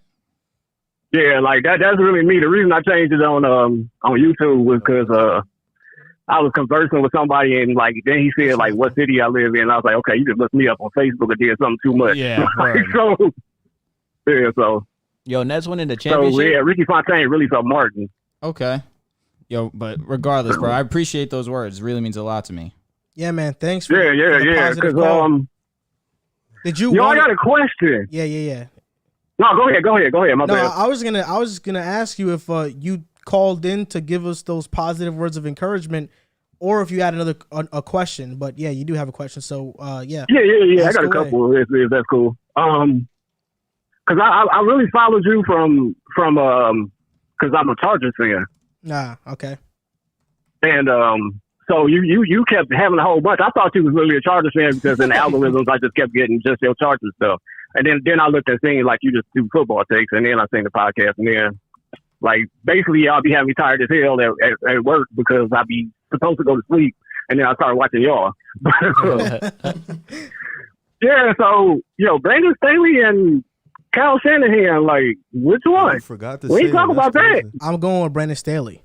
That's interesting. I'm going with Brandon Staley. It's too early. Yeah, I know it's early, but It's like, early, hey, but Brandon, if Brandon had that defense. I agree. That being said, this defense that you have right now is not bad. Your secondary, it's not. It's the run defense. I agree with that wholeheartedly. Your run defense has been very shaky, and that's why the Ravens exposed you guys, and that's why you had a difficult time. Definitely. I caught that though. That being said, I'm not ready to say it yet. I mean, sure, you guys have definitely cleaned up some things from last season. Obviously, Lynn was not the guy. He blew too many late games for you guys, and the ones decided by one score went the complete opposite way almost 9 times out of 10. Yep. That being said, I just feel like the talent, you just needed someone with better management skills, and I will give Staley his credit for sure. And Brandon doing a good job with like managing attrition. No doubt about that. But I also feel like it comes down to whether Derwin James is healthy or not. Obviously, when he's on the field, you guys are so much better than when he went without him, and that's obvious. He's an all-pro. 100%. So I feel like but that's something too. I didn't mean to cut you off. All good. That's something too. I feel like I ain't saying like Brandon Staley keeping him healthy and everything like that, like doing those type of mojo, but he doing what he can to prevent him. Like the practices ain't as crazy. Whenever Derwin is a little banged up or something, take a day off. You know what I'm saying? Yeah. So like he's managing that in a different way. Like our main thing is like you said, the run defense, and Brian Bulaga at right tackle just is always hurt. Yeah, that is pretty rough for you guys. Yeah. But I will say, you bring in Shanahan to pair up with Eckler, obviously Keenan Allen, Mike Williams. I feel like we would have seen Mike Williams break out a couple seasons ago. Yeah, but And it's crazy too because like Lombardi did one thing that should have always been done was just making Mike Williams the X and then just isolating him. Yeah, that was a mistake. It's really Obviously, that simple. He's more than that. His route running is very versatile. He's a versatile wide receiver. I ain't even gonna hold you up. This year was the year he actually proved to me that he was a route runner because I used to just think he was like just a big target, kind of like Brandon Marshall. Like I know what you're saying. Marshall was just a burner. Yeah. That's why. I mean, obviously he had the physical attributes to catch the ball over anyone. That being said, he just was fast. Yeah. But I'll say this: Mike Williams' hands is a lot better than Marshall's. Like, that's a hot one. I'm not gonna lie to you. Brandon Marshall was one of the more for sure receivers in the NFL, but Mike Williams definitely does have a good pair on him. Pause. I guess. Yeah. Like the thing is, Brandon was good for 100 catches and all that. But he always had that drop in him that you knew was coming. Fair enough, but I will say, Brandon Marshall played with a string of QBs. Not all of them were the greatest. Yeah. I mean, what was Jay Cutler? Jay Cutler, Ryan Fitzpatrick. I guess Ryan Fitzpatrick might as well have given him the best season that he's probably ever had. He had a few excellent seasons with the Bears, of course. He had a stint with Kyle Lauren as well, but that's what I'm saying. That season with the Jets. Basically, saying he the Andre Johnson. He might be. Yeah, that Andre Johnson, DeAndre Hopkins type. Yeah, I think so. Brandon Marshall was like that. So the basketball takes. Hey, good game, Joel, man. Because I'm a Bulls fan, but I felt it was cool, man. Like I was cool with that one. Yeah, man. You'll be cool with the ones in the playoffs too. Hey, if it happened, it happened, man. I ain't, hey, you got to give respect due. It was we made the score look better. That's how I feel. Like y'all won. Like, so I don't come in with the excuses. Like, it was like I don't want to say like Rhea said, but it was questionable calls a lot. Like I really felt like Lonzo Ball had a clear pass when he stole the ball from Julius Randle. Yeah. Oh, that was. I remember that one. Yeah, and there was a bunch, like you said, like Zach started getting in his feelings because he be getting hit. I want to tap when I see Mitchell Robinson. You might not have a center no more after what he did to Patrick Williams. Yeah, that was dirty. Yeah, man, he's really. So if you ever seen Celtic Pride, that's what I'm gonna do to them. All right. Last thing, Ricky, I have a question for you, and then we can get you out of here if you want. Yeah. We good. Are you a Bulls fan because of Jordan? Yeah, I'm a little older. Uh-huh. So yeah, like I'm actually an 80s baby. Okay. So I've seen, and the crazy part is me being from Detroit and actually seeing the real fights. Yeah. And wow, so you're from Detroit and you're a Bulls fan. That's like crazy, right? That is crazy. Yeah. Like I was like 8 when it was happening, and when everybody was like in my house, like, screw Jordan, and everything. Like, I was there when he was just called a ball hog and wasn't going to win because he didn't trust the teammates. Like, that's the era I came from. Listen, I feel you. People said the same thing to me when I was a LeBron fan early on, but now they're mad at me. Exactly. Now they're mad at me because he's the greatest ever. Hey, it's debatable. I don't have a problem with. I don't have a problem. Like, I'm not Shannon Sharp and Skip Bayless. Like, yeah, me neither. No, it's 1A, 1B. Whichever way you want to put it, I'm not upset. Exactly. Like, so that's my guy. And we always, like, no matter what, you're going to represent your generation. For sure. So it's going to be somebody like 10 years younger than y'all that's going. I was going to say, I feel like it's inevitable that we see another generational type player. Edwards already said KD the best Josh Giddey he's ever seen. So he already. Yeah, I mean, pretty soon it's going to be something. It's like a 15-year-old saying Luka to go. You know what I'm saying? That's a fact. So it's just going to happen. Or Giannis. It's gonna be one of those two. Yeah, Giannis is like. So yeah, it was because of Jordan. Definitely, that's why I became a Bulls fan. But I stuck with them through the baby Bulls. I respect that. The baby Bulls when they had Crawford and Artest and Lord Tyson Chandler and Eddie Curry. And, yeah, you had a rough squad. That team was. Yeah, and then we got Rose, and then the unfortunate, you know what I'm saying? Like Joe probably like my most favorite all time. So it was good seeing this little Bulls night and everything. So yeah, like Joakim. Yeah, definitely Joakim. All right, Ricky. Yeah. Well, it was nice talking to you. All right. Yeah, man. I appreciate nice talking to y'all too, man. Y'all should set this up more often, man. Yeah, it's hard, man. We're gonna try to do it live once a month. Once a month, yeah. At least once a month. Yeah, like try to do it. Well, I ain't gonna tell y'all how to do it, but like while y'all doing some of y'all real questions or y'all topics, and then see if that can pop off like that. I'd call in. Yeah, for sure. So we appreciate the call in, man. Thank you so much. Yo, appreciate the chop up. Yeah. Have a good night, boss. Yep. And now on to the last caller, Muffins. He's from the South. I'm surprised when he said Detroit was crazy. Muffins. Nice dude, though. Very nice dude. Relaying my call from what? Muffins is interesting because how do we pronounce his name last time? MH Fins. MH Fins. All right, we didn't sound stupid when we said it then. Yeah. No, we didn't sound dumb. Yeah, because, I mean, how do you... That's not how you... Yo, what's up, Muffins? What's good? Yo, what's what up, man? Muffins? What's up, MH Fins? He's going to talk about the Browns. You damn right I'm about to talk about the Browns. Who else am I going to talk about? Who's your basketball squad? I'm a Warriors fan, only because Steph Curry is from where I'm from. So all right, I respect I that. rock with Steph Curry's from Charlotte? Yeah. Okay, so you're from Charlotte. Yeah. All right. So I'll start with Curry first. My Curry take is he has nothing else to prove. He has only one accolade to get left, and then he can be mid for the rest of his career and still finish top 2 all time in point guards. Okay, I agree. And that accolade, he has to get this accolade though, and that is the all-time 3-point leader. I mean, he has to get that. You think so? I feel like if he retired tomorrow, he's the best 3-point shooter ever. No one will ever debate that. He's the greatest shooter of all time. No one will ever debate that. If he retired tomorrow, I think if he retired tomorrow, of course he would be, but people will still look at it like, Can I tell you the only? If he retired tomorrow, he's the second best point guard ever. For sure. I think the only accolade he has or he needs to get before he can be like in the conversation of top 7 ever would be if he gets that Finals MVP. If he can somehow get a Finals MVP, another championship before he retires, it will be a strong case for him being top 7. That being said, nothing left to prove. I don't know about that. I will give him his championship in 2014, correct? Or 2015, whichever one it was.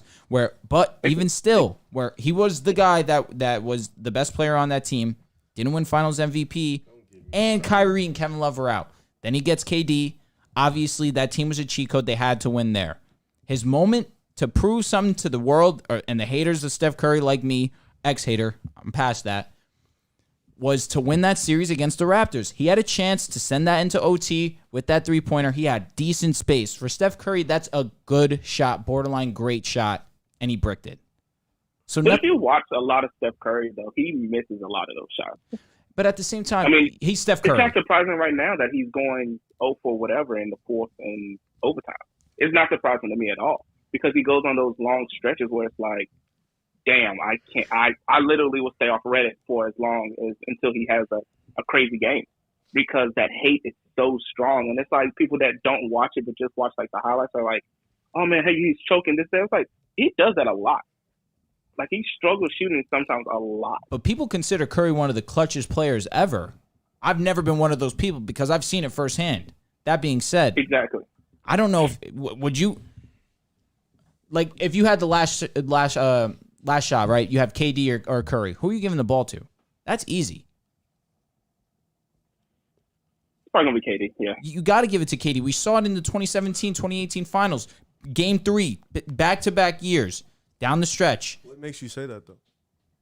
What makes me say? I mean, I've seen KD gonna do be it. More clutch, but Curry's gonna make it so it's never close. Right? Really?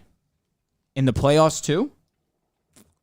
Because if we're talking regular season, then yeah, I guess Steph Curry's clutch. I don't know KD's playoff numbers. I know his regular season. But just think about in history, right? Against Milwaukee, that shot that he was an inch off from sending them to the Eastern Conference Finals. He couldn't miss. He could not miss that night. Both Game 3s, 2017, 2018, in LeBron's face, in the exact same spot, in the exact same arena, he splashes over LeBron. Same game, too. Exactly.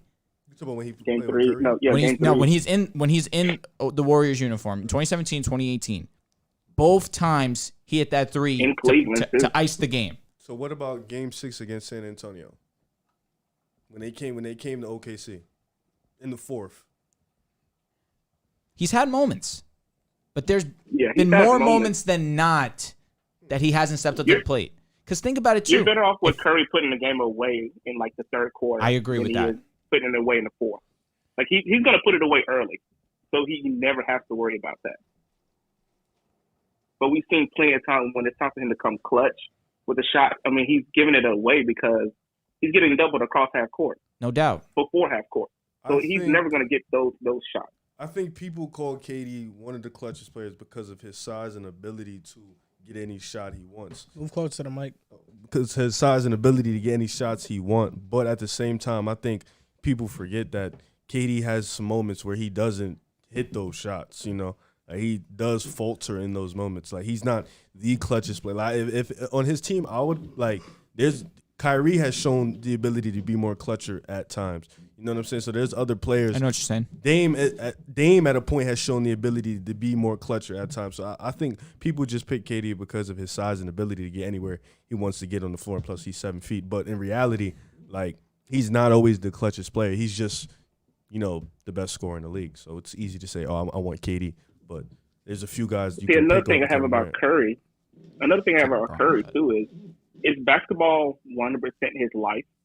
Like, Kerr came out with a quote earlier where he's like, Steph is just happy about everything, his life, everything he has going on outside of it, basketball. So he's always happy.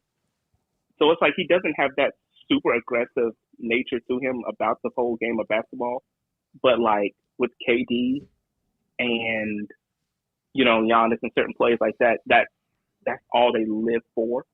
And they always have something to prove. I don't think Curry has that chip on his shoulder. Maybe last year he had something to prove. I think it's just KD, other than that, KD cares about what other people say. Steph Curry is comfortable with who he is as a player and what he's accomplished. Care. Yeah, Kevin Durant still. If I hit this shot, it doesn't matter. Yeah, Kevin Durant cares about what other people thinks about him, whether he wants to believe it or not. He cares about what the media portrays him. Like, he really cares. Like, he genuinely cares about that stuff. Curry's comfortable in his skin, comfortable with who he is. So when you're comfortable with who you are and in your skin, you're not going to care about the outside, where you're always going to feel that sort of happiness, especially when you're doing what you love every day. Like, even Kyrie now, Kyrie has hit that point in his life where he's now comfortable with who he is and he doesn't care what anybody else thinks or what the media speaks on. He's comfortable in his skin. And I think Kevin Durant hasn't hit that place in his life, and that's why he still tweets at people when they say things, or that's why he still is bothered by what the media says, because he's not comfortable in his skin yet.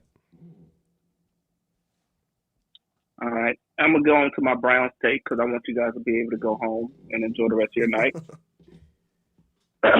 Two things. Baker Mayfield is a top 10 quarterback in the league. Oh, goodness. Muffins. What are you saying? And I think me and Andrew had this conversation earlier today. You have to take out all the other quarterbacks that don't have any postseason wins. So Mark Sanchez is one of the best postseason quarterbacks of all time? No. Currently. Okay. No, we're not doing that. We're not doing that. Nick Foles? No, is he starting? So Jimmy Garoppolo is top 10 quarterback, right? Exactly. No, but is he better than the other guys that would be in front of him? Baker's not better than 10 quarterbacks in the NFL. He's not better than Joe Burrow. That's one. Joe Burrow doesn't have a postseason win, so I'm taking him off that list. Now, be honest with me. If you had a chance... Do not make me be honest. No, you have to. I'm sorry, Muffins. If you had the chance between Justin Herbert or Baker Mayfield, you're telling me you're choosing Baker every time? You want to know something funny? I trade for Justin Herbert every single time when I do franchise. Of course I would want 100%. You have to, I understand what you're saying, and your logic. What I want, Justin Herbert, yeah. It's like I'm looking at Kyler Murray, who doesn't have a playoff win either, and I'm taking him 10 out of 10 times over Baker. Like, without a doubt really in my mind. I don't really like Kyler's game like that, though. I feel like a lot of the times when he's in there, it just seems like panic mode a lot. But you know what's funny about that? Baker doesn't have to panic because he has all the time in the world, and even still, he's inaccurate. I wouldn't say inaccurate, but okay, let's say this about Baker. You're never going to – I don't think we've ever lost a game because of Baker. Debatably, that game against the Chiefs? No, that's not against Baker. That's all, again, the turning point of that game was Nick Chubb's fumble, Gillian's muff punt, and just our defense shitting the bed. But now I have another question. Lost as a Chargers game. Okay, before you go, the bed of the, defense. You think Baker's a top 10 quarterback? Okay, let's just name the quarterbacks. Tom Brady. Yeah, let's go. Tom Brady, 1. Yep. Patrick Aaron Mahomes. Rodgers. Yep. 2. Aaron Rodgers, 3. Okay. Lamar Jackson, playoff win, 4, right? Yep. Dak Prescott, playoff win, 5, right? Yep. Okay. Yep. You said you're taking Justin Herbert over him, right? Yeah, I have to take Justin Herbert off because he doesn't have a postseason win. Wait, he's not It's all right. over Take Baker? Take him off, because we can still find players. Take him off. What about Kirk No, Cousins? you can't find him. Kirk Cousins has a playoff win. He has playoff wins. Baker's better. I disagree. Baker's not better than I disagree. Cousins. But okay, Ryan Tannehill. Baker's better. Disagree. Josh Allen. Talking to the biggest Baker fan ever. Okay, let's keep going. Okay, so where are we at? I think we're probably at 8. We're at 6 right now because you didn't give me Kirk Cousins, Ryan Tannehill, or Herbert. We getting Allen. I can give you, yeah, you got Allen. Okay, so we have 6 now. What about Carson Wentz? And I kind of like Carson Wentz, though. He has no playoff win though, bro. That's your stance. Oh, he doesn't have a playoff win? He doesn't. Oh, shit, that's right. He did get hurt. So then Matt Ryan. That's what I was going to say. That's 7 right there. He has a playoff Are win. you seriously going to put Matt Ryan up there, though? Matt Ryan is better and than he's Baker. been balling this season. All right, so my next conversation. I'm not doing this. So and we're not even mentioning Kyler, Derek Carr, Stafford, or Burrow. Okay, damn it. I get it. Hear me out, though. What are we missing? The Browns? Obviously, you're not going to – yeah, because you're not going to lose because of Baker. All right. Well, Baker's not that quarterback you lose a win for. The only thing is he going to win you games? Improve, I think he puts you in the position to win the game. But let me tell you this. The one time – this is what I was going to say. The one time you needed him in that Chiefs game to win you the game, he had one drive. He threw an interception, a bad one. Yeah. You're missing 2 things. Yeah, bad one. You're missing an elite. I think it's defensive coordinator. You're missing 2 things. You're missing an elite wideout. Odell is not that. Jarvis is good. Yeah, He's not that. Let me also say this before you move on. Baker has an issue with throwing the football to Odell. I've seen it multiple times. Odell is wide open, and he underthrows him severely. It's something when he throws to Odell, he has a mental lapse. True, but there's another podcast. They do strictly Brown stuff, and they go like super deep detail about that. They broke down that Chargers game. I think one of them stated something about, I don't know if this is a true thing in the NFL, but you have some wide receivers that run like a bunch of optional routes. Yeah.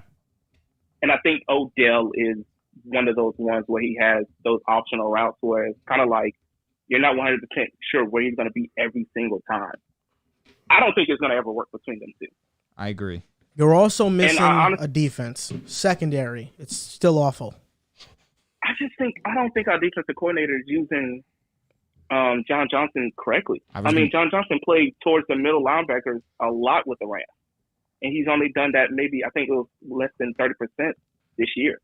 Yep, that's a big factor. But yeah, I think the team is constructed well, but secondary, an elite wideout, it's definitely your biggest holes. Because I honestly believe that Jonathan Peoples-Jones could be OBJ's replacement. Well, he's a good receiver. He's amazing. He's not what but I honestly do believe that we do need an elite wide receiver. One that is going to, I see the chemistry in the offseason so much between Odell, Jarvis, and Baker, and it made me have hope. And then seeing it now, it's just like, damn. Because that's what it is. It's just those two cannot get on the same page, and I don't know what you can do to fix that. No, you're right about that, Muffins. 17 free throws today. Yep. But I'm going to let you guys go, but Baker is definitely maybe like top 5 in the league right now. We'll see Sunday. Oh, man. He is playing hurt. He is playing hurt, and I don't like it. I honestly think he should just get surgery now, and be healthy by training camp, but he's definitely not doing that. I don't know how you're going to play through that. And then Odell coming out saying that he's been dealing with the same injury since fucking Pee-wee. I don't believe that either, but whatever. I don't believe that either. Odell needs to play better, but at the same time, I think Baker needs to also step up to the plate as well. Yeah, and there's definitely games where I was like, every single game this year that we've lost, our defense has really blown it. Agreed. Because you don't leave D-Hop by himself in the end zone. Yeah, it makes no sense. 2 times. Well, 1 time, but you know what I mean. He But scored twice. You got to wrap up on that one screenplay. For sure. 15 yards away on fourth down, I think. I was about to say, I get DeAndre's a big body, but come on. I mean, he's not that big. Yeah, body. no, I know what you're saying. 4 guys right there. Yeah. And I don't know, but we'll see this weekend. If we lose to Pittsburgh this weekend, I may actually kill myself. So. we hope not, Muffins. Oh, man. But top off for Baker. You guys have yourself a wonderful night. You too, You Muffins. too, man. Thanks. Take care. Thanks. It's good talking to you. All right, boy. All right, so this is going to do it for our live stream. If you tuned in, thank you so much. We're going to do this once a month because it is a lot of work setting it up and also taking in callers after. It does get draining, but thank you guys so much. You guys can find us on Instagram and Twitter, TikTok at Pick Aside Podcast, on Twitter at Pick Aside Pod, and we'll see you guys next time.